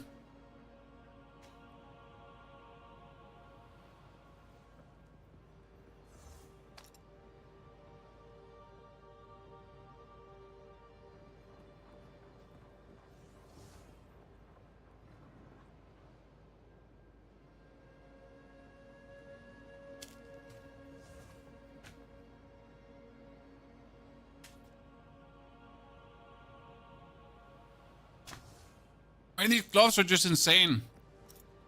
Apart the +1 level to all melee skills, that one stings. I can probably sell them at some point, right?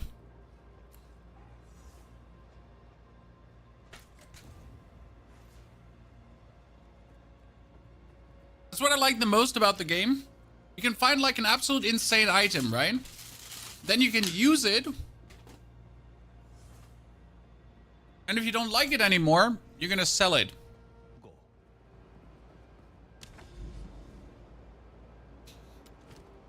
Okay, when do I know that I'm ready for tier 2 maps, chat? Do I just instantly do higher tier maps or not? Sandy, thank you for your 119 months. Chat, 119 months for Mr. Sandy. Did my DPS just get so much higher that I can essentially kill everything now with my... Yeah, it did. We can kill things simply now with our archers from the sky. We don't even need to use the other skills anymore, Chad.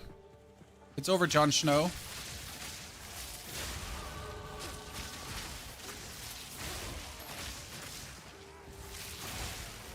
We just kill things with sky bombs.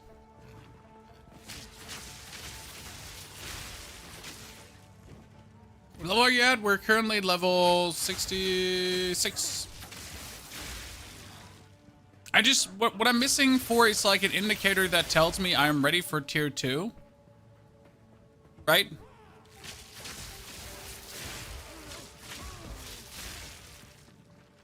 I guess it's down to level to a degree.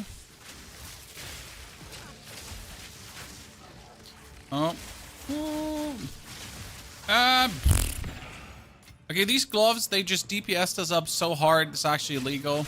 When a 1,000 DPS with the throwing arrows is just stupid. Yep.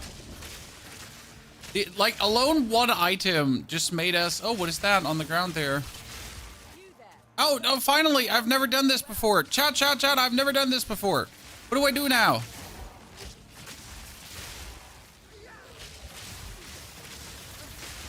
Toggle explosive. I just put an explosive down. What happens?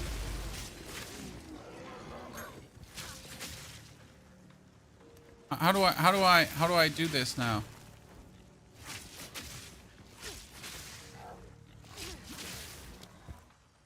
Further. Keep going. Away from me.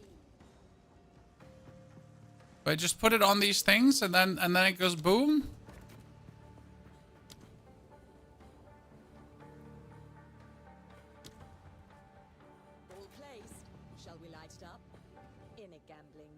Yeah, how do I... Oh, there. Okay, and now? Oh, monsters, okay.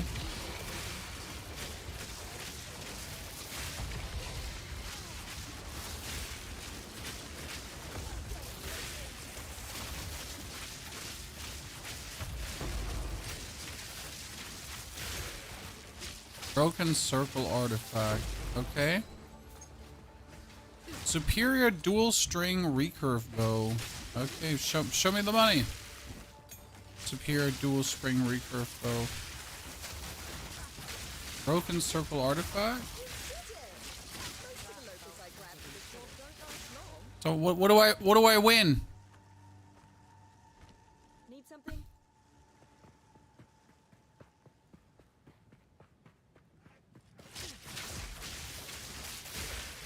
Yeah, you have a detonator next to the PC. Well, I guess I should have probably read more.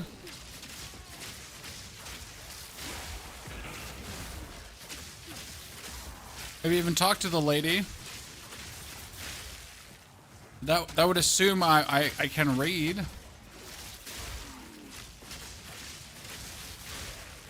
I'm going by feel the whole time.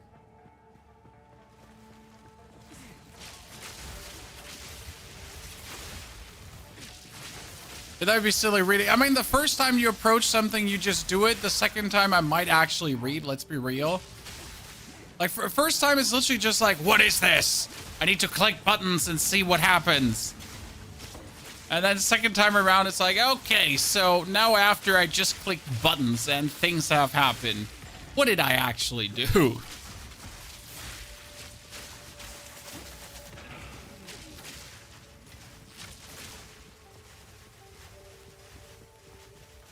Diablo never made me read.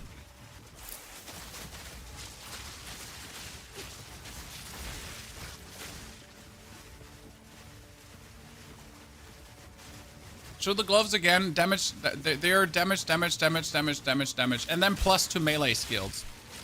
So if I was smart, I would probably sell the gloves and then buy myself equivalent gloves, but with ranks to projectile skills. Because melee skills is obviously bad because I don't have any melee skills. So if I had the same gloves with ranks to not melee skills, that would be fantastic.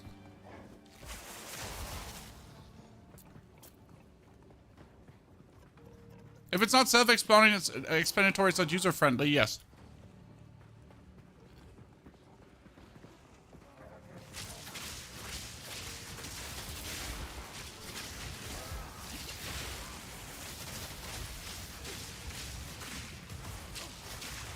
Whoop!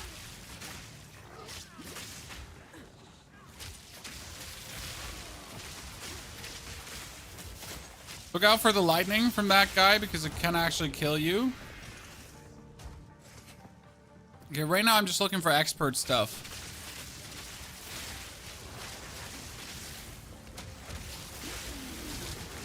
Ow. Take this. Honestly, you know what I miss the most, Chad?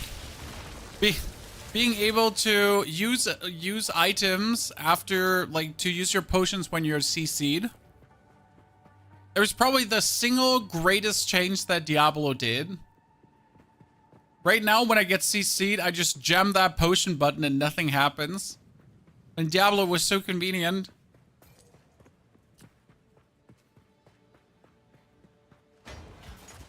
Should you get +4 projectiles on bow or pure fizz? +4 projectiles is more than pure fizz, I think.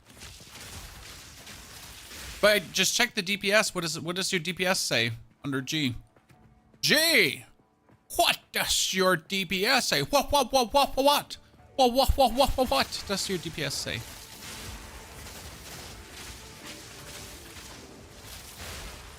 Down! Down! Pew pew!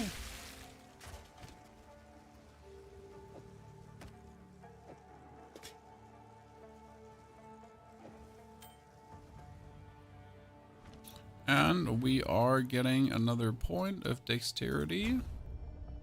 Problem is that these nodes are so far away.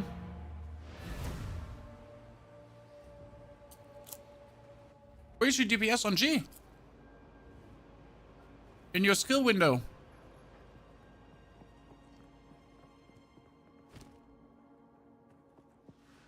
You can see your DPS. Okay, chat, look at this bow. Wow, look at this bow, actually. What? 14 to 27 fizz damage. The problem is that the rest is sadly shitty. So that fizz damage bonus is great. But sadly the rest is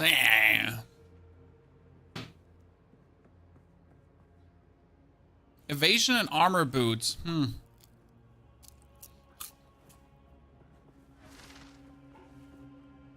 I should keep items that say rarity of items found. But I refuse, if I'm honest with you, because I find item rarity found stuff stupid. I literally find it stupid and I hate it. What is it? What do you think? Quicken your pace. I'm happy if that does not exist in games. Doesn't make me happy, doesn't make me want to interact with it. Should I be stacking dex as a shockbuster Deadeye? Depends on what you're doing. So I needed a certain level of int, and then I do for more dex, because more dex in this case gives me more attack speed due to the node that I'm using. Okay, chat said I can instantly jump to tier 3 maps. So let's do tier 2 then straight away. Of course.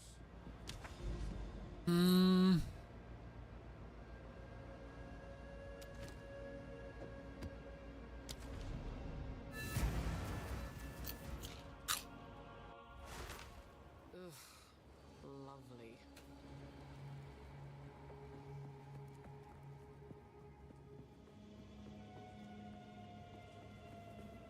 Aaron, thank you for the 3 months of support time. Dankeschön. Storm point. So how is this looking in the endgame now, chat? Are you happy with what you see? Is this something you're okay with from a gameplay loop? Would you like to see something changed? And right now I'm happy where we're dropping the arrows. We technically have the R arrow that I just simply never use because I don't need it. I only need it versus bosses and elites. So that skill is useless right now. We need to find a map with a boss. That's important now. Because if I can't find a map with a boss, then yeah. So that's on my agenda right now. Map with boss. Because we need to see how much damage we do, right? Where's the fun in that? Also, we do need new rings with crits. So how do I make new rings now? Should I craft them? Should I gamble for them? Because right now my rings are just elemental resistance, as I don't have any elemental resistance. I don't even know how people elemental resistance out at this point. I simply don't. Is it do they get it from the passive skill tree or whatsoever? Because these are my resist. I'm in the end game. That's my resistance. I feel like that's a plenty reason why I die every now and then. But then again, if I can get away without any elemental resistance, then whatever, right?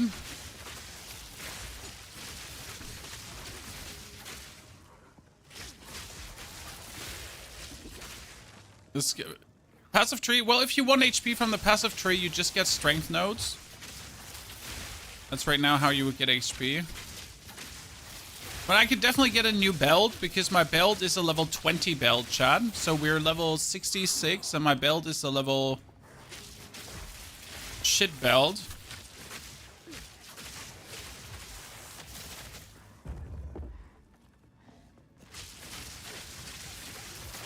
But the game never really offered better belts to me.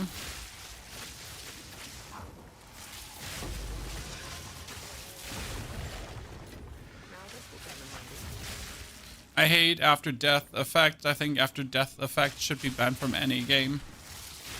Mainly because they just don't vibe with these kind of games, right? You're being enticed to push as aggressive as possible.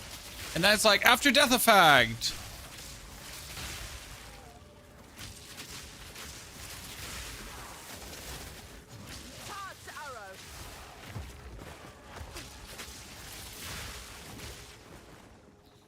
No one is ready for... Oh, shit. No one is ready for that Spanish Inquisition level.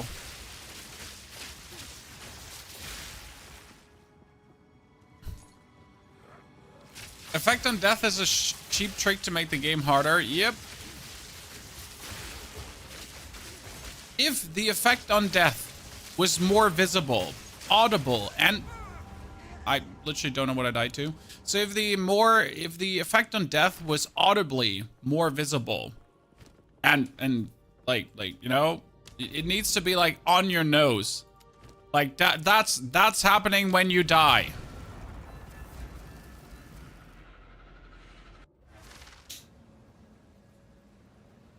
And most of the time I don't even know that they're there, and that's not good. If you gotta ask yourself, I don't know what I died to, then that's bad. Needs to be abundantly clear what you died to.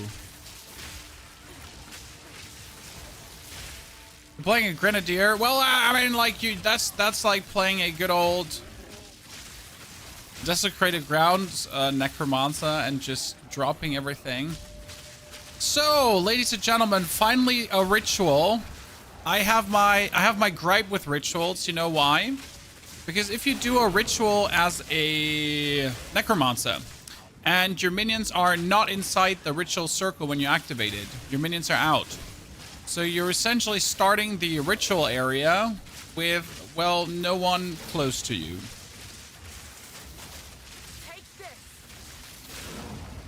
You can imagine, not so cool.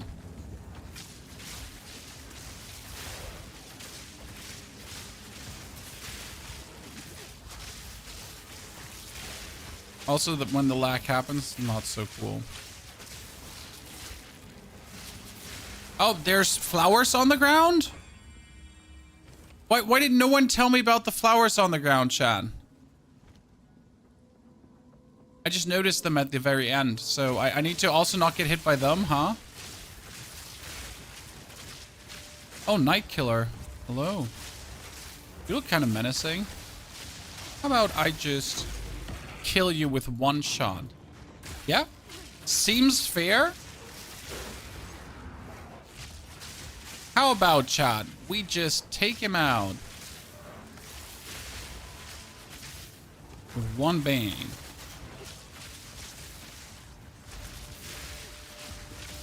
Oh, there's another one? How many of you are there?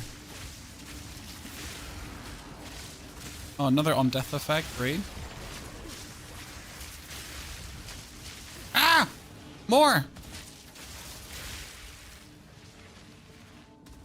I was just taking a chill pill there.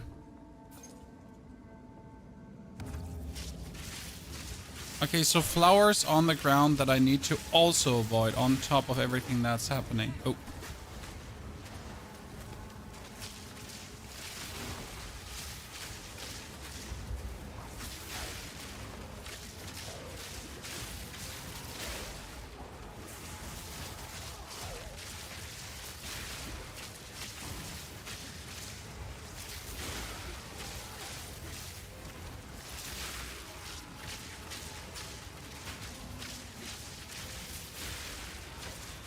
Good. Another weapon. This is a great stuff, I think. Right? 3 to 66 lightning damage, 4 to all melee skills. Oh my lord! Chat! What is this?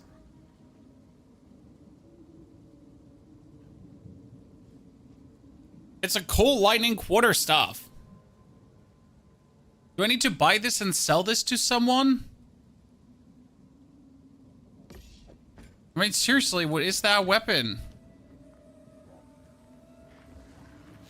Is this build from your guide? This is the after the starter build, okay? So my guide on YouTube is the starter. This is the after the starter build. You'll get a comprehensive guide tomorrow. My goal was today I needed to reach the mapping stage that I can wholeheartedly recommend this also for mapping. I have beaten the game now with it, so I know how powerful the build is, right? I know that it obviously can beat the game, which was, frankly spoken, never in question. But still, it's about, like, the feel and also the proof of concept. I need to beat the content first before I can reliably give you a guide for said content, because otherwise I'm a fraud and a stinker.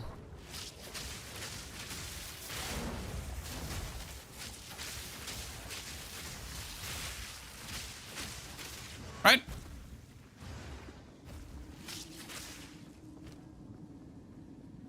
I stinker.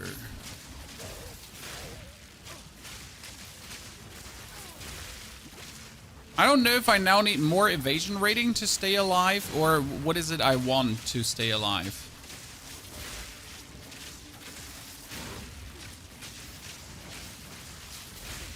I think at this point I just need resistances.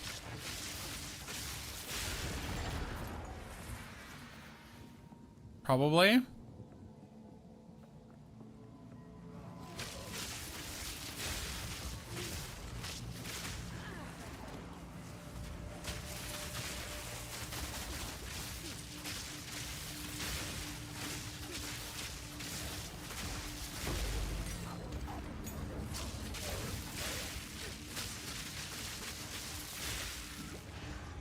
Would love to see you try the Monk or Warrior next. Probably not Warrior, because I've heard like a lot of people just like Warrior is just the one struggle bus. Also, I played Warrior for 2 minutes and I really didn't enjoy myself. It was literally 2 minutes and I was like, this is kind of ass. I'm not saying it is definitely ass, but it's just like my feeling. I instantly didn't like the main Warrior skill, like that weird ass slam that you get there. It just felt like really bad. And if that happens, nah. Carpet bombing!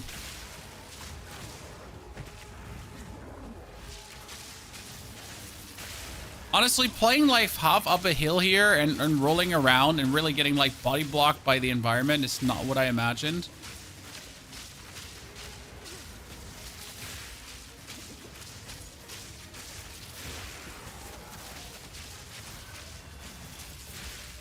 Yeah.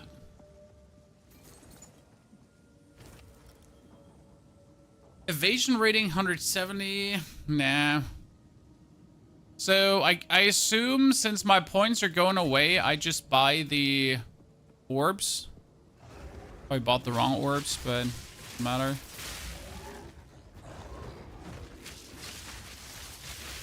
I went monk on your first run. I've heard good things about monk. I'm kind of interested in doing Sork next. Main reason I'm so interested in Sork is because a lot of people are struggling with Sork. And I know a lot of people like Sork. So my thought process is always, if a lot of people like Sork and they're struggling with it, then I need to make them not struggle. That's how I approach content. I find a struggle and then I solve a struggle. Like, people are not struggling with monk that much right now. I don't want to take away from your struggle, sir. Don't get me wrong. I don't hate you.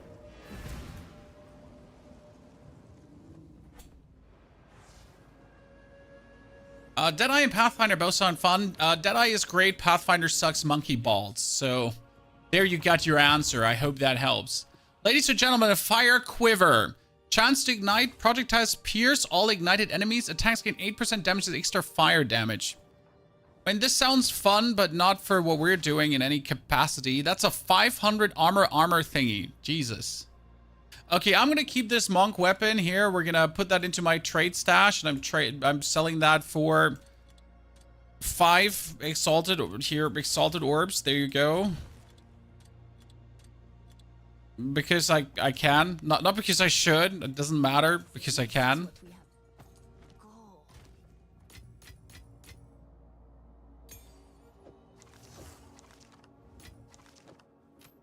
We need a new belt. By all means possible. I mean, my belt just doesn't exist right now. So let's gamble for a belt, shall we, Chad? Where's the gambler? Which one is the Elva? Okay, please get me something. Something that's not the shit I have. Okay, so that's 139 max life. Chaos resistant and cold resistance. 13.6 life per second. Yeah, I wasn't asking for much. Okay, listen. I don't want to have much. Just that. Just a little bit more. Yeah, how about fuck you? Thank you. What is it? Was it that hard? I don't think so, right? Indeed. Of course. Do mobs ignore evasion? No, but evasion is no magical tool to not take damage. And not everything can be evaded. Monk 1 to 14 use a bow and then swap to ice strikes. That is such a funny way of going about it. I like to hear that. But why would he use a bow from 1 to 14 and not like... Because is it because the monk skills stink? I mean, I kind of had the problem with Sork. So should I tell you what my problem with Sork is, chat, in the early game? Like, you get Fireball and you get Spark and the Ice Bomb. Ice Bomb feels shit. Fireball fields is okay.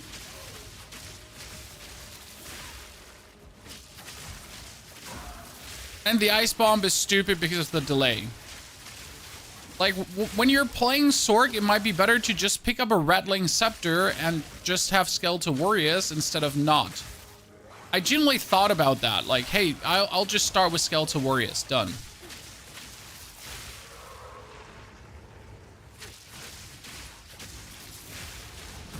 Early game monk skills are slow and easily interruptible. Oh, honestly, what is this?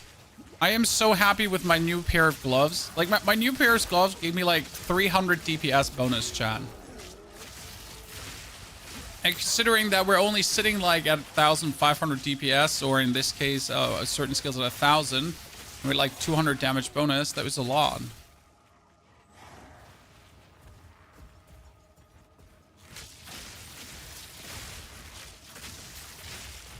Dude, you look at my gloves. Fizz, lightning, level melee. In my sight.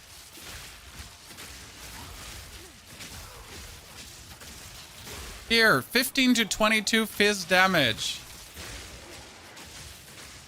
Can you find the build somewhere? You can find the starter build, but sadly not this version, as this version was just made. And we have to go through all the gems in a bit to actually see if we can do something better, if you're interested in that. Because right now we have a lot of gems still that we have been essentially packing from the very beginning.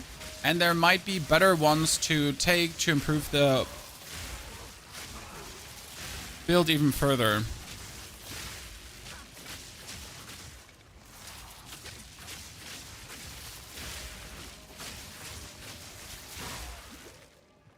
Gotta say that I enjoy mapping more with a ranger than with a witch right now. It might just simply be because the witch is just slow, as witches are. Oh, that was the map completed? That was it? Oh. Is it now worth it to kill every enemy, or should I just leave the map? I literally don't know what's actually better, because now a map didn't drop for me, so that kind of stings, right? Not getting a map is a bummer. Because then I gotta go to like Doriani, that little shit, and buy like more maps from him as I'm running out of tier 2 maps right now. Yes.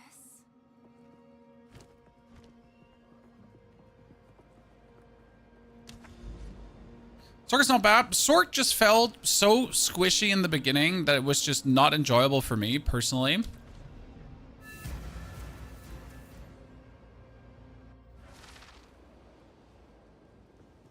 This is the best map for me in terms of like everything being squished together.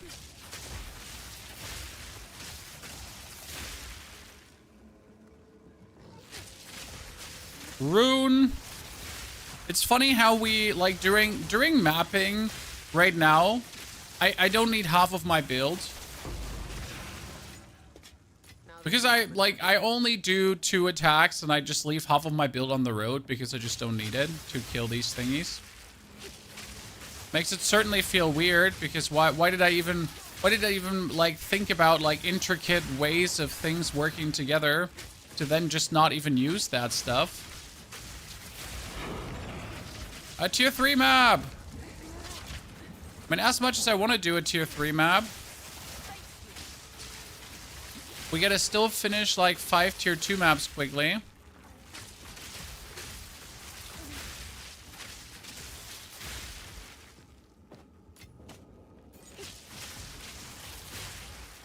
I don't think I should... Hideout unlocked? What's that? Oh, I got a hideout because I finished a...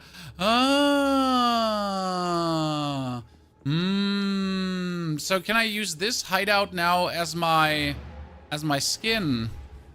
Because I got the hideout unlocked. Where can I activate that? Are you enjoying this more than D4? Is D4 still better? It depends on what you're looking for at the given point. Yeah, now you go to Elva. Hello. Select hideout. Huh! Oh, how cool! So because I just unlocked that on the map, I'm getting that. Oh, that's kind of nice. I like this. But where's Doriani? There's Doriani. Okay, I like this. That's good. Makes me happy. I don't need you. I don't need you. And you are 5 to 11 physical damage, increased armor and evasion, accuracy rating, leech physical damage as mana.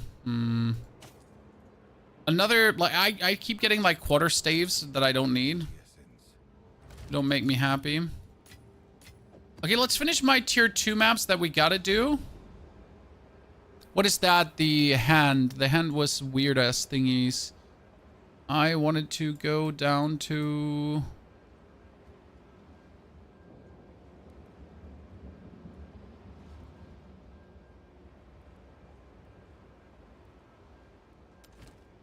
the augury. Should we try to ascend, guys, or is ascending too soon at level 66? I definitely want to ascend tonight, so I want to ascend with this character a 3rd time. So what do you think? Should we try? I got a 61 Jin Berea.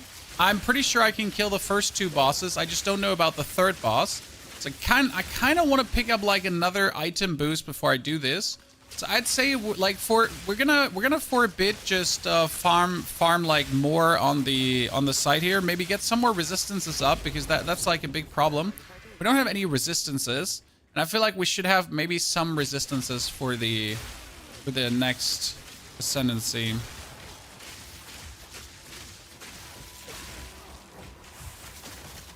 Because right now you can see like how we might just still die to some unfortunate coming together of circumstances. Aha.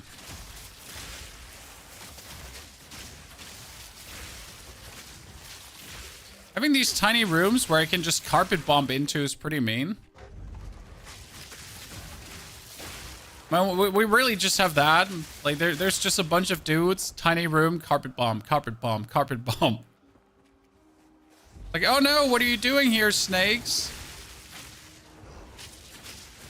Bunch of monkeys. Bunch of bigger monkeys. Weird ass dudes with big heads.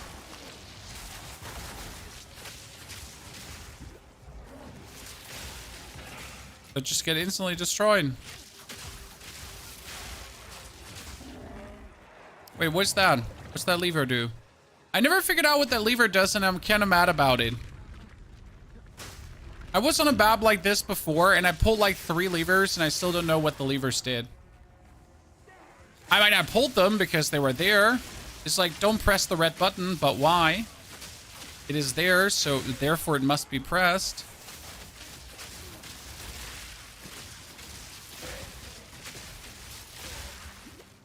They open doors in the middle. Ah, so the doors in the middle did actually open from that. Well, see, I went into the middle after levering, but I never, I like asked myself if they are connected or if this is just a coincidence that the middle is open. Okay, so they open the middle then. Cool.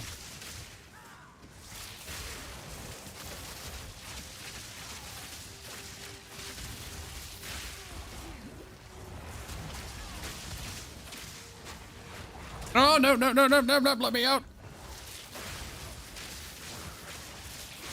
I know a lot of people have actually said that they find it bad that you can now really roll out of everything. Yes, Chad, you heard right. Some people are unhappy that we went from not being able to roll out of everything to being able to roll out of everything. But now there's like, now you can roll out of too much. But I gotta admit, I don't give a fuck. I just want to be able to roll out of things. I mean, screw my consequences of positioning. Oh, Jesus Christ. So I can still die to things. Why don't you use your lightning arrow with the rods? What do you mean? I'm using my lightning arrow with the rods the whole time. Go on. Indeed. Oh, you mean the lightning arrow? Now I see what you're saying. Why are we not using the lightning arrow? Because it's useless at this point. So Morningwood. This is the evolution of the build. We're using lightning arrow with salvo explosion. So we're dropping the rods, as you can see, and then we're exploding the rods. And that's the more powerful version of the build, okay? Oh, what means more powerful? That's the endgame version of the build that you can literally not play before because you don't have the skill. I mean, lightning salvo, you need to be level 52 for it to have it, and before you're level 52, you cannot use, so can essentially can pretty much not play this beforehand.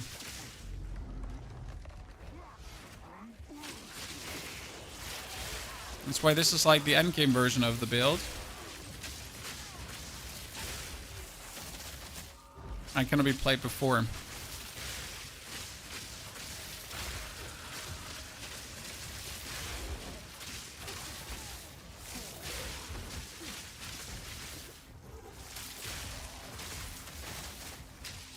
Hee. You get killed.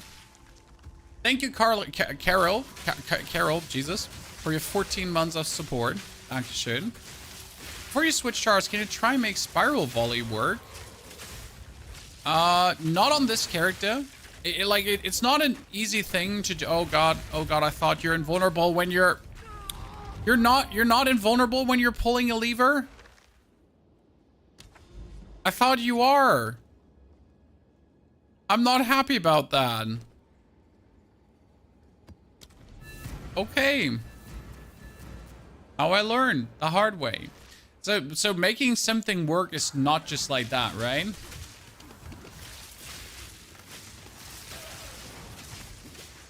Only salvo on bosses. Well, that's cool to hear.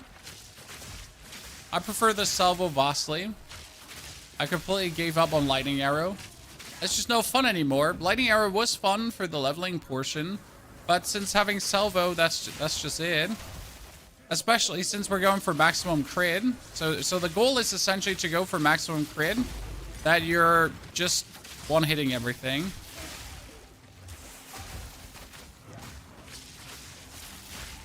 With lightning explosions.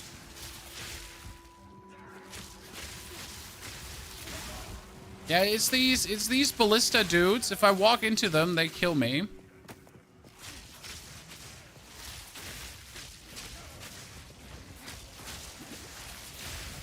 Boop. That's what we're going for. Just nuke things.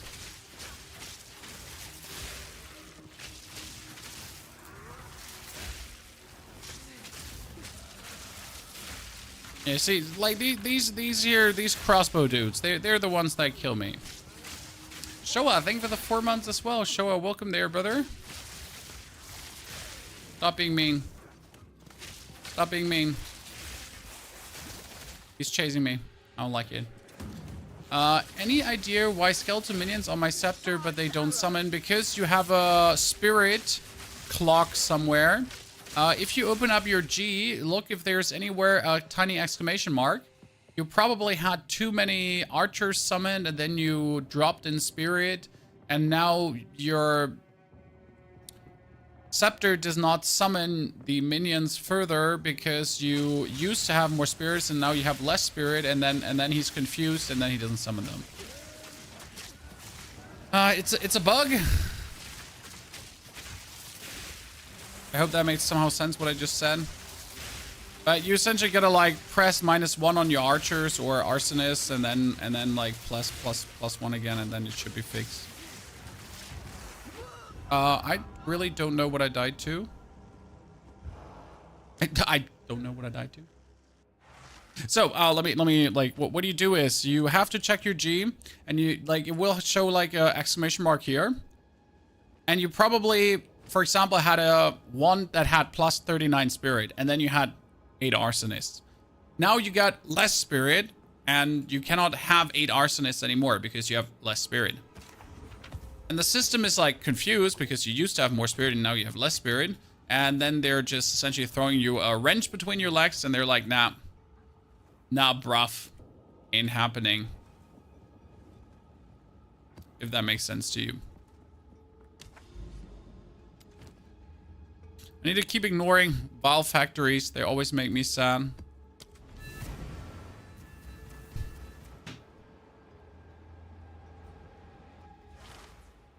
The main reason you use Hourglass is for the one-shot. Yeah, I mean, like, Hourglass is amazing on the freezing salvo.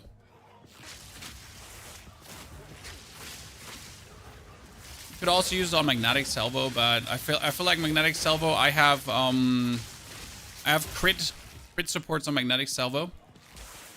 And I get the freezing salvo for my one hits, pretty much. So this is just arcane carpet bomber.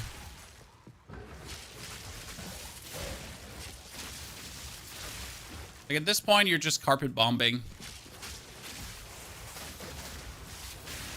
in every regard. The best part about the carpet bombing is that it works against big targets and against single targets. Here, you have this elite here, and whoop.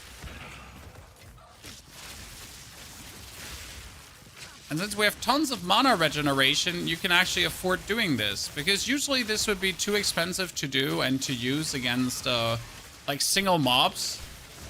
You would really fast run out of mana every single time. That's why we made sure to take mana generating passives. And some support gems for mana too. That would never get into that situation where we can't just wholeheartedly just carpet bomb everything.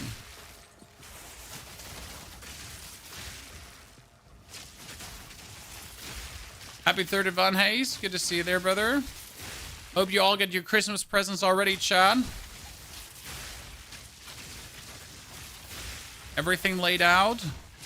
Christmas dinner planned. We still don't know what we're cooking.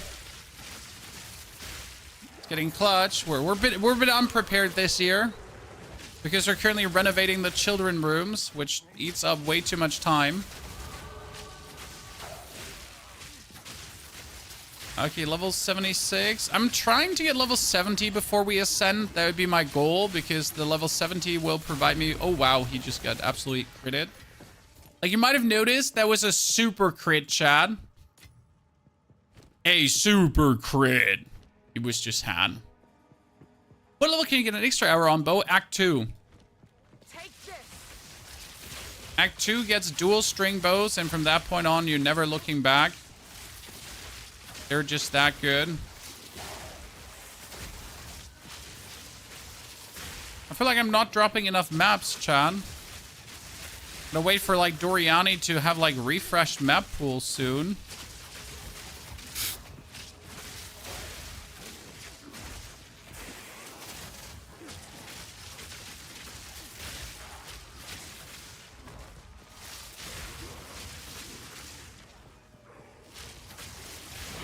Ah, you shall complain and you shall receive.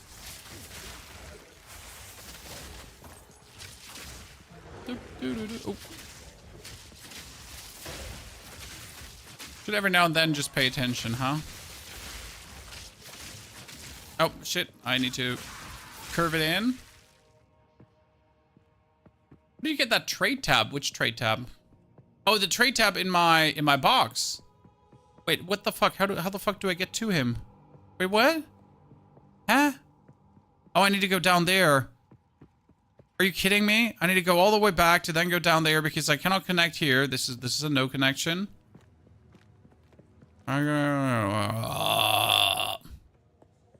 Unless he's in a wall. You're going for a new character today? Tomorrow. Today it's all about finishing the Rangers, so I want to like get the Ascendancy done on the Ranger because it would be cool. Switch on the pillar? Which pillar? There was a pillar to switch on?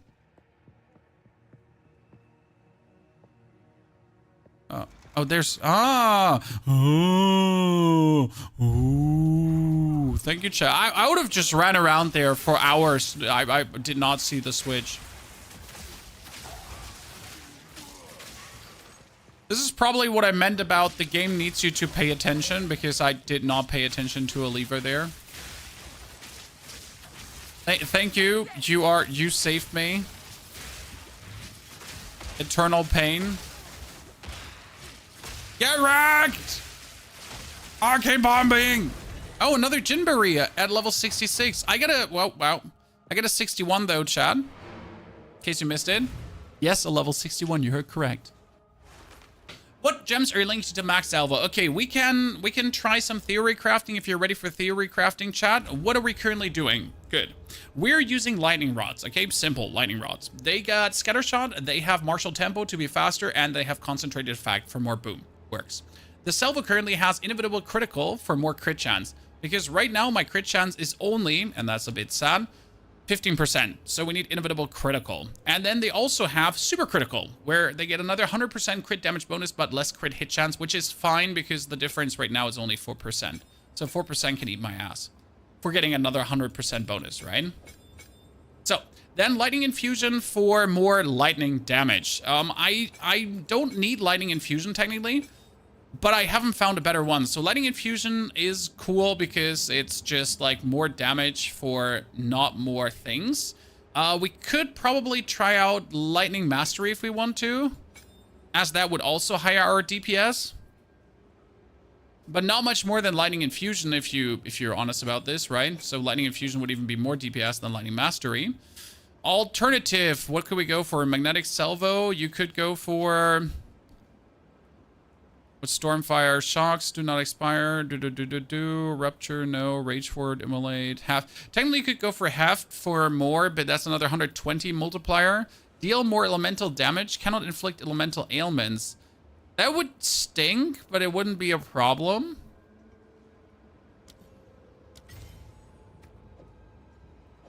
Elemental focus would be a lot more damage on the salvo. Yeah. I guess that's fine. Then we got the Stormcaller arrow on currents, exposure, and conduction. So that works really well because we do way more damage. We currently have the Wind Dancer on Blind, Clarity, and Cannibalism. We could kick out the Clarity, but... Well, we can kick out the Cannibalism right now. So Cannibalism we don't want. And what we could do now is we could finally kick out the Lightning Arrow, because we don't play it. And we could go to play a Spirit Gem. Because Spirit. And that Spirit Gem in this case would be... the Herald of Ice. As the Herald of Ice does some ice explosions, and it wouldn't hurt to just have that together with a Frost Salvo. The Frost Salvo currently is playing Cold Infusion for more cold damage, and then it does more skill damage, and it penetrates cold resistance. I don't think we need the Cold Infusion. It might be better to just play a different one there. 1, 2, 3. Let's see. What other could the Salvo have? Oh, the Salvo has, again, we got Infusion, Hourglass, and Penetration. Maybe Cold Exposure? Supported skills inflict cold exposure for seconds on critical hit with cold damage. Deal? Nah, that would be less damage. But they would take more cold damage, right? With cold exposure, but that wouldn't be worth it. Nah.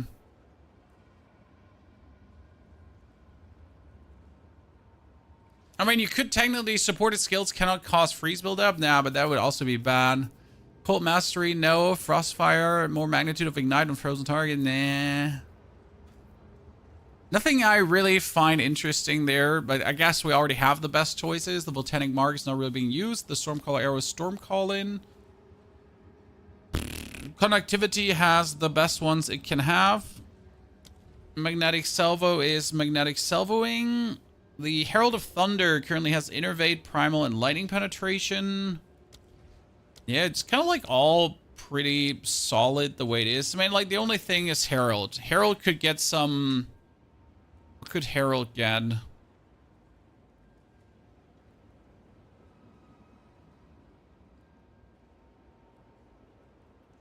I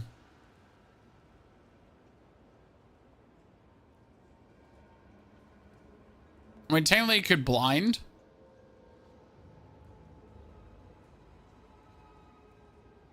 If I want to be stupid.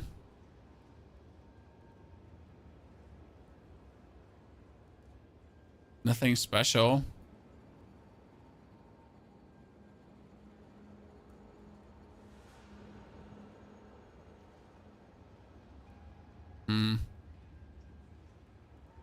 There's nothing really. How can you activate those buffs from Spirit? I have 60 Spirit and Herald of Thunder, Wind Dancer, but I can't get the Shining on my skill tree. You need to right-click it. Right-click.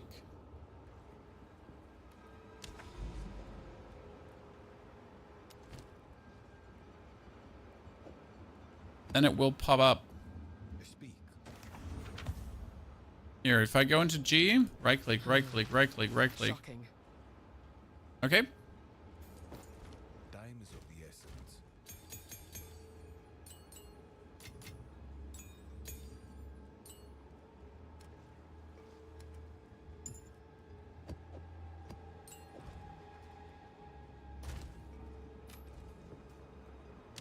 Okay, tower, map, go.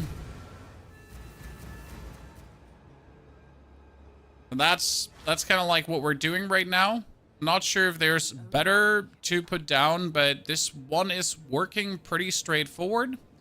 And I like builds that don't rely on too many skills to pretty much work. Like I want my builds to also work like with the minimal skills available.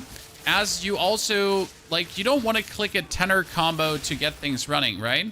I mean, right now I spam my W and then I do E. W, E. W, E. That's pretty much the build to actually work. Now, if I want to be a bit more efficient, I'm going to yoink the R in because that's more shock, right? And then I do more damage because the R shock that I yoink in spreads to everyone around. And that will instantly be more damage as we start shooting. So that's where it's actually really good to also R, W, explosion, frost.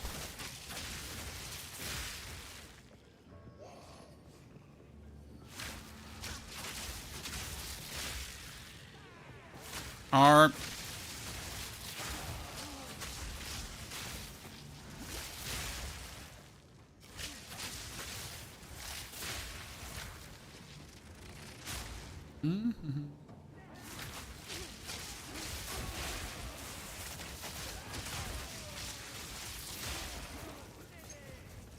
simple. No, but to pop. I used to play Fury Warrior and earlier would work on Black Mage, and so I'm totally used to 14 to 20 stab DPS rotations. Yeah, I mean there's nothing wrong with that, but you also gotta play it like all day long, if that makes sense, right? I don't want something that's like excruciating to play. It needs to work at any moment of the game and really simple. Because I'm here to have fun and not like play keyboard whenever I want to do 3 points of damage, right?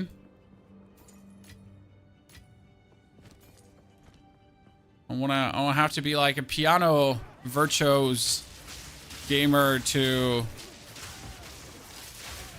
get my basic damage out.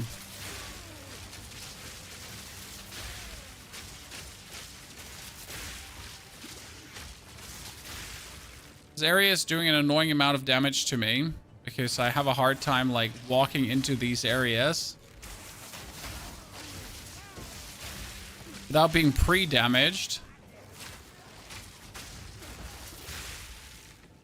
Right? I gotta like essentially like just go into the belly of the beast before I can do anything. From above. Frost Salvo is so good. I underestimated this one at first. I thought Frost Salvo is merely a support, but it's full damage. You just downed the wolf. Let's fucking go. It's funny that the wolf is truly the first barrier. And I love that, as I feel like this is how it should be. Correct, Chad? The wolf should be as hard as it is. I don't think that's a problem. I think that's rather great. As if you're unable to kill the wolf, you're also unable to actually meaningful progress. Oh, nice. Chat, there's finally a boss. Okay, that was my goal. My self-proclaimed goal before we move on to go ascend. We're 68, so we're going for the 70. I set level 70 for the Ascension because that's my self-proclaimed. This makes most sense to wait this much. I should have dranken from the well to have a potion. Right? It couldn't hurt to actually drink from the well before you start another map. But I always assume I just have full mana, so I don't actually check.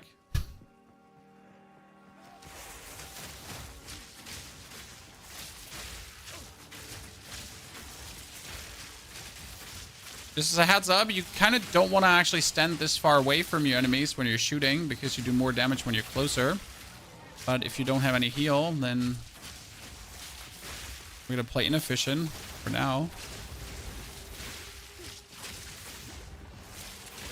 Could we just teleport back to get the heal? Yeah, we could. Not the point. Do stupid things, face stupid consequences.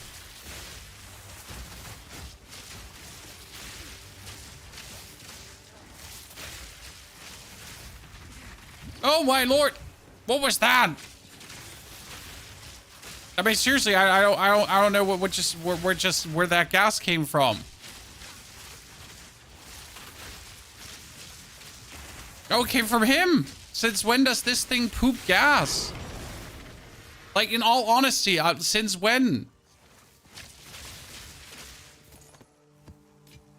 How have I never known that you can do this?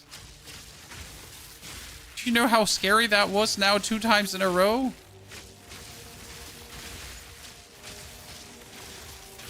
This is harder than PoE 1, yes. Willfully, though. It's not harder because they made a mistake. They wanted it to be harder.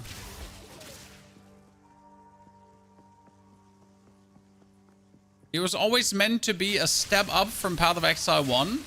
Not that Path of Exile 1 wasn't hard, but in comparison to Path of Exile 1, in comparison to Path of Exile 2, Path of Exile 1 was child's play. You just get a certain thing together and then just blast everything. Especially when your build is online, it's just like blasting, flying through maps, blasting, flying through maps, and so on.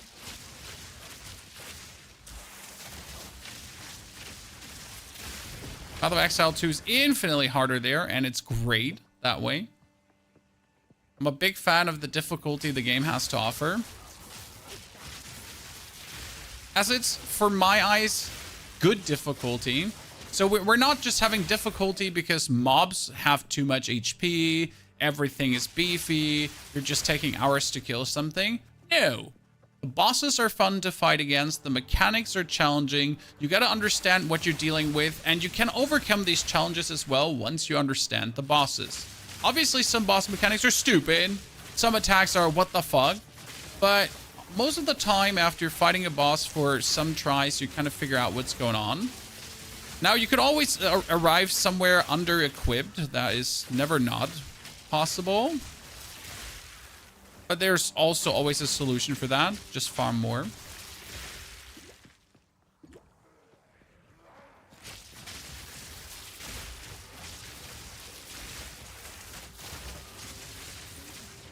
Ah, stop. Stop it.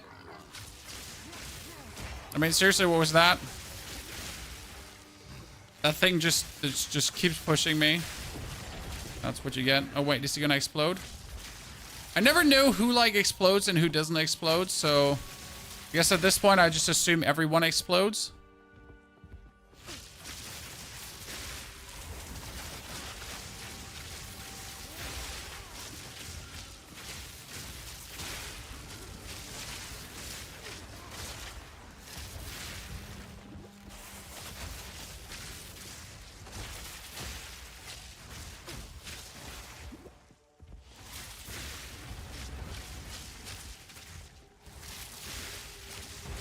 Oh, this one moves.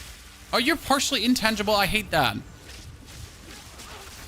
Yeah, I literally, on the partially intangible guy, I don't understand when he's, like, not, when I can damage him. When and when not. What can I not? Okay, that is nothing. Yeah, great. Sell that. 117 strength. Wow. Strength builds, huh? Okay, we want to do the step, though. I find Act 3 harder, especially the fat lady and the forget. Oh, the fat lady. The fat lady is great. Just kill her. It's funny because the Forge dude was like super easy as a minion gamer. Like even as a minion gamer who mainly does fire damage, the Forge dude was so easy. The same goes for the fat lady. While with the ranger, we had to land our crits, do our thing. Can you modify stats on an orange item? Nope. You can increase the quality of the item. That's what you can do.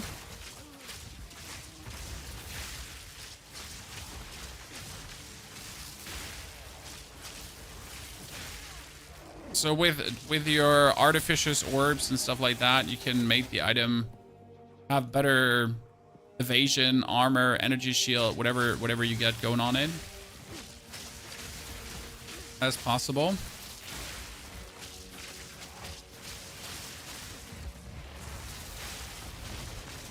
Yeah, now he just fell over, guys. He literally got hit by my lightning, stumbled, and died.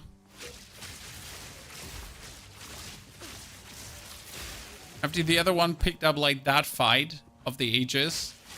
And was like, oh no, I'm dead. What happened? Merde.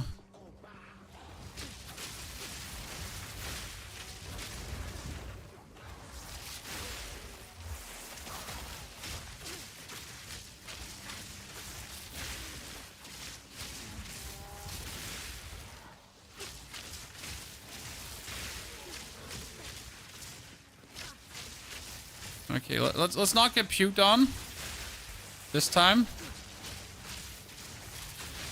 I mean, we figured out he can do that now. So I learned the hard way. I don't actually know if my electricity is on him. These hilly regions are kind of ruining it for the game, because you never know, is it now, like, are they inside, are they not inside? Hitbox, not hitbox? Pet Lady is definitely a skill issue. I mean, there is, like, the opportunity that you are just not that talented. But I do believe even if you're not that talented, you have the ability to overcome any opponent. Sure, you're gonna do a lot of pinpoint dodges, which can be harsh, but a lot of the problems are being solved by just standing close to the opponent. If you live inside the enemy, you are very prone, or very often prone, to ignoring some of their one-hits, because you were, matter of fact, just too close, and they whirl around you. They're like, meow, meow, meow, and then suddenly they're, like, behind you. You're like, what just happened?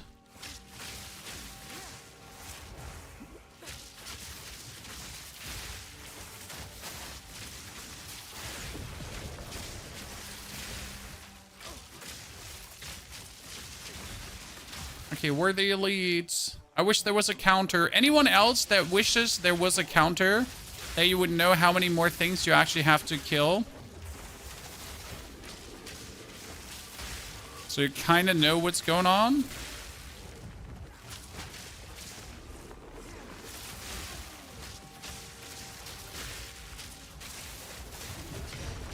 Or just me?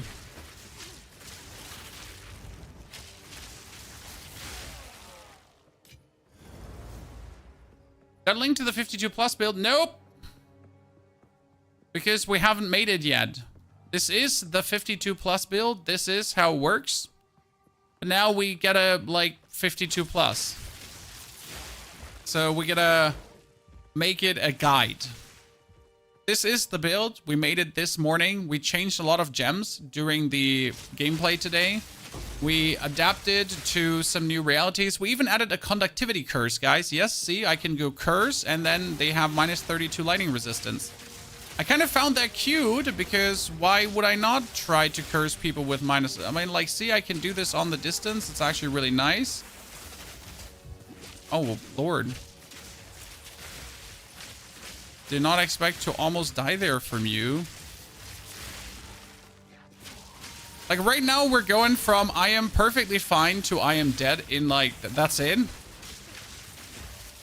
There's no room for in between. It's like, I am okay or I am dead.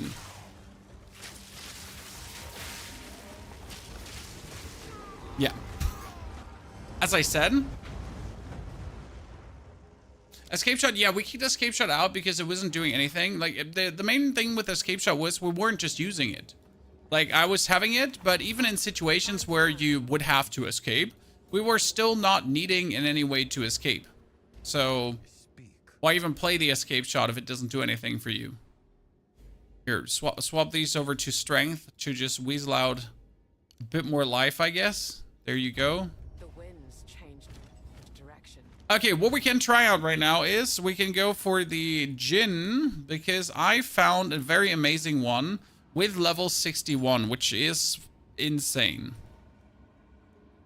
I promised this. I promised that we would do it, so let's get it done. We have never fought the third boss, so let's see what happens. Which one better between fragmentation versus incendiary ground for shotgun DPS? I have not played the shotgun DPS, so I cannot tell you. No input, no clue, no nothing. I am naked. I don't know.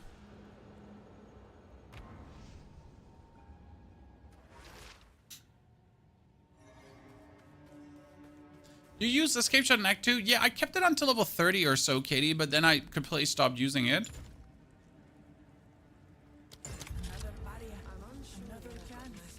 Okay, ladies and gentlemen, the trials. What ascendancy points are you going to pick? Bonus projectiles.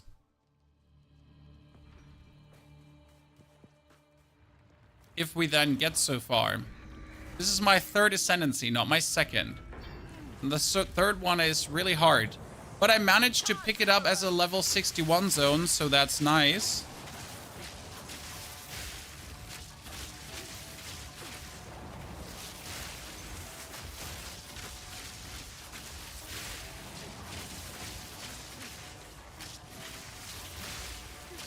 I mean, it helps that the build is strong, so I can just kill elites very nicely in these counters.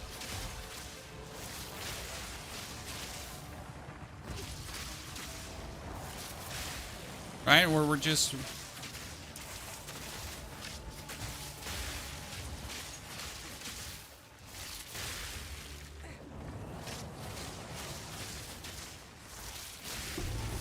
Nice. Swift magnificence.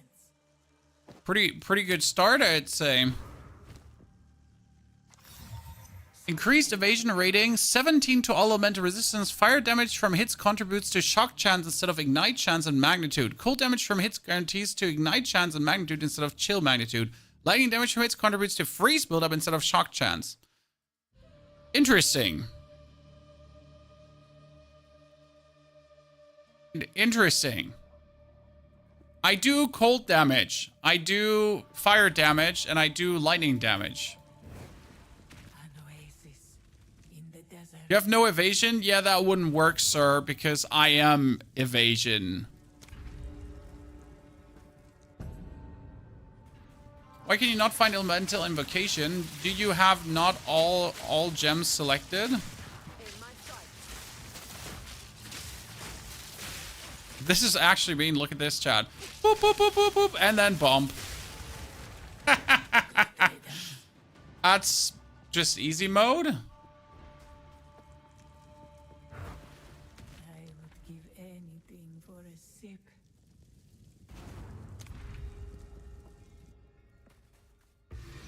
Well, you have a marker in the bottom left when you select your gems, and there you might have a recommended gem selected instead of not all the gems. That could be a thing.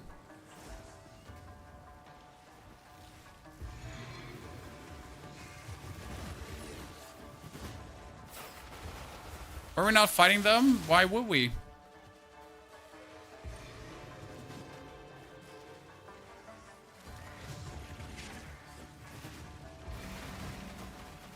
It's my favorite one, as we can just zoom through.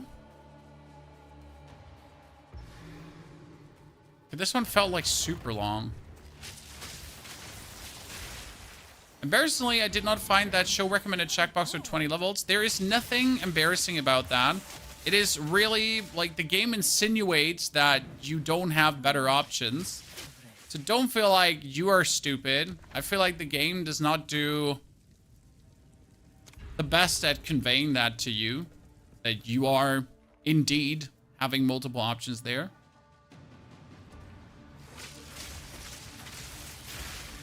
Storm point.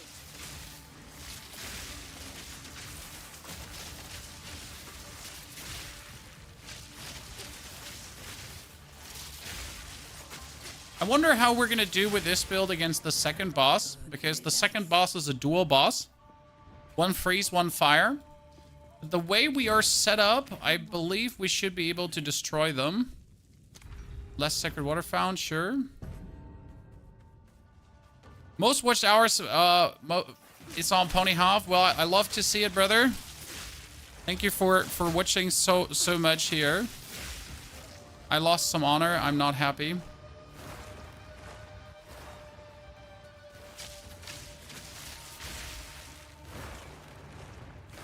Haha. Perfect roll, chat.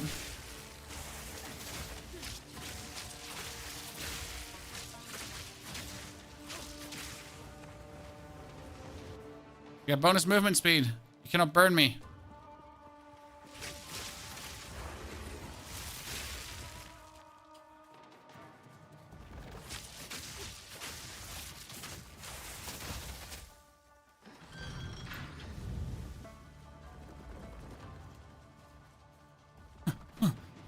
I'm too fast. I'm too fast. The Furious.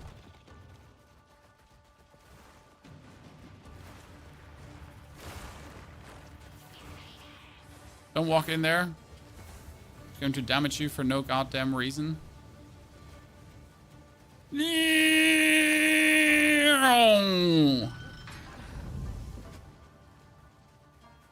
Haha. My first boss is going to be Child's Play. We all know that. Ah, I'm puked on.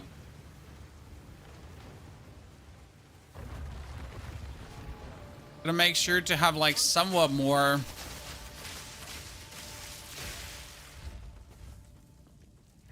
honor. Our biggest problem is we just don't have much honor. My mage at this point had 5,000 honor, chat. Why so much? Well, I had a lot of energy shield. What can I say? I mean, my ranger right now has only evasion and life. That's kind of it. Basically no honor.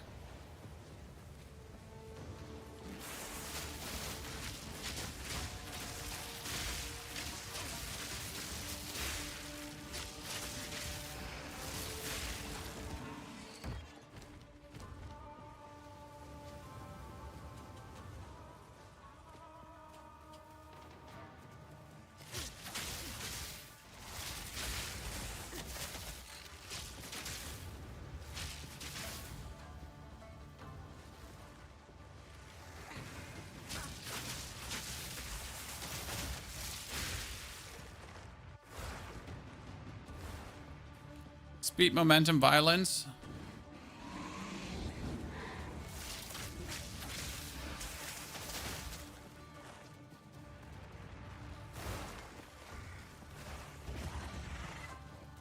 Lever. Lever me alone. Come on, I got this. Ugh!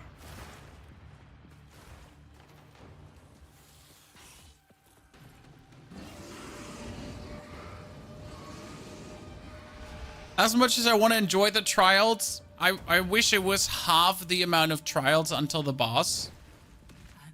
It's like after half of them, it gets tedious. Anyone else agree or disagree? It's like, okay, tedious. Especially these riddle rooms, as they are just a simple roundabout. They always go left, go right, circle around, activate the lever, go left, go right, circle around, activate the lever. So, I mean, it's like it's never the different thingy. It's intentionally obviously the same, so you get the repetitions in. But after doing it many times, there's just zero excitement anymore. Let's get it over with. Especially now we get to do number 2, and then we get to do it again, right? There's 3 floors in this one. And the floors are just the same, only harder. So I'm going through the same length. I'm going through the same motions of the ocean. But the motions of the ocean, they don't get more exciting. They keep just being the same.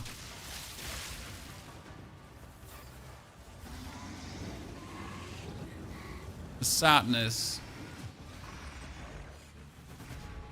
I'm not sure what they can do to make this better. Any recommendations, chat? Any ideas? I mean, the honor system is obviously heavily slated towards ranged characters, but I'm not sure what they could do to make it better. Remove, gain blunt sword. Monsters do not drop sacred water. 50% less merchant prizes is actually pretty killer, considering that we're gonna make like we can buy cool stuff.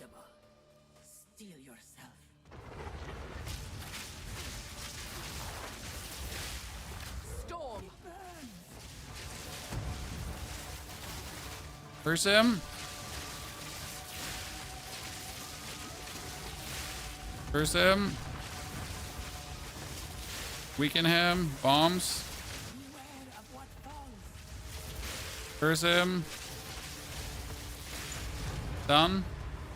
Woo! No. Oh, shit. I don't know if that actually damages me, but I really didn't want to risk it. Okay, that was the first run. We can buy from him a restore honor on entering the boss room. I mean, we're going to restore honor right now. We're going to restore honor on entering the boss room. The next 10 non-boss monsters you hit are killed instantly. Your next purchase from the merchant has no cost. Yes. And then 50% honor restored. You know what? Let's kill the 10 non-boss thingies. Let's kill them too instantly. Do you have your build posted somewhere? We have the beginner build posted somewhere. So to this point, but we don't have this updated build now posted somewhere. Okay. Good. Contains merchant, sacred water, large amount of sacred water. Let's get large amount of sacred water considering that we have the lore. Oh no, I hate these. I don't know what they thought about the second trial, but I duly hate the actual... Wait, can I go past this? Oh, I forgot instant kill, huh? I hate these fire pooping thingies. They mess with my... And this one too messes with my brain.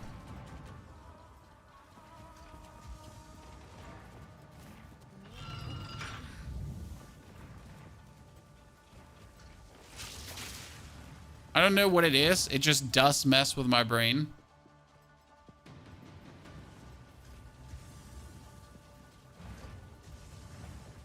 Something about it does not agree with my head. Hey, where's the lever? Am I blind?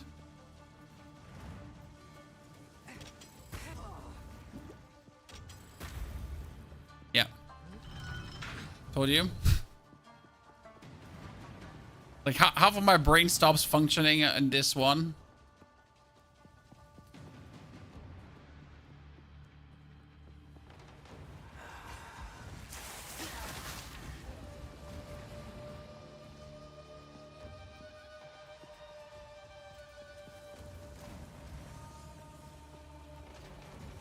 I don't know how I didn't get hit there.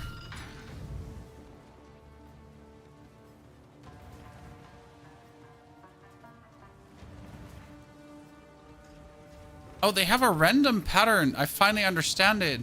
I thought they had the same repeating pattern the whole time. They have a random pattern? That makes so much sense, though. I thought they have the same... Ugh. That's so stupid. Well, that explains it. That explains my problem. Is the passive trait change much from the starter build? Some, lazy. As we need to pick up more... Relish your mortality. As you need to pick up vastly more mana regeneration. What class are you running? Deadeye. Well, Ranger. And my Ranger is a Deadeye.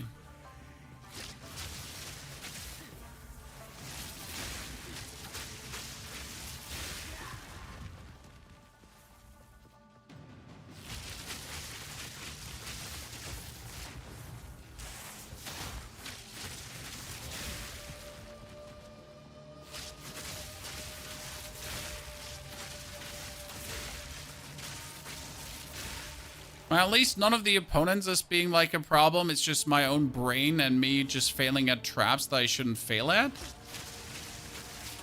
I guess if that's our only issue, then we're good off, right?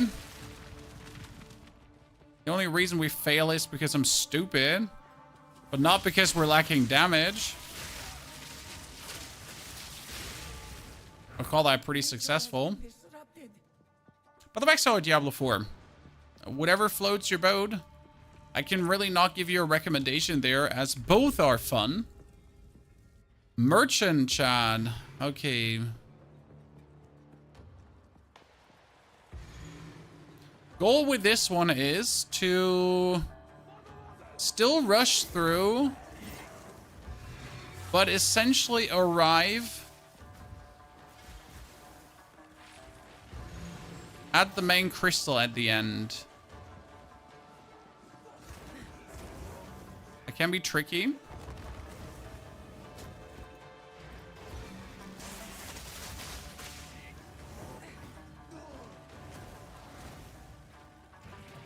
Uh-oh. Storm point.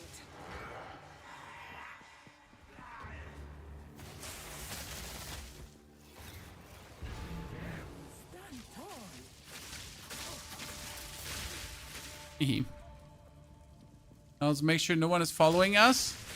Because you don't want to be at the shop and then like get notifications that you're being hit. Because that happens.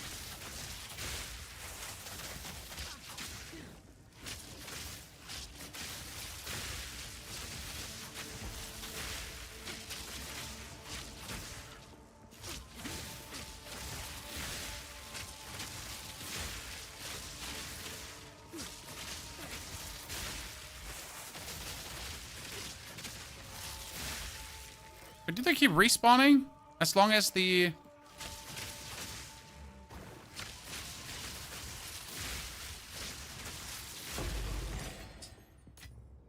Hate you, both of you.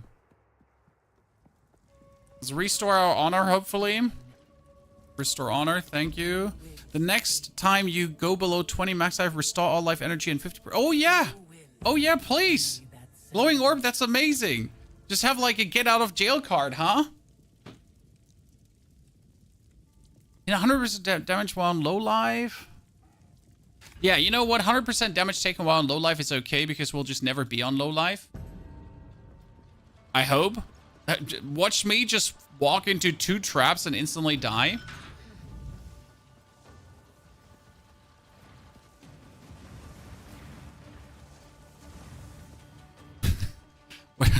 Which may just walk into 2 traps and like die straight away. 100% more damage on low life, but don't mind if I do. I could probably make it happen. Don't worry. Just walk into like the full salvo of the cannon and that's it. Okay, once I understood that these stupid cannons are random, because I thought they were always the same, like just for you to understand. I literally thought they're always the same rhythm. They're never a different one.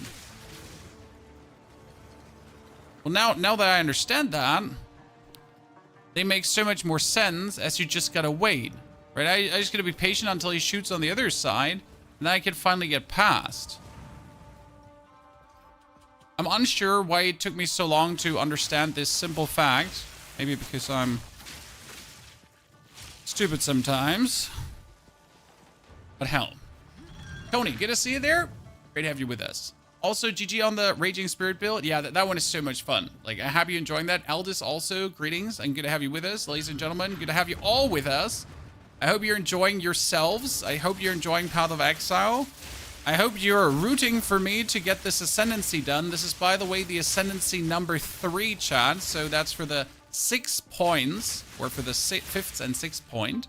Thank you for the 5 gifted Numnits, and 2 gifted Tony. Appreciation, lads. Sacred Water, yeah. I need more Sacred Water to buy myself more things, as Sacred Water is literally the way how I restore honor.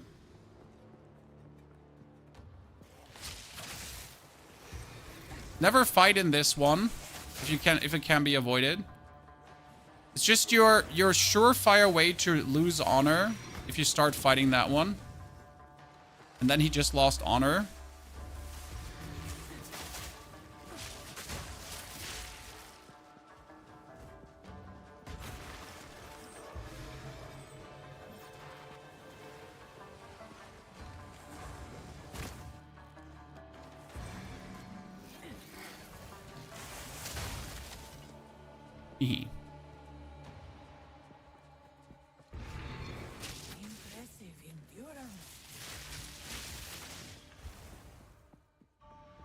Good. I'd like to have an honor restoration shrine. Reduce movement speed by 25%. Nope. Cannot do that.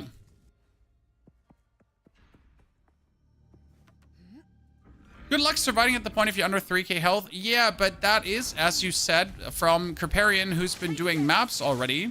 So you gotta consider what kind of content are we doing, are people doing. Like, if you just want to go through the game, a lot of the things don't apply, right? That you hear online. This is simply stuff for just if you play a lot. But if you, for example, stop playing before the mapping stage, you get away with way less. Great, I love the lag.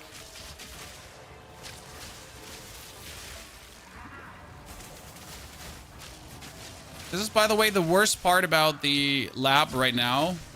The random lag that just comes. Because this is not my PC, right? My PC is just working perfect. Everything is going good here. And until this very moment, everything also has been going good. So where's this mythical lag suddenly coming from? Explain.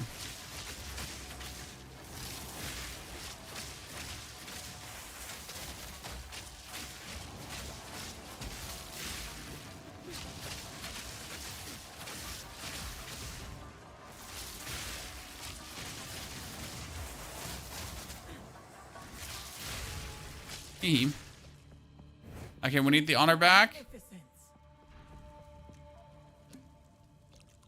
In a random minor affliction, what did I get?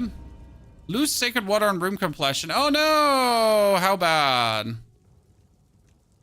50% increase merchant prizes. So then I have 50% minus merchant prizes and 50% increased merchant prizes. That seems fine to me, Chad.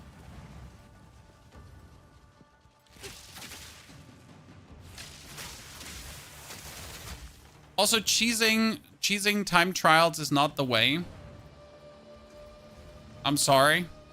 If I'm gonna do it, I'm at least gonna try to do it proper. Instead of just cheesing. That being said, we all know that the trials right now are weird, overtuned, and still though.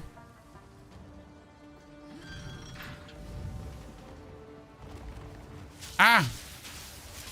And here I thought I found the exit. Huh.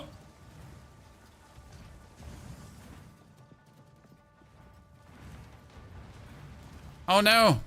I wasn't aware we're playing Sonic the Hedgehog time trials here.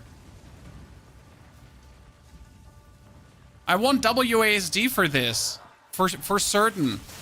I mean, this is just yelling for WASD, correct?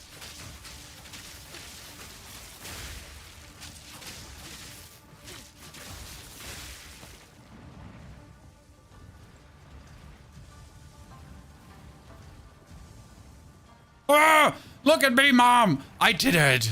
I am the chosen one. I mean, seriously. Just went through. Didn't even break a sweat there in the last second.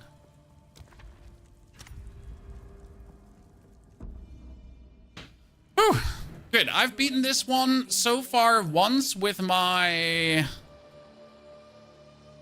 Necro.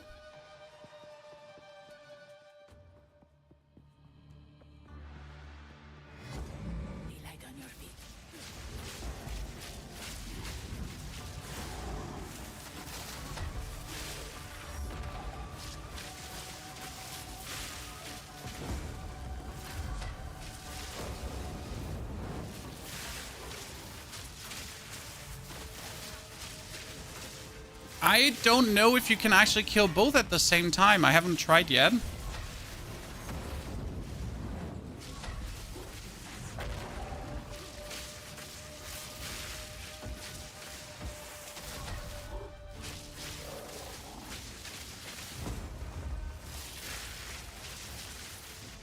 So far, I've only killed one.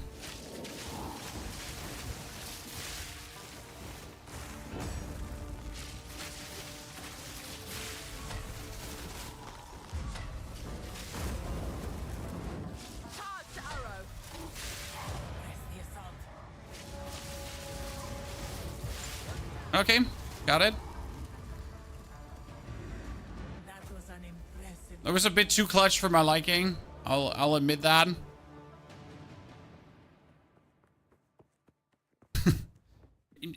Tiny bit too clutch for my liking. Okay, we got a silver mage, silver arcanist, silver body armor helmet. And a bronze mysterious ranger. Nothing interesting.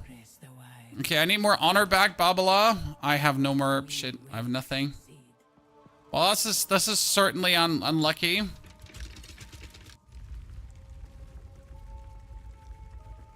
You're willing for your build? Not yet. We have a build only for the starter build because you're starting different. If you start with a ranger, you start not with this build. You start with a similar build. Okay, you're not always taken to the room you select. Well, that's gonna be bad.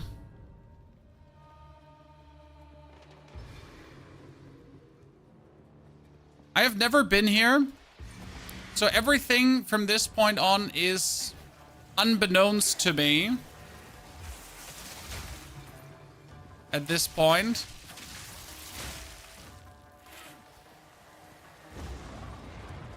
Are you kidding me? What are these enemies?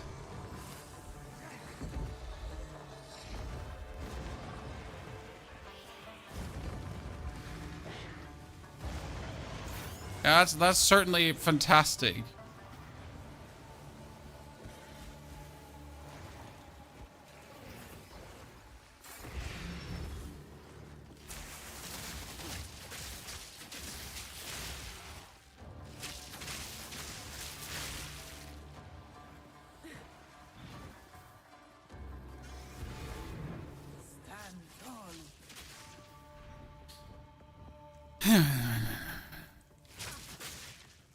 They're not coming.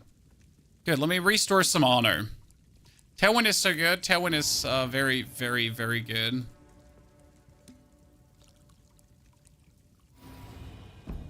Okay, restore honor when you venerate at America's shrine. That's pretty good. Okay, Chalice. Chalice is nice. That's a decent one. Because Chalice is just elites, and what do we do, Chad?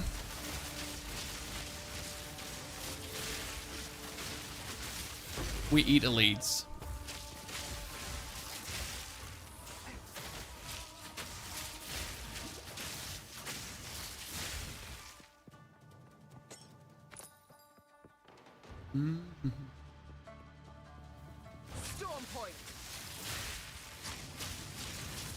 Yeah, I'm not happy about a burra.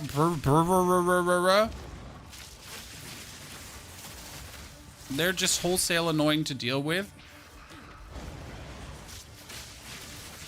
Okay, wait. Poison spitting dudes, spiders, snakes. Let's kill him first before he lays eggs. Let's kill the shaman. Another shaman. Curse him, R him, nuke him, freeze him. Yep, and Gonzo.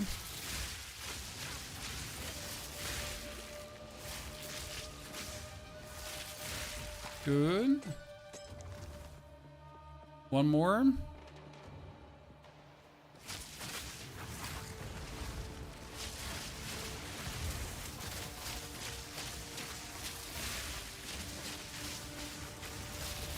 Oh no.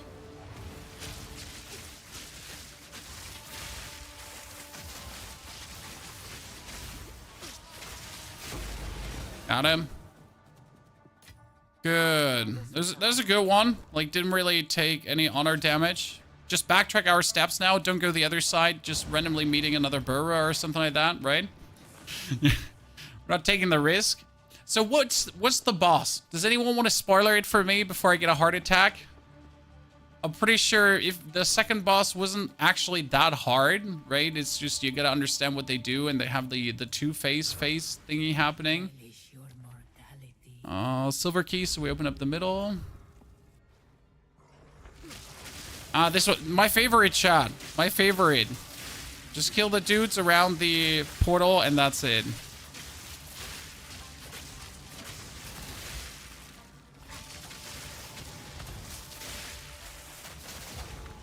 This one is so simple because you don't have to actually kill the elite, right?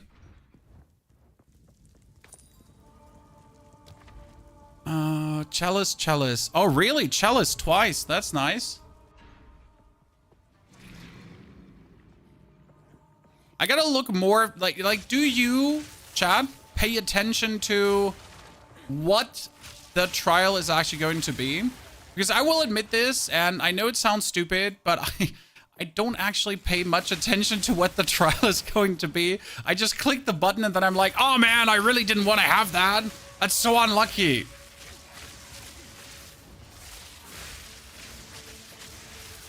Just me?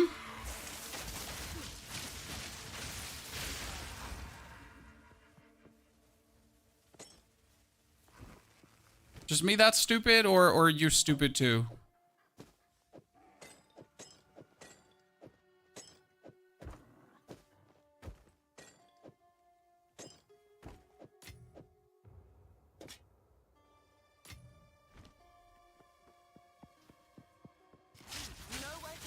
Yeah, I only look at the, like, I only look what it gives me. I never look at what it is. I should probably start doing that, huh?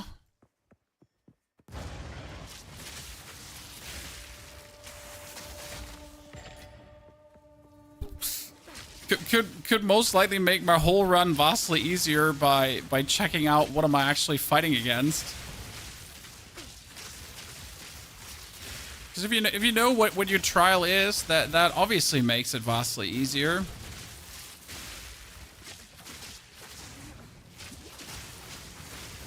You know what? We're gonna finally do him some lightning resistance dirty. Because that dude is sturdy. Oh no, on death effect. Make sure we're not getting on death effect.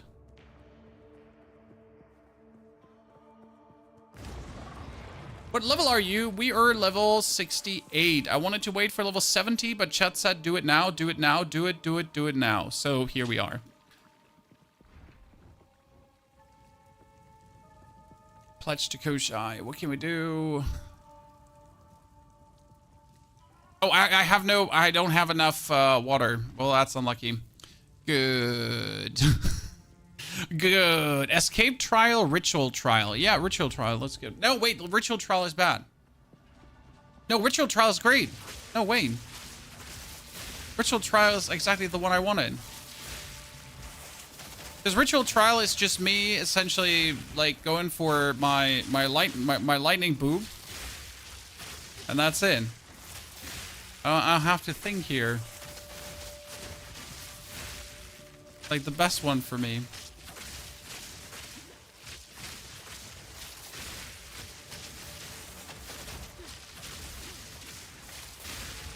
Yep. I should really read this more. Okay, we don't have any sacred water. Yeah, honor shrine. Let's go. Find the exit. Oh no, don't make me find the exit.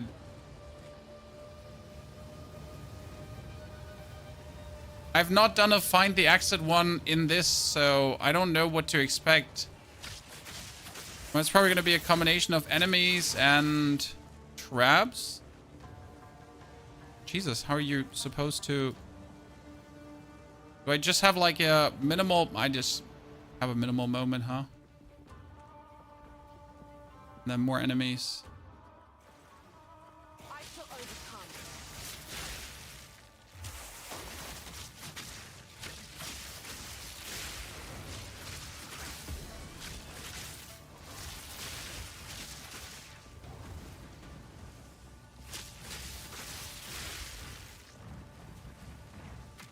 Oh, yeah, great.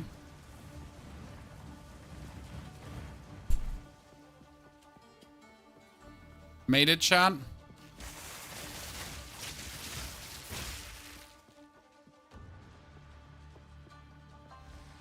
Wait, is this optional? Where's the lever? Wait, pressure plate and then win?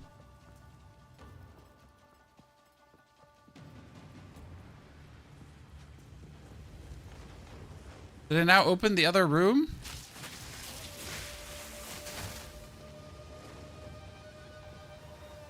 I did.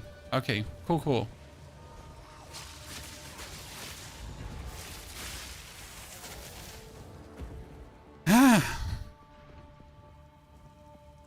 Oh no, I cannot restore my honor because I'm not getting any honor. Oh no, this is bad. It's like I'm not getting any water anymore for like, oh lord, no. Yeah, yikes, I made a mistake. I'm not getting any honor from room completion, and we lose honor on, yeah, ugh, I made a mistake. Well, yeah, so that's it then. You cannot restore honor. My anyways don't have money to restore honor. Wait, why do I get worn sandals here?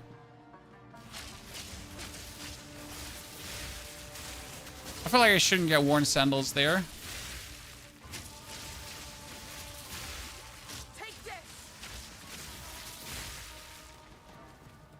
I did not want to have 25% movement speed minus. That was not what I wanted. Like, my movement speed is the only thing I got going on for me.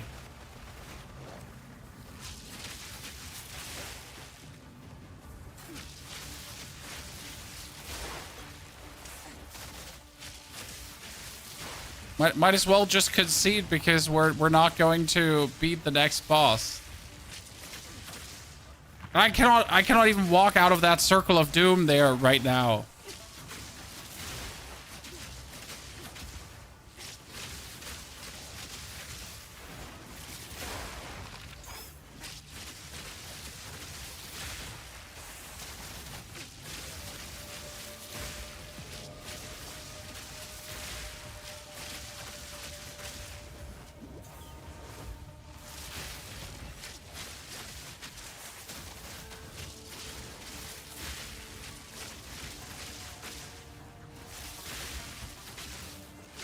Okay. We got it under control, Chan.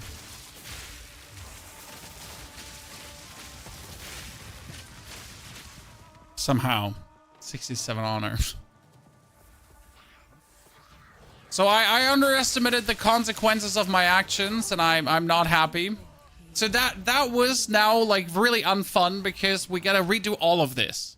So if we now wanted to do that again, we would have to redo the whole thing. Yikes. You can imagine not interested.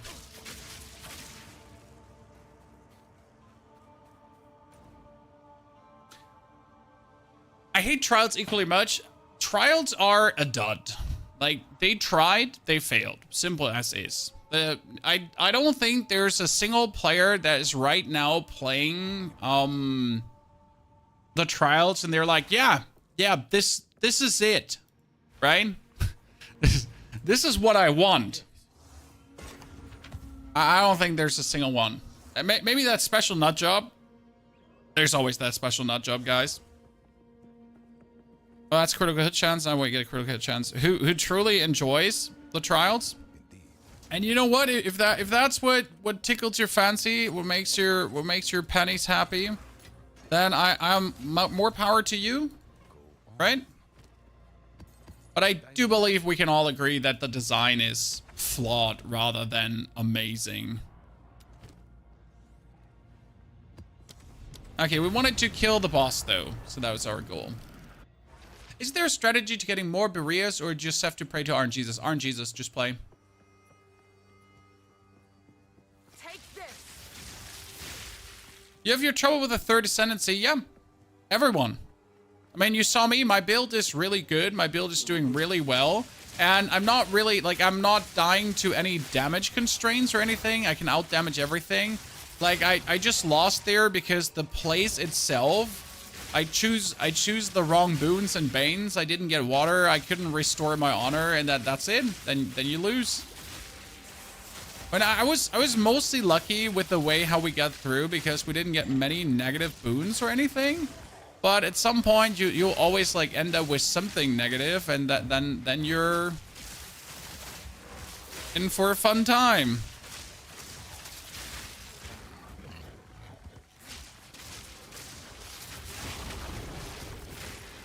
Did he just have an on-death effect? He don't. Jesus.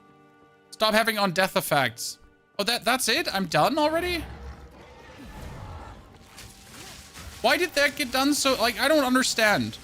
Well, why did that now get done so fast, Chad? Someone explain this to me.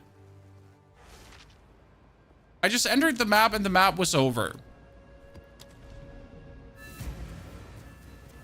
But why?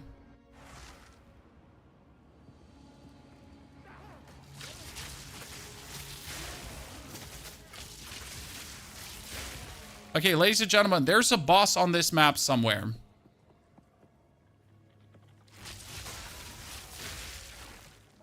Let's find him.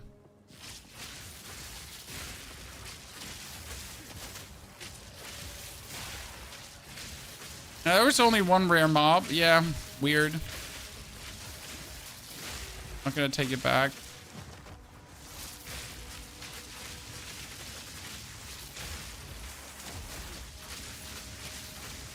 Fire resistant? Oh, that's fantastic. I don't do any fire damage. Bahahaha. Like fire resistant? Great. I do not dabble in the arts of the flame. It's all... When can I do maps after Act 3 Cruel? Well, if you're done with Act 3 Cruel, you speak to Doriani, and then Zibbity Zabbity, you can do maps. It says in your quest lines, talk to Doriani. And a little sequence will play, and suddenly you can do it. Have you tried Witch so far? My first build was Witch. I have a level 70 Witch now, and I have a level 70, almost level 70 Ranger. And tomorrow, we're going to start our next journey, and I haven't decided if it's Sword, if it's Monk, or if we're going to be going for Warrior Mercenary.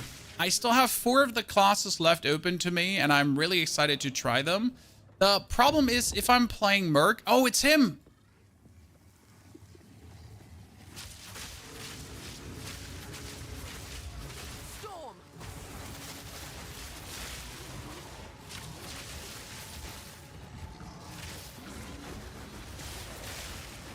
If I'm doing Merc, I'm definitely not gonna be... Oh, yeah. We hit him. Chat, we hit him. Hit him with your best shot. Woo! Let's go!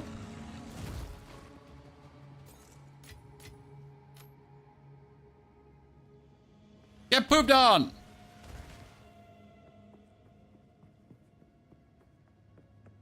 I know nothing special in a tier 3 map, but doesn't change the fact that I'm happy we get it done.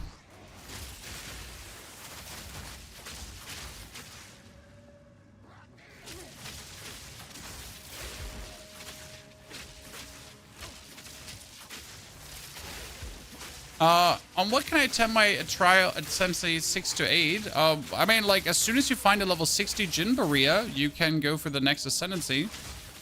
It's essentially down to you finding one. If you don't find the Jin Berea, then you can't do it. Or the Trials of Chaos at that point. So you're gonna start playing maps and then just get lucky.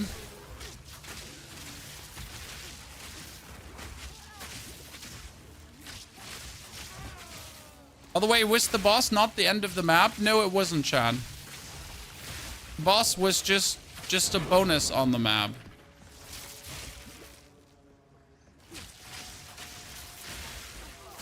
I know it seems a bit weird, but that's what it is.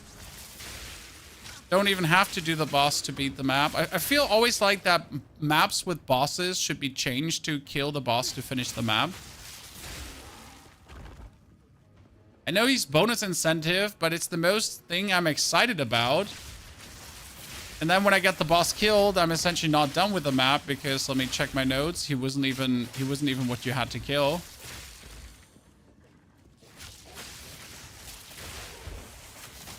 The gameplay played offline? I don't think so. It's one of these single-player games that you're going to play online. Increases chance to ignite, shock, electrocute, or increase momentum with attack skills during a flash effect. No.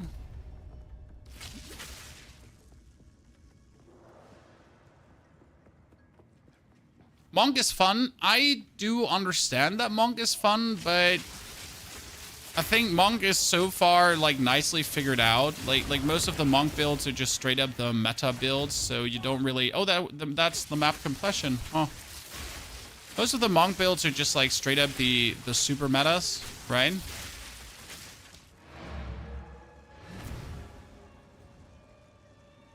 There's no much fun Monk builds. Okay, we got the boss down. Now we want to go for the next boss. I I want to have tier 2 maps, but I'm pretty much not finding tier 2 maps.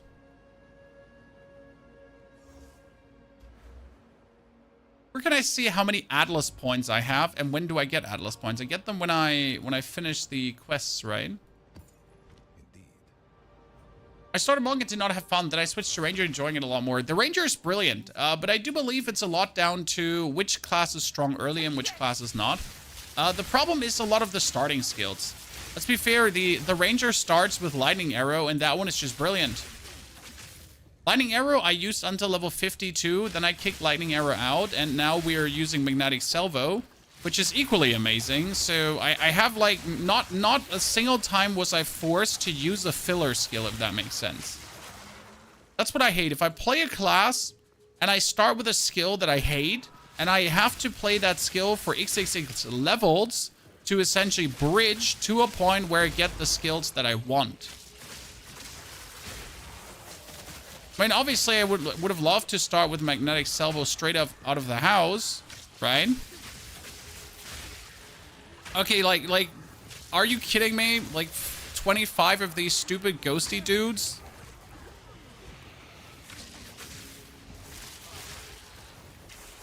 And a pukey witch on top?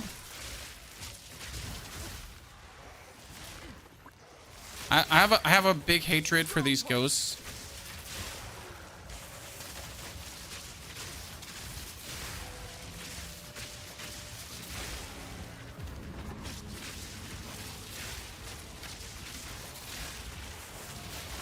I also don't know how I'm alive. I feel like I should have died. Okay, that is a tier 2 quarterstaff, and I have yet not figured out what a tier 2 quarterstaff even is. Oh no, that's a draining. It's a draining enemy.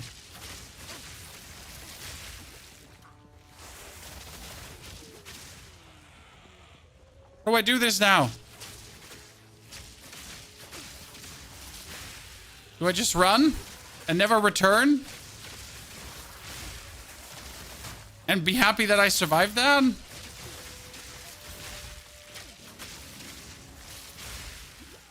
I guess.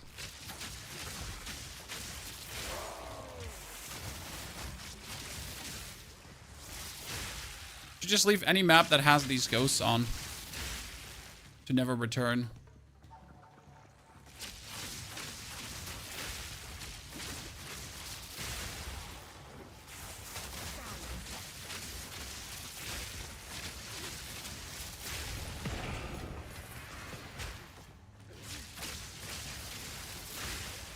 Just need to find like one more elite and then we got it.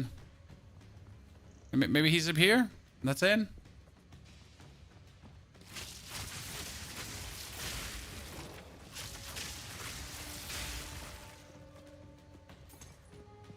So fun with the drain mobs that they always seem to have 300% movement speed. Dude, he was just living in my butthole straight away.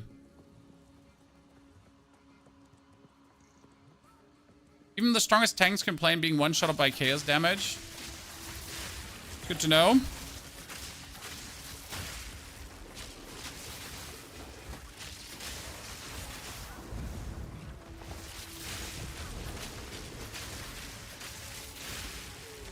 And I don't even understand when these weird chaos damage effects are coming, where they're coming from. I just know they're coming, but it's just, I don't know why you're here. What have I done to you to deserve this? Is the game better than D4? Depends on what kind of game you're looking for, sir. There is no yes or no for you. It is a good game. Like, if you spend your money on Path of Exile, you're most likely not going to get disappointed. Caveat, and if you are looking for a game that Path of Exile is. I wish I could just tell you, yes, buy. But I can't even tell you that, if I'm honest with you. And I have no skin in the game, right? I'm not being paid by the company in any way. No company, like neither Diablo nor Path of Exile. So there is no, you should 100% buy this. It is a good game, but it's a good game for certain gamers that are looking for a certain game experience. It's a good game for people that want to be challenged. It's a good game that's for people that want to play a game where they actually have to be present, where you have to use your brain, where you have to look at the gameplay and not just half-assed AFK blast through dungeons. You're not going to be watching an anime on the side while you're farming this game, because if you do that, you die. Right? If you play Path of Exile, you play Path of Exile, you actually pay attention, you look at what's happening. You're not just turning your brain off, because if you turn your brain off, it's a ground death effect that's going to probably kill you. It is some boss that has 6 different thingies on him probably going to kill you. Something along that line.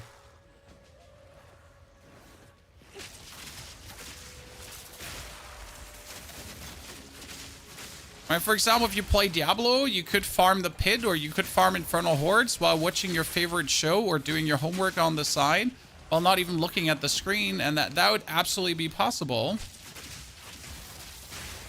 But that's also because Diablo wants to be that game where that is possible.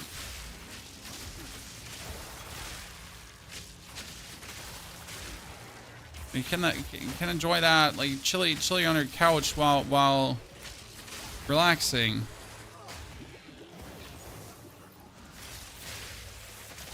These ghosts are gonna be the death of me, Chan. I'm generally like asking myself, how are we still alive with these ghosts hunting us?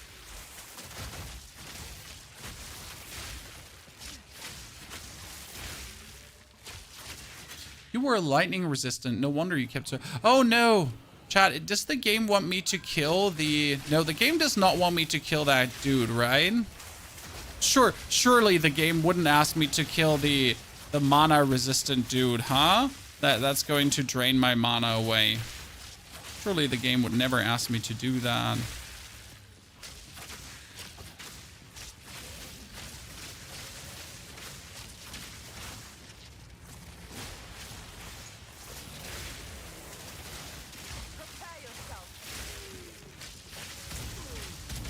Oh my lord.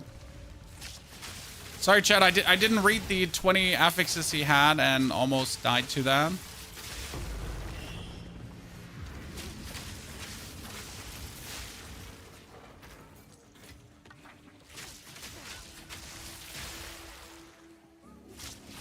He probably wants me to kill that drain opponent. When I can kill the drain opponent with 1 crit. Just gotta be like, you know, it's gonna be on point. I gotta backtrack now everything we have done now, ladies and gentlemen. The whole area we have gone forward. I gotta backtrack this one now to get to where we were before. That's great. We love that. Backtracking is the best part in ARPGs. Which support makes your skill explode in lightning? I'm shooting the lightning rods down, and then I shoot my lightning salvo. Boom. That's no support. That's just lightning rod and lightning salvo. Or magnetic salvo, it's actually called.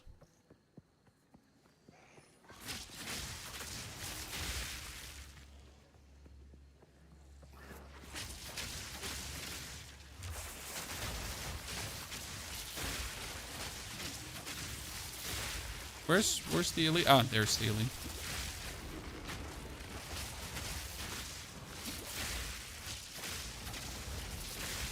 Down. Okay, now we're left with 1. It's him, Chad. It's the leeching one. Okay, what do we do? How do we handle this?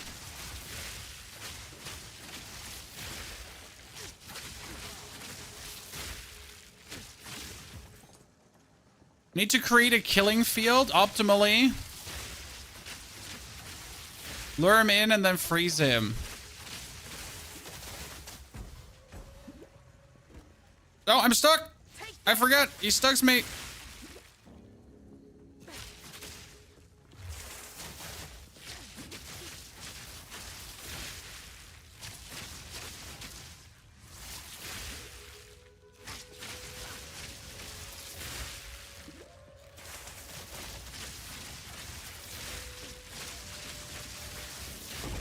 Good. We got that. Ooh, map complete. That was not annoying at all.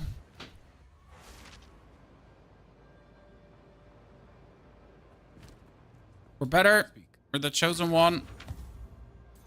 Wait, I need to buy that back. Jesus, what, like, that's fire damage and increase lightning damage. That's 74 to 100 fire damage. That's a lot. That's actually a lot. I need to stash these things in case I want to play a monk, huh? Like stashing that. Dex, spell damage, cast speed. Nah, not for what we're doing there. It's more tier 3 maps, but I don't actually need tier 3 maps. I need Doriani to keep selling me tier like goddamn tier 2 maps because I don't have tier 2 maps, Chad.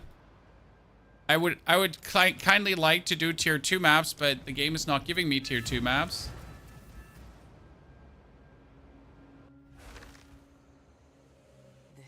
Dienstlos Commissar, good to see you there. Hope you're doing well. What class are you thinking of next? So first and foremost, the Ranger is brilliant. It's doing tons of damage. It's really fun and fast to play. It has like a variety of different builds to offer, so that's also very important. Like you can play it as a Shock Ranger. You could like I could have played this as Ice too. We could have fully focused on.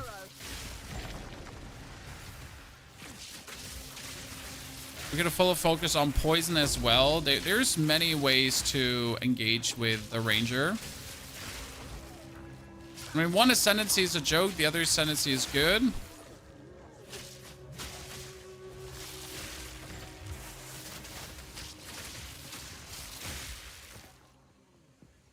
The game itself is laggy as fuck. This is, by the way, again, not my PC, Chad.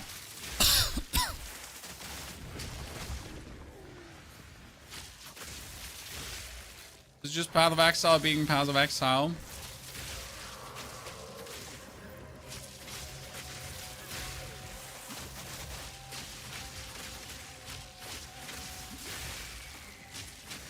Oh.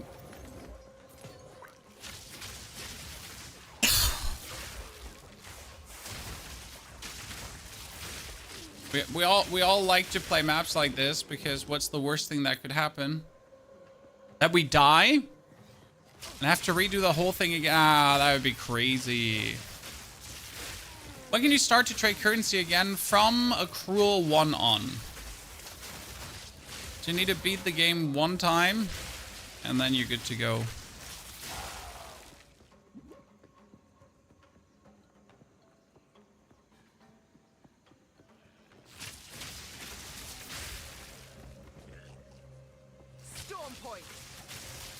And my recommendation is get yourself instantly Jeweler's Orbs, because you could go into the currency exchange and then bum, have just like a bunch of 3 support gem skills.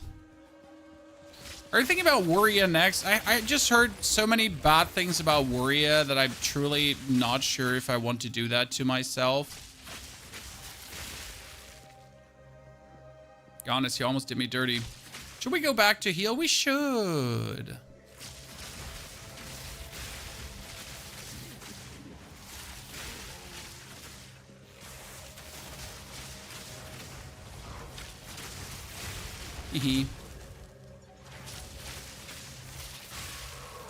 You just do not stand a chance against me. It feels so good to just delete elites like that.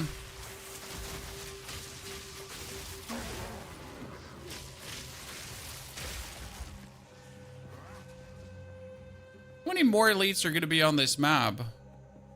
And not even a tier 2 map, it's like a tier 1 map.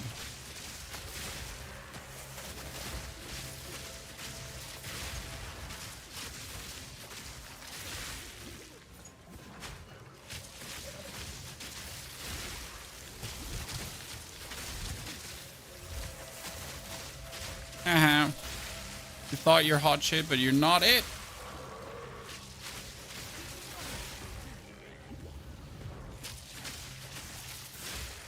Where from did he shoot a fireball that I now did not see?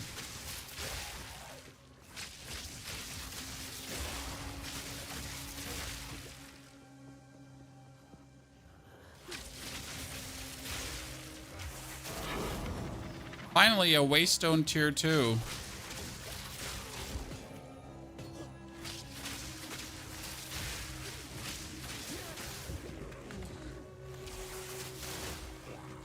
That fireball from the goddamn lich here and the lag together is what makes me live in constant fear of death.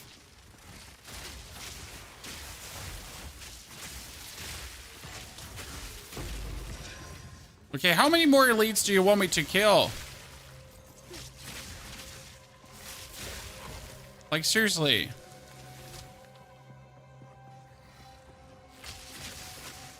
There's another one. See, that answers the question. Many. Thank you.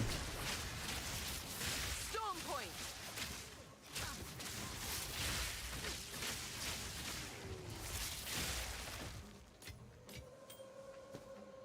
An inscribed ultimatum, chat, but one that does not give you actually a rank up. But we get a Sapphire Ring tier 2, which has physical damage 6 to 11. Oh no! Fire resistance 2 and leech physical damage. Jesus Christ, Ring, what are you doing? And then we get the here maximum life attributes, lightning, cold resistance. We get the 1 to 4 physical damage and all resistance. That one gets like, that one is just way more damage. There was one elite at the start of the map, truly.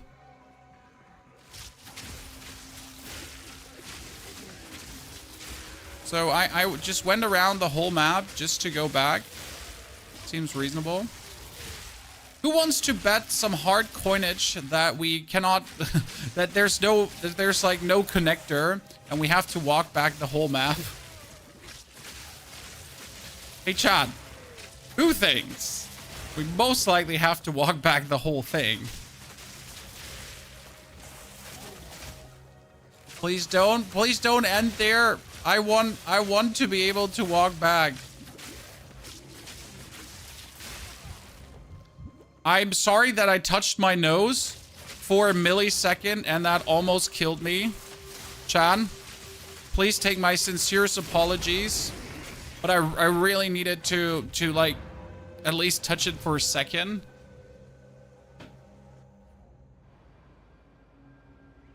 I don't know, like it said tier 2 on the ring, but I don't even know what that means on the tier 2 on the ring, my friend. Okay, we just did the sum, so we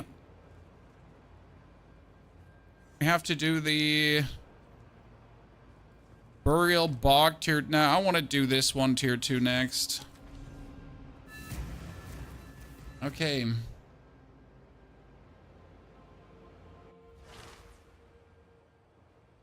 really can't watch an anime besides this game. I told you, and I didn't just tell you out of like, because I hate, wow, this map design is beautiful.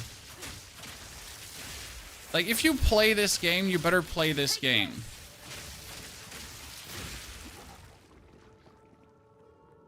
If you're half-assing Path of Exile, it will punish you. Every time I look a lot at the chat while I'm doing a map, I die. If I don't look a lot at the map, right? Is Skeletal Arsonist better for the cruel difficulty? Nope. I play completely through with the archers, and I'm in the mapping stage with the archers. I am not a fan of the Arsonist, as I also assume the Arsonist will probably get nerfed. So, I like my archers more. I enjoy the explosions, what can I say?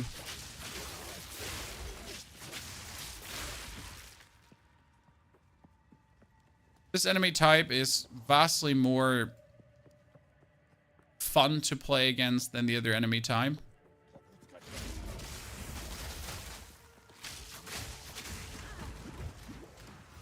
What killed me there almost?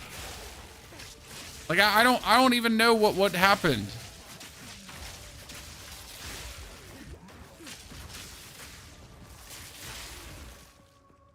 Guess it was the slammy guys.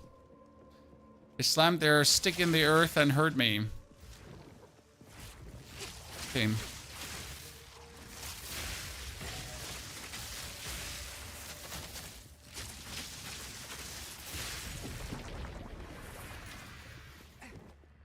One down. More to go.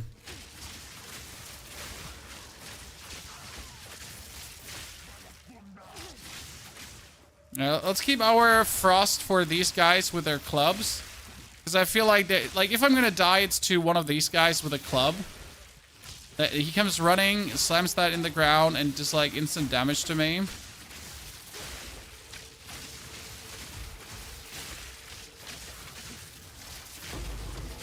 A precursor tablet? What is a precursor tablet?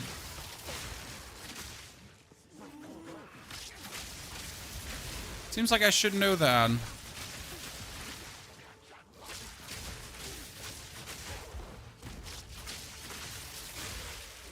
It seemed like something good. 10 maps in range are irradiated. I don't know what that means.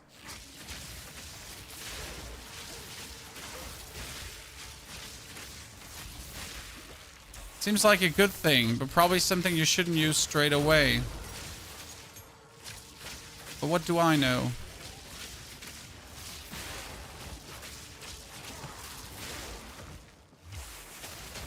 Storm point. Oh, I found a hand. I still don't exactly know how to play the hand. I know, like, you trigger it and minions spawn and then you kill minions.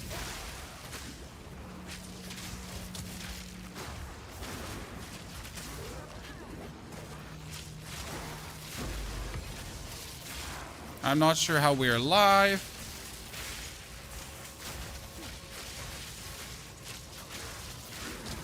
Feels like we should have died there. There's another hand.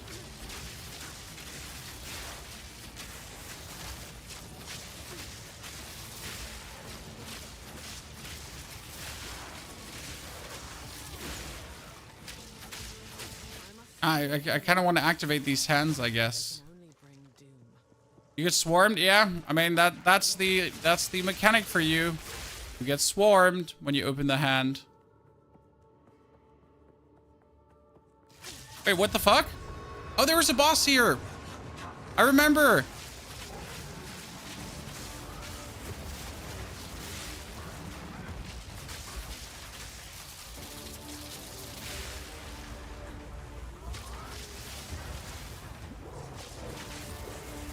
Okay, let's freeze them both. Because that's the killer part about this build. Like, these two guys, they have no chance.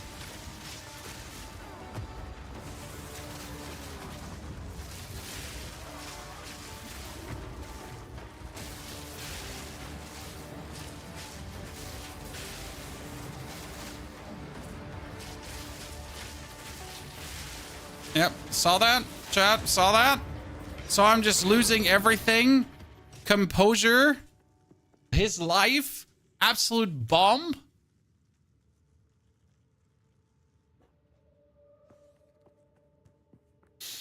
Does your character have a lot of evasion? 74%. And if I start casting skills, I actually get more.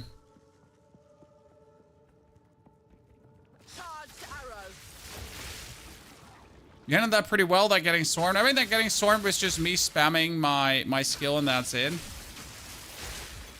Didn't do anything special.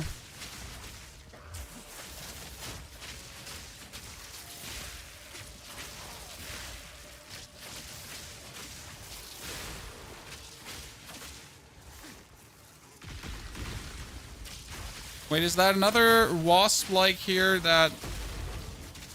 Map completed. Ooh, nice. Okay, 2 more tier 2 maps and we're done with that one. Then we can go for the next level and then the next level and the next level for the Atlas points. Because this is like how you update the Atlas. You gotta like go through these levels.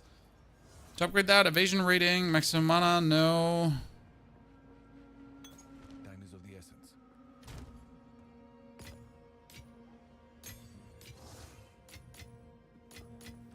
Oh, finally a 15 skill. That's magnetic salvo then.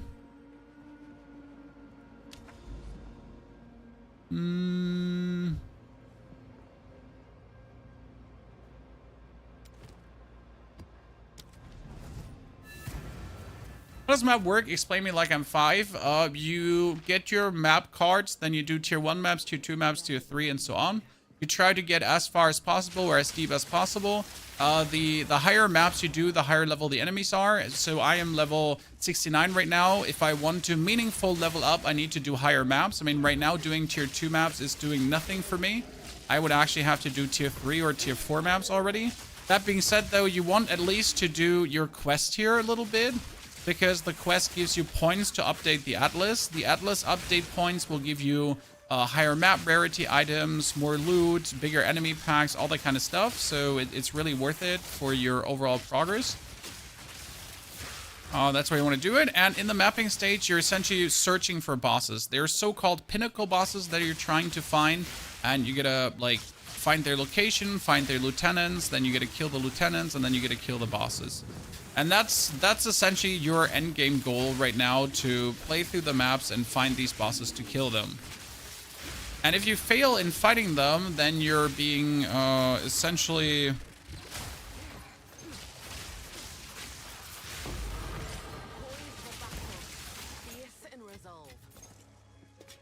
then they might leave their position and go somewhere else.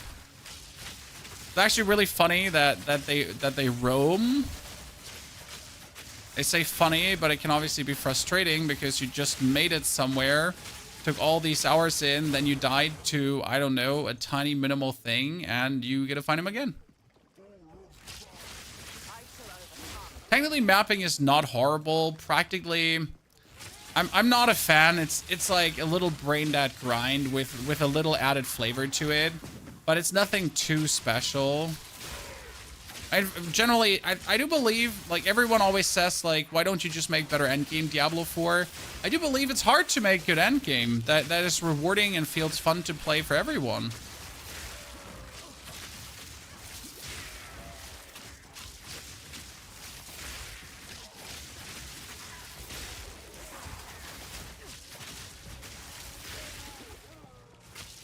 Oh, was that for a shrine?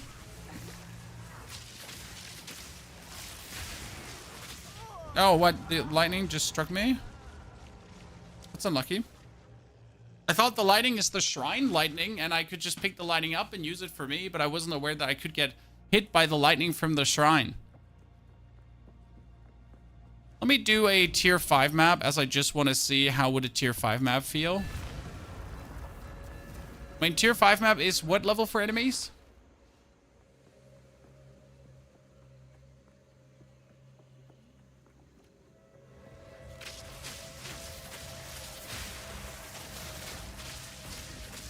You gotta pretty much make sure that you're... that after death effect grade almost had me there one hit.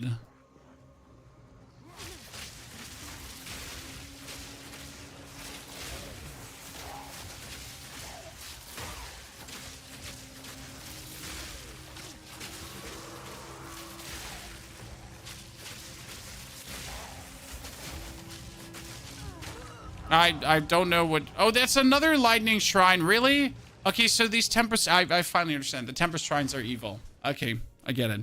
I mean, my biggest issue right now is, as you can see, that I don't have resistance, ladies and gentlemen. I have nothing to protect myself. I would have to probably try to at least get some basic resistances going, but I don't want to. I am lazy. But on the other hand, I could probably go like here for, what is it, 15% increased mana resistance. Do I have like stun threshold? This is cold resistance, fire, lightning. So I could technically put a storm rune in my equipment to rune myself up, to resistance myself up at least to a little value. Could be doing that. Should be doing that. Oh, no. Evasion is definitely doing tons, sir. We would be taking so much more damage if we did not have evasion. I mean, that evasion is working is unquestionably true. It's certainly doing its job as it's supposed to, but we do need resistance, and that rather yesterday than now. I mean, the biggest problem is that we don't have like any damage mitigation. So we always take as much damage as we take. That's a little bit the thing. Do you have a link to your actual build? No, we're going to make a video for tomorrow, so you have the actual build going on. We're using pretty much Herald of Ice together with Lightning Rod on Scattershot, Martial Tempo, and Concentrated Effect for the bonus damage. Then Magnetic Salvo into Inevitable Critical, Super Critical, and currently Elemental Focus. With the Stormcaller Arrow to inflict Cursing Currents, bonus shock, lightning exposure, damage, and then more chance to shock. Kind of works nice. Wind Dancer on Blind and Clarity to blind our opponents and give us mana regen. Conductivity as the Curse together with Persistent, Tempo, and Mastery. Then Voltaic Mark that I'm actually not really using anymore. And Herald of Thunder together with Innervate, Primal, and Lightning Penetration. Nature's fury. Pretty good. And Freezing Salvo on Cold Infusion, Hourglass, and Cold Penetration. You've played 272. Oh, we have a lot of damage on the Lightning Arrow, so I was like at 3000 DPS or so with it. But I just felt like the Salvo is more fun, you know? Cleric? That's just me. I understand that it's possible to go all the way. I just simply did not want to go all the way with it, right?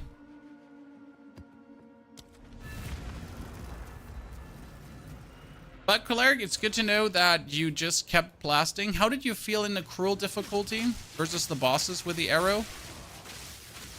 Because I wanted to have like this fun damage explosion as I just like making things explode. It always makes me happier when I have a build that can make things go boom.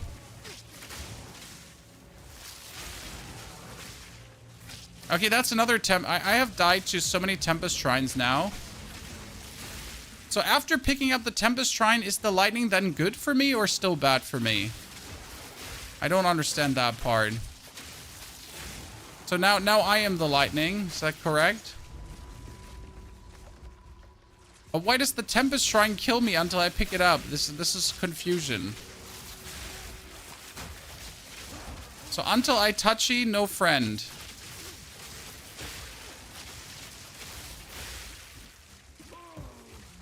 That's what you're saying.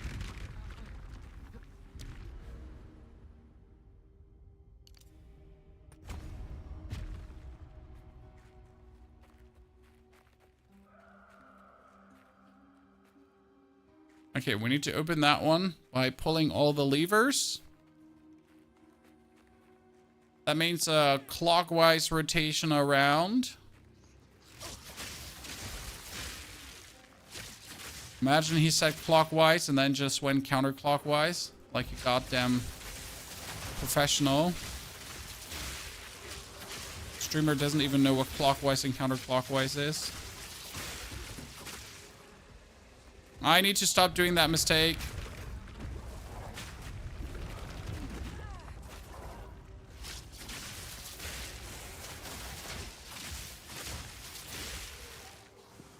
Because it is a mistake to obviously just straight up pull that lever and not check where everyone is. Bullshit. Very unhappy.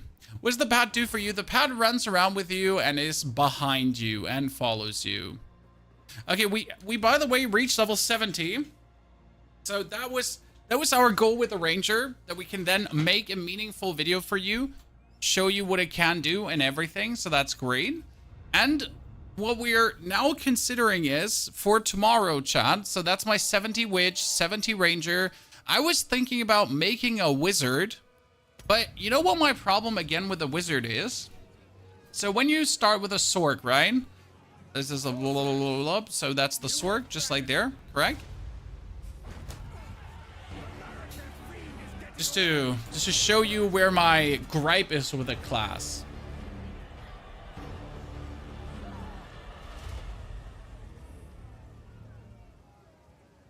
And I'm unsure what I want to do. I know I don't want to do Warrior, because if I start Warrior, I'm probably going to not use the melee skills and just play the Warrior as a caster or something. It seems a bit weird, right? To play the Warrior as a caster. By the first ones, you're alive. I'm glad to see him. I would appreciate it if you could.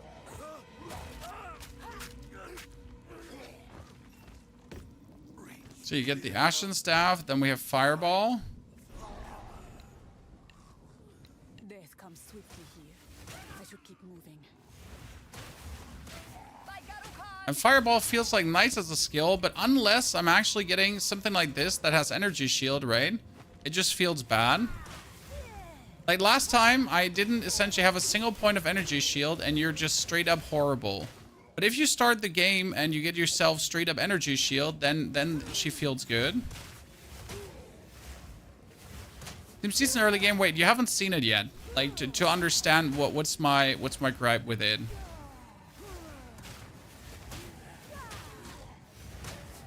I need to get to that point. As it's especially with the Devourer, so it's like the first zone. I feel like a character, if he doesn't feel good killing the Devourer, it just feels terrible, right? But how are you gonna enjoy yourself when you struggle with that dude? Did I just miss the stash that has Spark in it? It should have been there at the beginning. Oh no, there it is. So a large chest, and the large chest will have Spark in it, okay? Spark is a bit of a weird skill in my eyes. As you have like deals 1 to 8 lightning damage, projectiles like you do this, right? So this is you doing Spark. Like it's an area zippity zappity skill, but the Firebolt does like 7 to 11 damage, and this does 1 to 8. So it either does damage or it doesn't do any damage. I mean, you can do this, right? And it can turn out nice and just delete the area. In the beginning, it does feel underwhelming.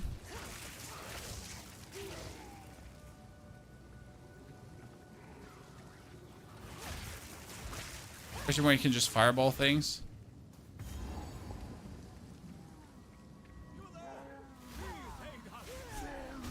Everyone here is okay.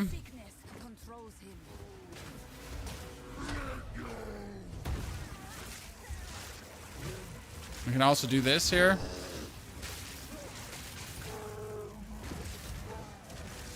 You want to stand like close to him, because if you're not standing close to him, you're not getting like the double bounces. Right? So if you stand like here inside of him, you get the double bounces.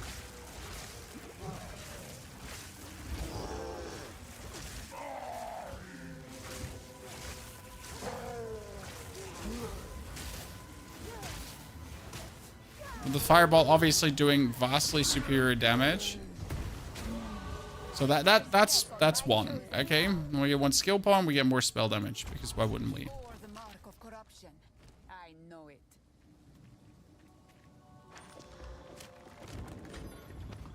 Good. And now my biggest nuisance is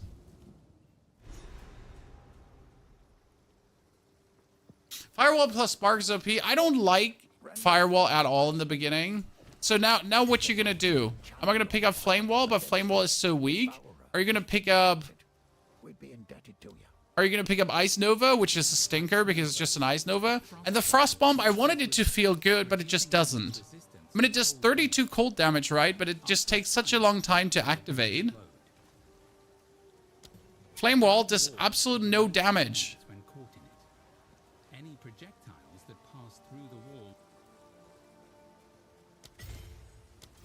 Thirst Spark through Flame Wall might be the only combination I can accept. He hides it well. Welcome to the... I fear this land. Her mind tends to wander. Ice Shard on the weapon is the easiest thing in the beginning. Yeah, but you wouldn't have money to like buy yourself a wand. I'm always trying to keep the experience as close as possible to how it would have been.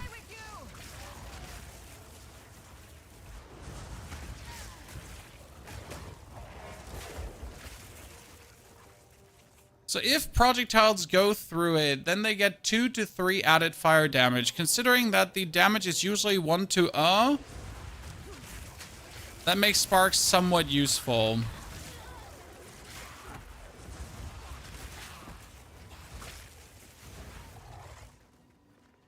Is there a support that would... Well, there's technically a support that would help with this straight away. Because you could play... Like, you get a skill gem. Now, that skill gem could be Frost Bomb.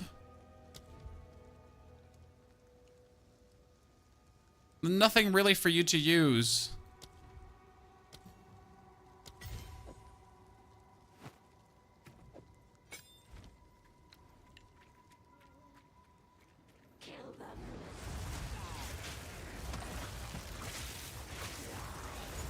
Like what you want to have is probably Fortress that you could put just a killing field around your enemy, and then like the sparks from any side would ignite.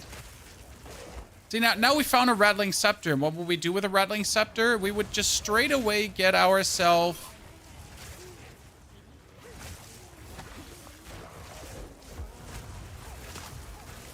zombies. Okay, let's see if we can do this here.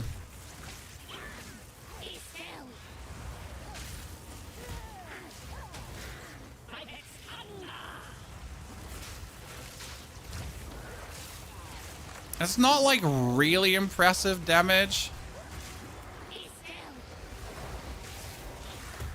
Like okay, but I feel like instead of doing this, just throw fireballs at her, right?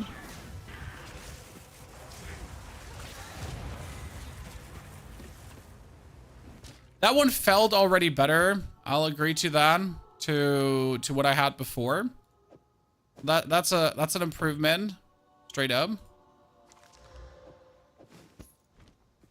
We'll see how it feels when we are actually killing the Devourer, because the Devourer is like a special nut job case, because you gotta like kill him while you're not getting killed by him.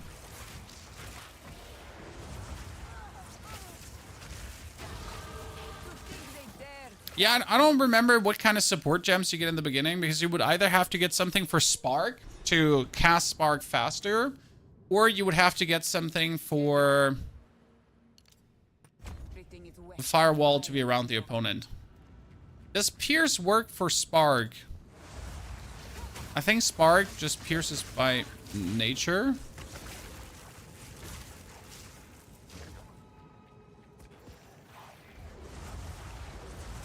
And optimally, you gotta upgrade Firewall to get you more projectile damage per spark.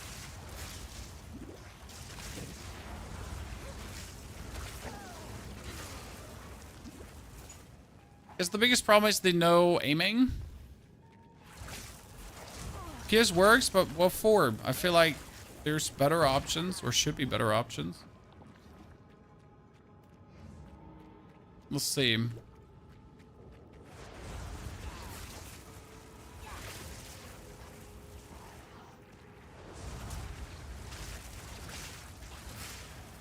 Where is the Devourer, Chad? We're trying to test something here. By the way, if you just joined chat, the Ranger reached level 70. He's super pinnacled. He's actually feeling very strong right now.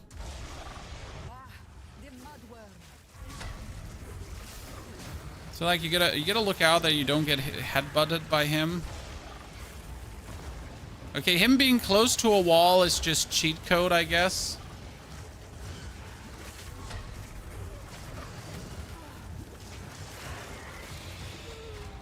And you're dead. My problem of getting close to him.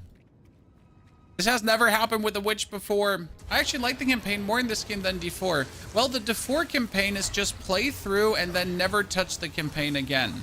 In Path of Exile, the campaign is the game. This is like the very big difference, that here the campaign is not just something to play and forget. The campaign is the game. Which is kind of cool, because it makes you also like really appreciate the bosses they put in. Because like this, you're actually going to see the bosses quite a lot.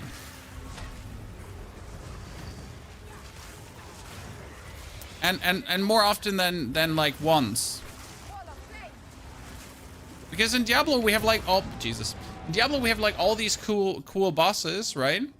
And you play them in the campaign and you have like fun in the campaign, but then you never see these cool bosses again.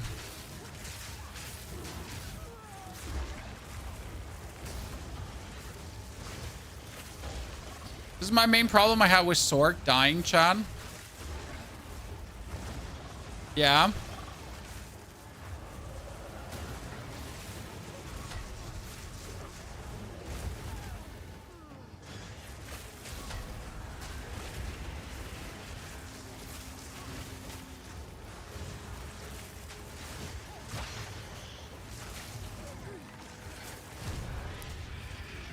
Okay, what do I get for a support skill? That makes sense. Well, we're gonna delete this character, so don't worry about this. Level 2. Okay, level 2 would upgrade the damage to 3 to 5, or you would go to from 1 to 11. What? That's stupid. I mean, you would get one more projectile, so I assume it's better to level up the spark first to get another projectile, right? Somewhere.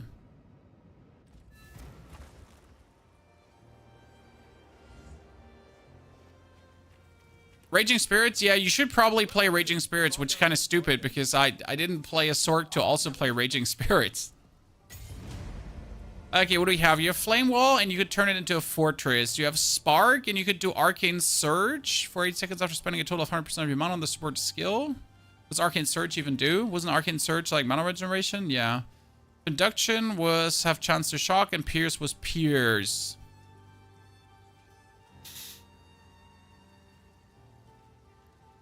Okay, with Spark, they could pierce then and bounce back, correct? Till they hit an enemy and expire. Okay, I can see what you're saying. You would... The projectile duration is 2 seconds. That could impact an enemy and then actually hit another enemy or just bounce off a wall and come back. So I understand how Pierce could be useful. But I kind of want to do a Flame Wall into Fortress to just have it be surrounding the enemy in a circle. As if it surrounds the enemy in a circle, you could you have more thingies. Well, let me quickly check out Pierce and just see how that feels. My problem with Sork is right now that I don't have an endgame vision, if that makes sense.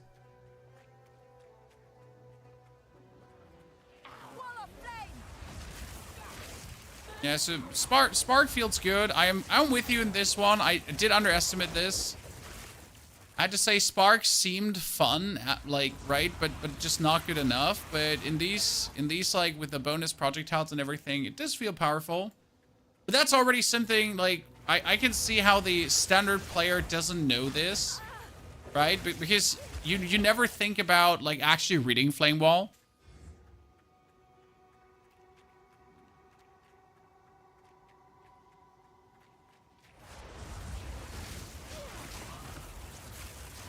Never touched Pierce. I mean, Pierce is just bonus DPS, depending on where you are.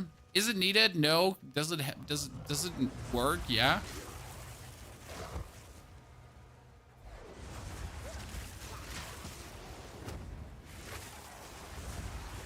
I could think about a small like form factor areas where this would actually work. Okay, I guess we might play Sork tomorrow, and then try to go to Archmage. You lose this damage. You lose damage on the Pierce, not before. The way Pierce reads a little bit weird. So Pierce is projectiles from supported skills deal 30% less damage if they pierce an enemy. So like only the Pierce does actually do less damage. So the skill does not do less damage only if it then actually did pierce.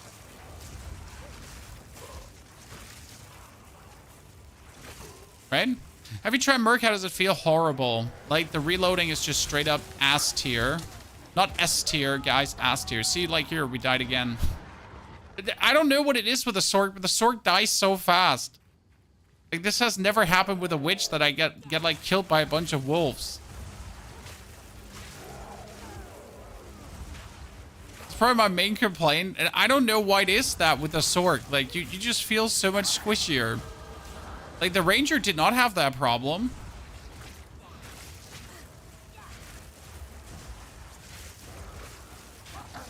Just the Sorg. I mean, obviously, I just walked into that opponent too, but not the point. You play it close in combat? I mean, you're gonna play it close in combat.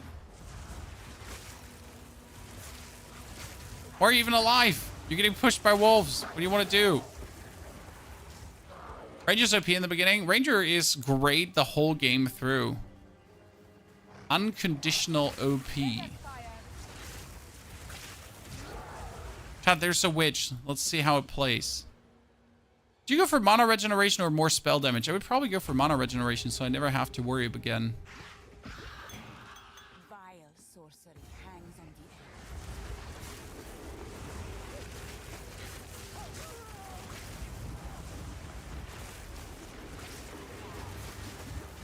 brain. She puked on me. This does sufficient damage. I'm happy about this.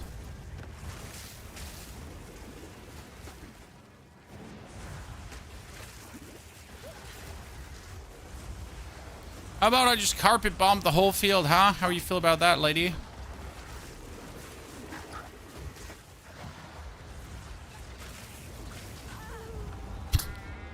How do you feel about that? I'm dead.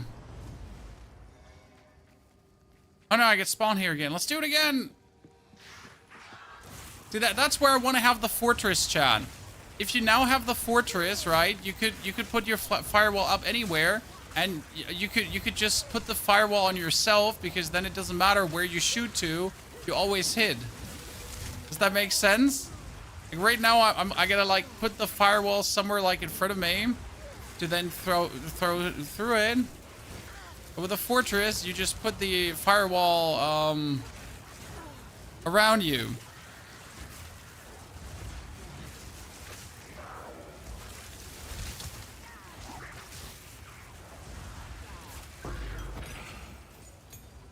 Here, if you do this, okay. Wait, let me die. Because we're walking that frost. So if you do this and you pick up the flame wall fortress, you just do that. Here. Ha! I'm the chosen one. Fortress. Fortress. You turn yourself into a cannon.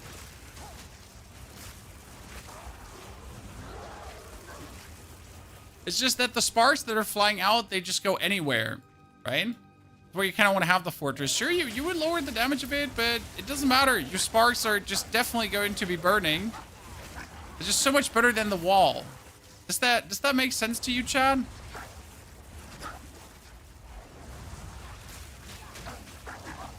Look. Isn't this brilliant?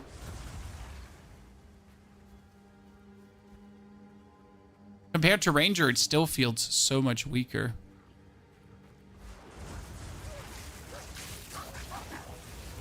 Why do we think about playing Sork though, Chad? Because I have something. Chad, I have something. You want to see what I have? You want to see my good? It is called Dusk Vigil. Grants Firebolt and Amber Fusillade. 72% increased spell damage, which is not even the max. Trigger Amber Fusillade skill on casting a spell. Then gain life per enemy killed and increase mana regeneration rate. So I could just spam Amber Fusillade and go crazy, right?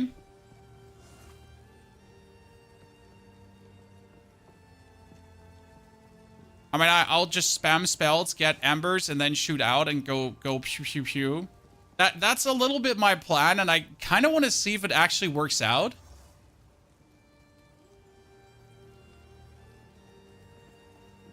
Wait, there's a level 1 version of that? So that's what I kind of want to use. Okay, chat. That being said, I think we're going to be ending it here. This was an amazing journey with the Ranger. I'll have the full guide up for you tomorrow with the Ranger endgame build on everything explained, how it works, how you do the magnetic salvo and that kind of stuff. I'll experiment a bit more with the support gems, so have an eye out for it. And then tomorrow, we're either going to start with the Sork, we might start with the...